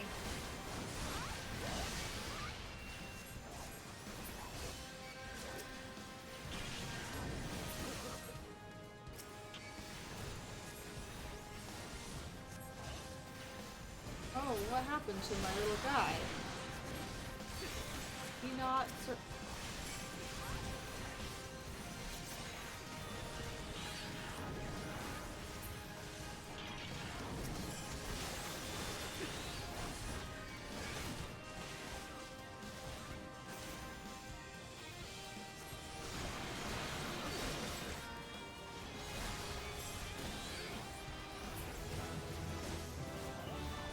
I just leveled up. Okay. The middle of a fight. Oh, the duty commenced. Okay. Okay, cool. We got it this time. We got it. Bind her and do it tight.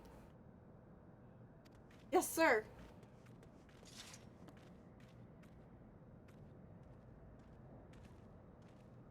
Good work, men.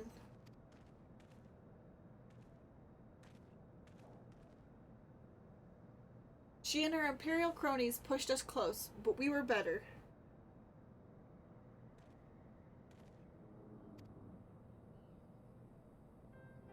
Behold, a respected officer of the Immortal Flames.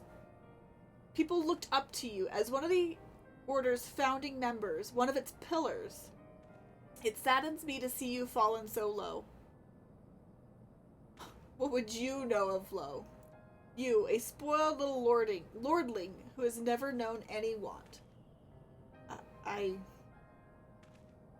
People such as you take wealth and birth for granted. You think it your God's given right to rule over others. You know not of our plight, the injustice that we low-born Ishgardians must endure. The noble lords and ladies, we are not people, but resources to be consumed. You did what I did what I had to survive. Stealing, killing, even... I'm not saying that on stream. Basically, even selling myself, so... It is no fault of mine if fools imagined me a paragon when I joined the Flames. To hear you tell of it, one would think you the only person ever to have suffered. In case you have forgotten, Ruban himself was born into poverty. As was I. We lived hand to mouth, with little more than shirts on our back. Hunger was our constant companion. Yet never did we bemoan our lot in life, nor did we begrudge others their fortune. The difference is you guys are men and she's a woman, and so I don't know if that makes a difference, but you know, it might. We accepted the hand that we had been dealt, and placed it the best of our ability. Life was a battle, aye, but no matter what fate threw at us, we took it on the chin and came back for more. Everything we have, we fought for. How are we any different then? 'Tis true that we are both born mercenaries of lowly birth, and 'tis true that we both had our fair share of struggles.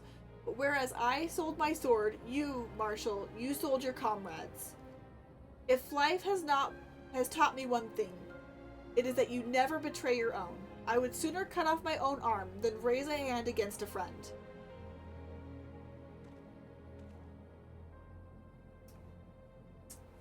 We're gonna come back to this moment. But enough talk. You will return to Ul'dah to face justice, and the people whose trust you have dragged through the gutter.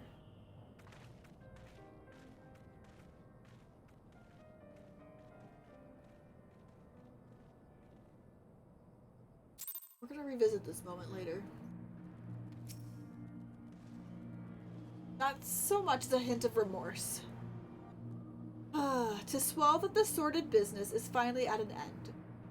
A friend's betrayal cuts deeper than steel. You must hope that we have chosen our own allies more wisely than Ruban chose his.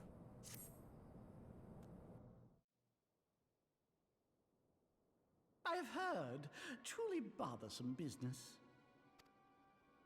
No, I do not foresee a problem on that front. The main concern is Roban. There is no telling what the brute might do. Have the Blades watch him in the flames day and night. You may leave the Sultana to me. I shall personally attend her grace.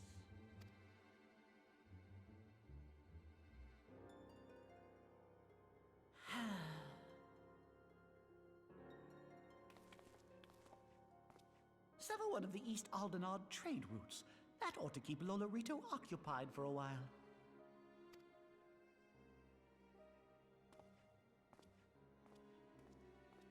Unanimo ulnamo. For my sake, pray be a good little sultana to the last.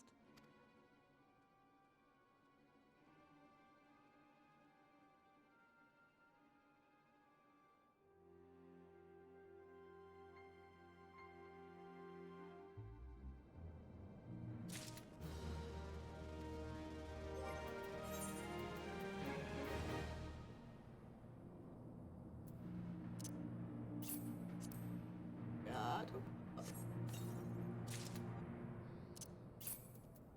Place in our chest, then we go to character. Yep, that is that, and go into our chest. All of these should probably come out.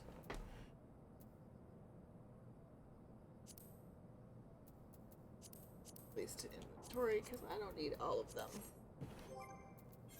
Inventory, actually go to Chocobo, settle bag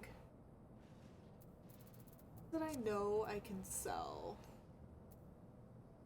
That one, that one. That one I want to get rid of. Both of the... try that one on.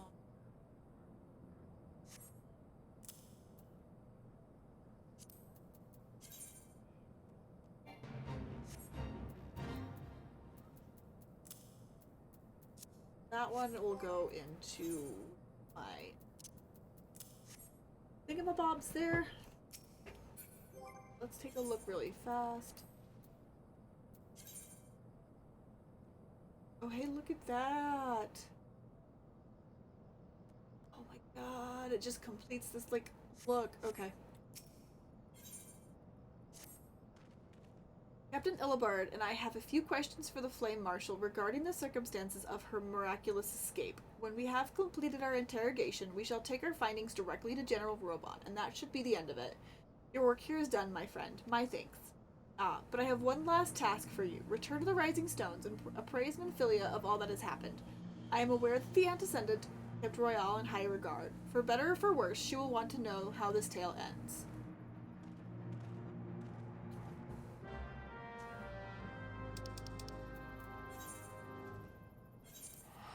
Back down to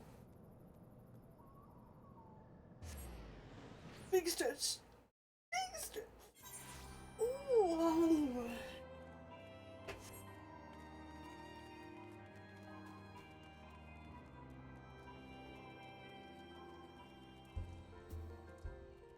Looks stylish.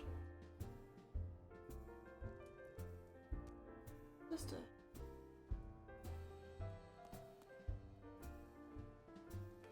definitely looks stylish.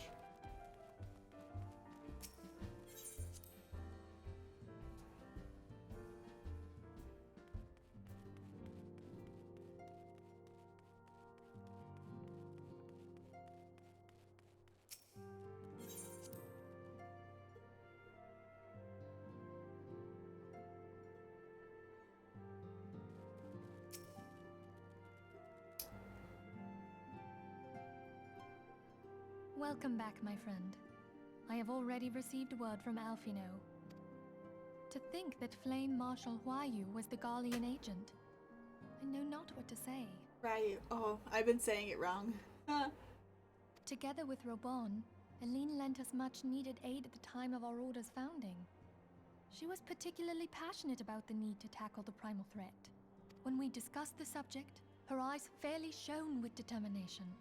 Whatever else she may have been, I choose to believe that it was her true self with whom I spoke then. But now is not the time to dwell on such matters. Fortunately not. I have an important announcement to make regarding our effort to defeat the Ascians. We shall begin as soon as everyone is assembled.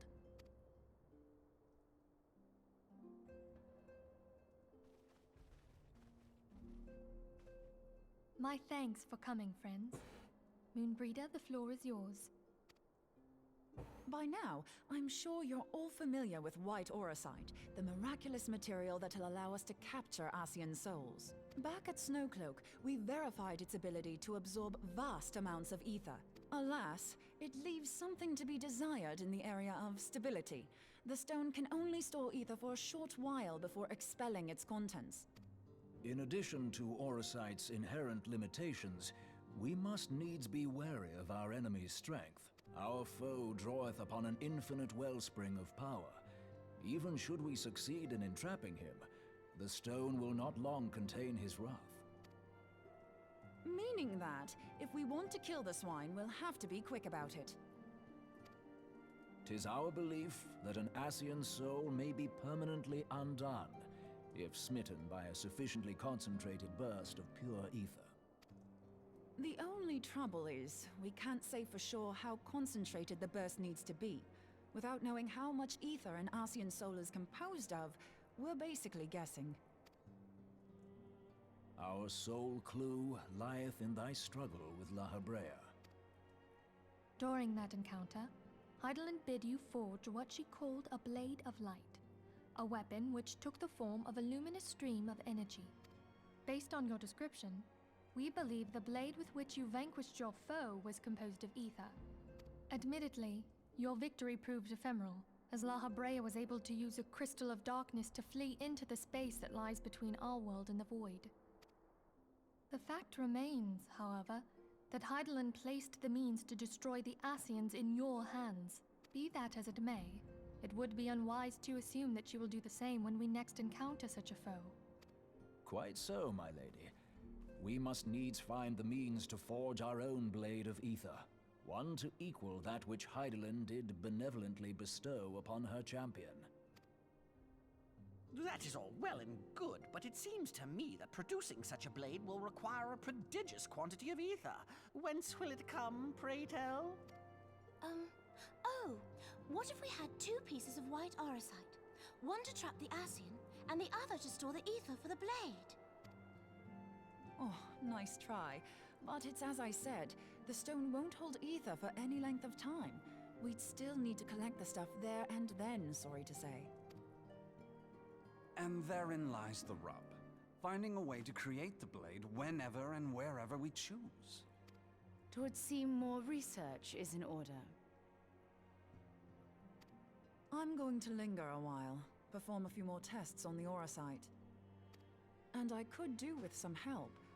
Urianger, why don't you lend me a hand?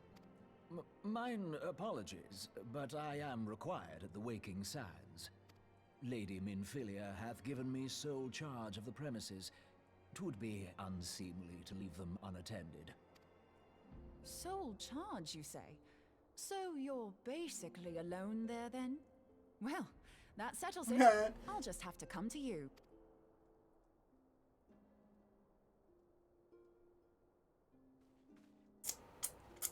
Set yourself up for that one, Urianger. That you did. While you were afield, word arrived from the Charlian motherland. You will recall that a survey party was dispatched to investigate the incident of the Isle of Vow. What they discovered was troubling, to say the least. According to the report, the isle has been erased from existence. 'Twas as if a hole had been torn in the very fabric of reality. Aye, yet the mystery endeth not with the isle's disappearance. It hath come to light that a number of scholars in various other locales were reported missing at a similar juncture. What's more, they all had something in common with the head of the students of Baldessian. Every last one of them was researching a phenomenon called dimensional compression, or the rejoining as the ancient texts call it. I'll be damned if that's a coincidence. All indications suggest Ascian involvement, but I sense that a force greater still is at work. The entity the Dark Beings call the One True God. We must pray that my dear friend Kryl regains consciousness soon. If she bore witness to the Isle of Val's final moments, she may be able to shed some light on this mystery. I can't remember where that story piece leads. Oh.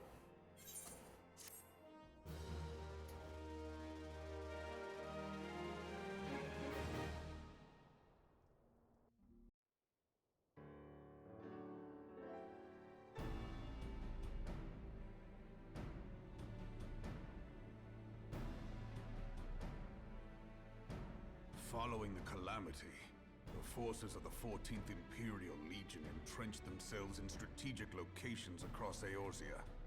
So swiftly did they accomplish this, it was suspected that they had received help. To think that it came from Huayu, my right hand. There is more. We have reason to believe that Huayu didn't deal exclusively with the 14th. She also answered to a higher authority in Garlemald. But this higher authority could not have been the Emperor.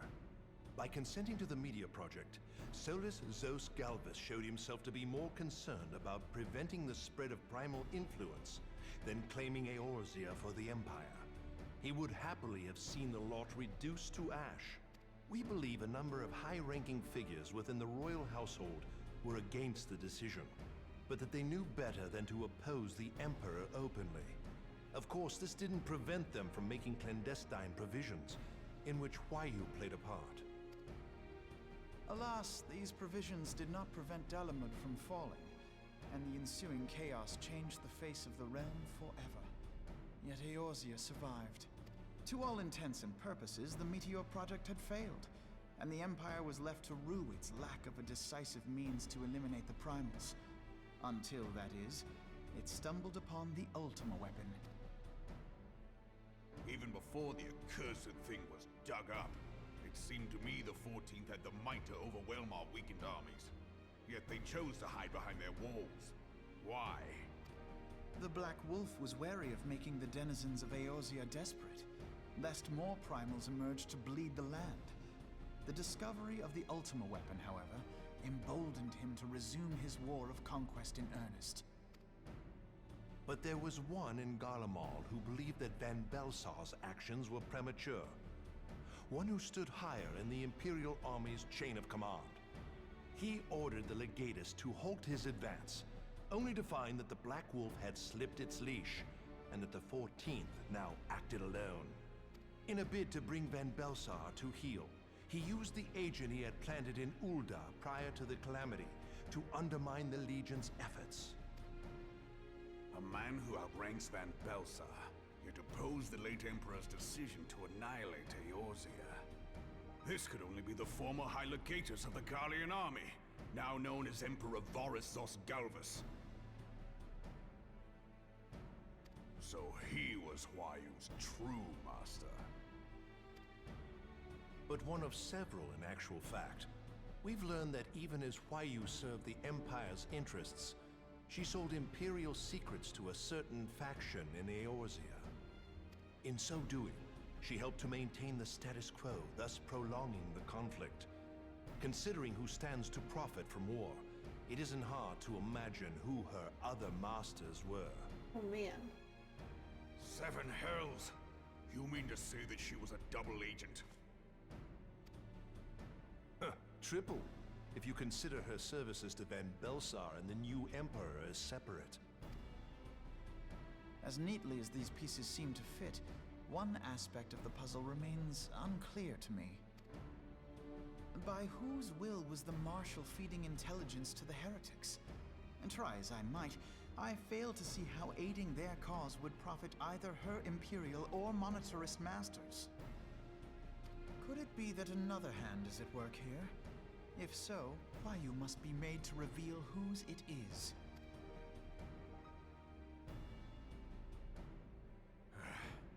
Not only have I lost a trusted friend, now I must interrogate her as a stranger. Not a pleasant task, I grant you, but a necessary one. Unless we weed out the ivy, root, stalk, and stem, it will simply grow back. I know that full well. Those closest to Huayu have already been detained, and I will question them alongside her. General, pray keep in mind that there may be unwitting abettors among them. All will be treated fairly. On that you have my word. Those who are innocent have no cause to fear. You have ever been a friend of truth, General. I hope the unpleasant task of weeding out falsehood will not detain you too long.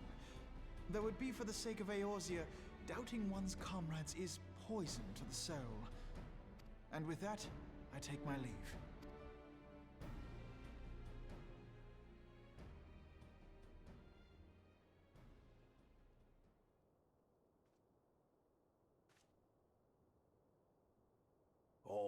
these years, I've been made to dance to their tune.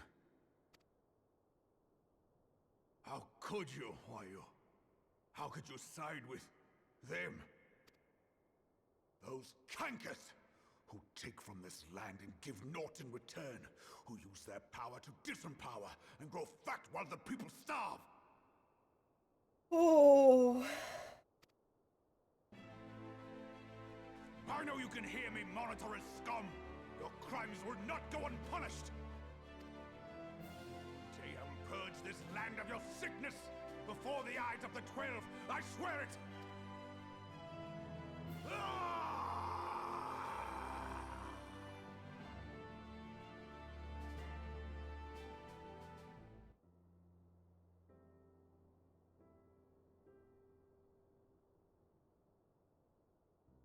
I shall have no further need of you this day. Your Grace.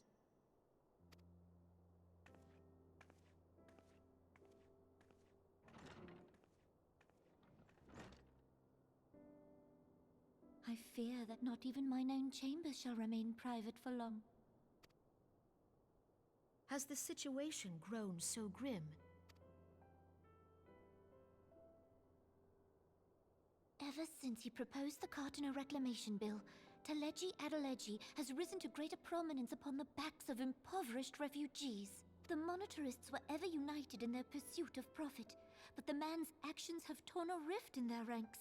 They snap at each other as rabid dogs. Yet now is not the time to be bickering among ourselves.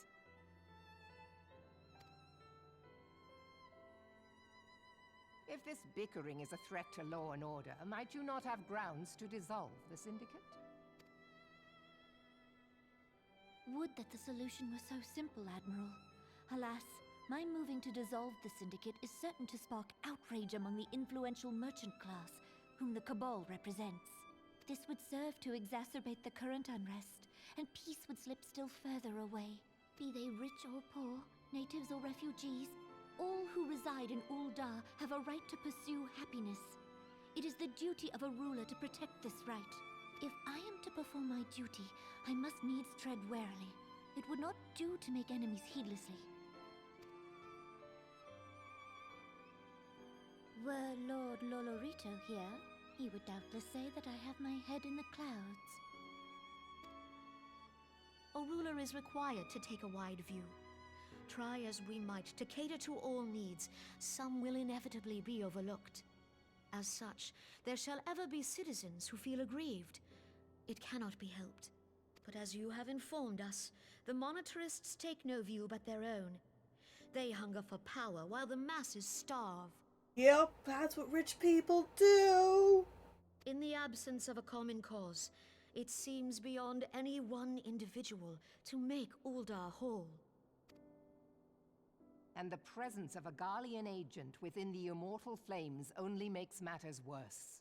Even accounting for Ul'dah's historic reliance upon mercenaries, such a grievous breach of security is unprecedented. I fear this business will provide the monetarists with a rod to beat Rauban.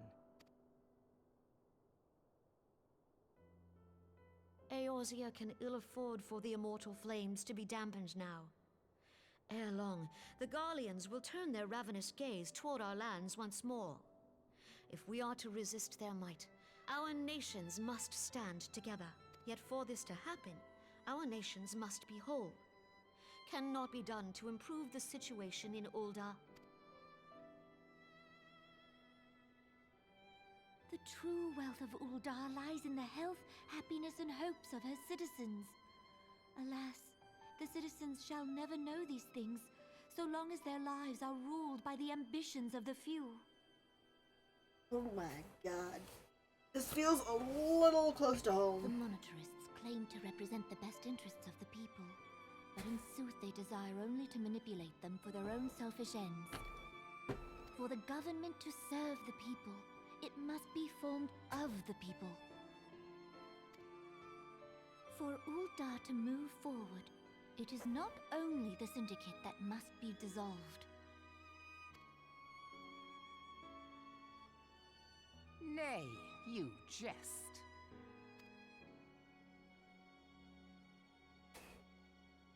My friends, it was for no other reason than to make known to you mine intent that I requested your presence here. When I make my declaration to the people, chaos shall inevitably ensue. Oh, man. As the last monarch in the line of Ul, I make unto you this request. Help Roban to preserve order and protect the people. Forsake them, and you forsake yourselves. For a strong Eorzea will ever have need of a strong Ul'dah.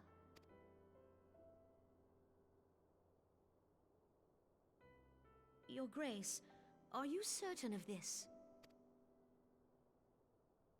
There is no other way. When the time is ripe, the nation shall become a true republic. Both royalists and monetarists shall cease to be. Ul'dah will no longer belong to kings or queens or merchant princes, but to her people.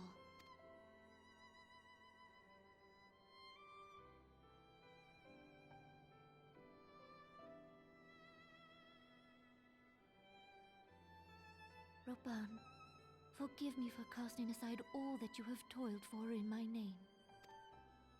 Beyond this gesture, I am powerless to help my subjects.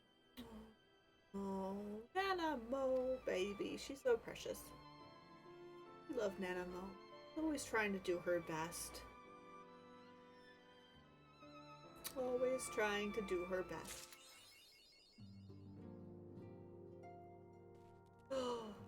Oh.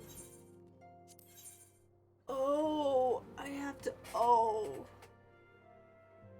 Oh, wait. Hold on.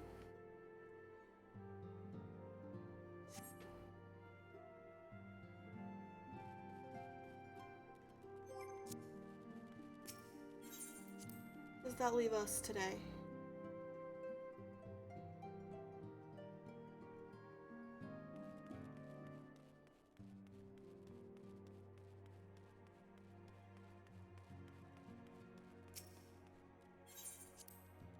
Or does that leave us today? I can't do that, but I need to do the next.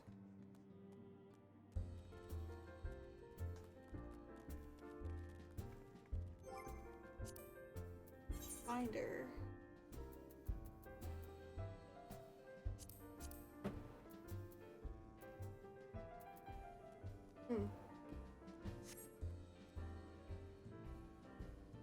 Ooh.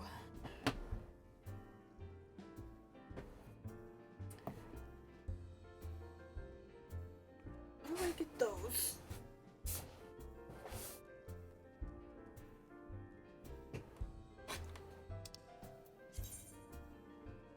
Oh.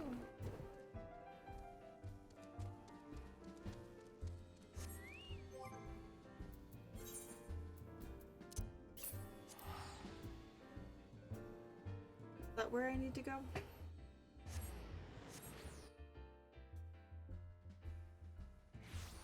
Let's see if we can.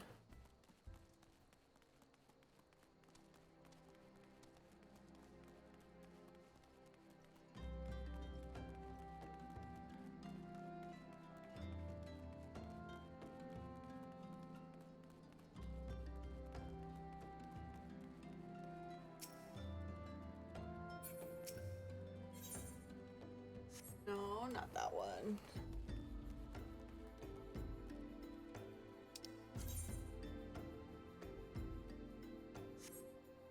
In here.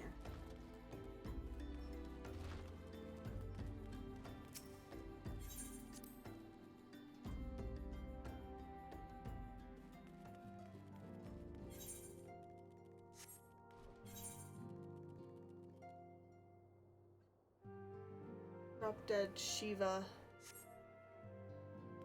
Well, we're gonna figure all of this out. Things I do.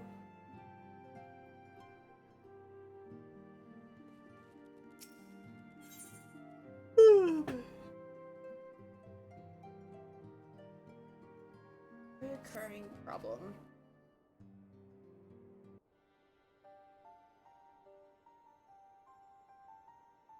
I know you can scarce a chance to rest, but I'm afraid there's still work to do. The ultimate weapons of destruction, 'twould seem, would serve to embolden beastmen. Okay, so this is the quest line to unlock the heart. Oh, okay, this is the one we need to finish up.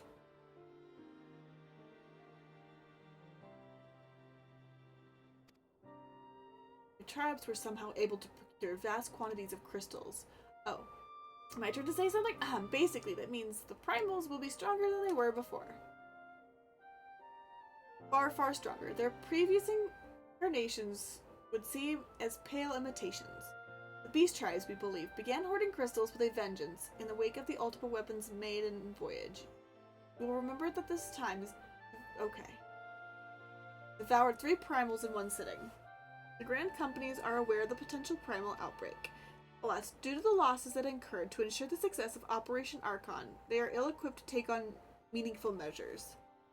After deliberations, the leaders concluded that there must needs turn to us once more. To thee. The etheric waves that were observed in Mordona do not appear to bear connection to any beast tribe. Yet much and more still remains beyond our knowing. We must be prepared for all possibilities. I am loath to send you into the midst of danger again so soon, but none have proven themselves more capable against the primals than you. Will you undertake this mission? Okay. You have my thanks. I truly do not know what we would do without you. Go ahead, Thancred. Ahem. With circumstances as they were, I haven't had a chance to properly express my gratitude. I owe you my life. Thank you. From the bottom of my heart. I should have done this before. That's okay. A string of failures has left me feeling powerless. I wanted to be stronger, that I might do right by my fellow scions. But instead, I caused you all no end of grief and suffering. I swear to you it shan't happen again. Owing to everyone's ministrations, I am quite recovered now. I hope to return to my duties again soon.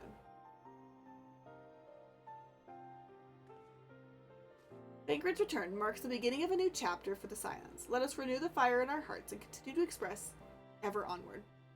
Now then, back to the matter of the primals. With no fewer than 3 of the beings threatening to appear, it is easy to feel overwhelmed. We must take it one sure step at a time. Urianger has the overview of the situation as it stands.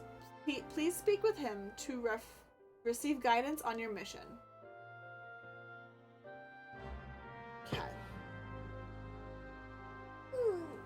Ooh. Let's see how many of these we can knock out.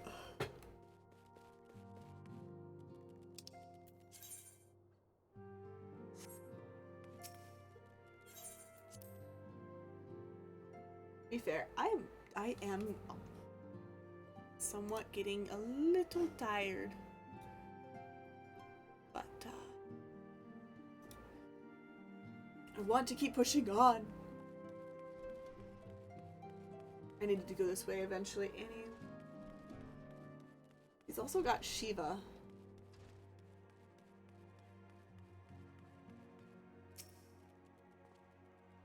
Such knowledge I possess of the beast tribes and their primals is at thy disposal. Whether man or beastmen, we are wont to seek power when plunged into the black depths of despair. That despair doth begin with the Amalda, who have already summoned Ifrit. Their comrade Thancred now returned. Thou wouldst do well to seek this counsel.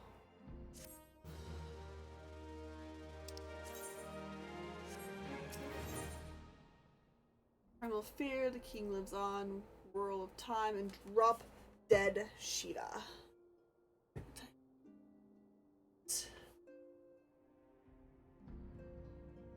I only need to do 3 of these.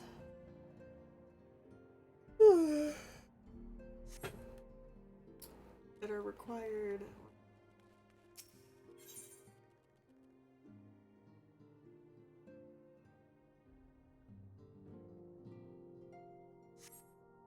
So Ifrit is there.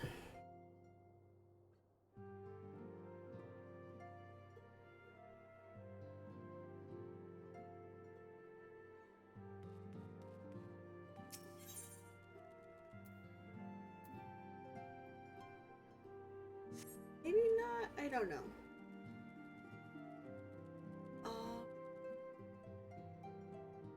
Okay. So I think, ooh, being these are not main storyline items, I probably will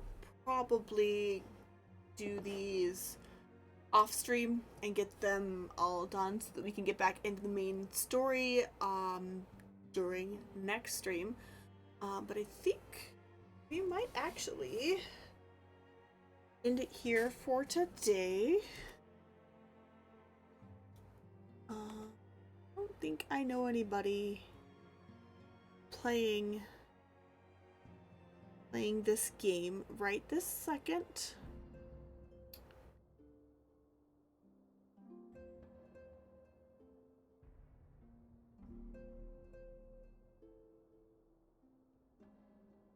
So I don't think I'm gonna go ahead and raid out, unfortunately. As much as I would love to start raiding out, and that would be a good thing, I don't know really anybody that is currently playing this game, and everybody that I do know, that nobody that I really am familiar enough with is currently streaming to send you guys all along safely, and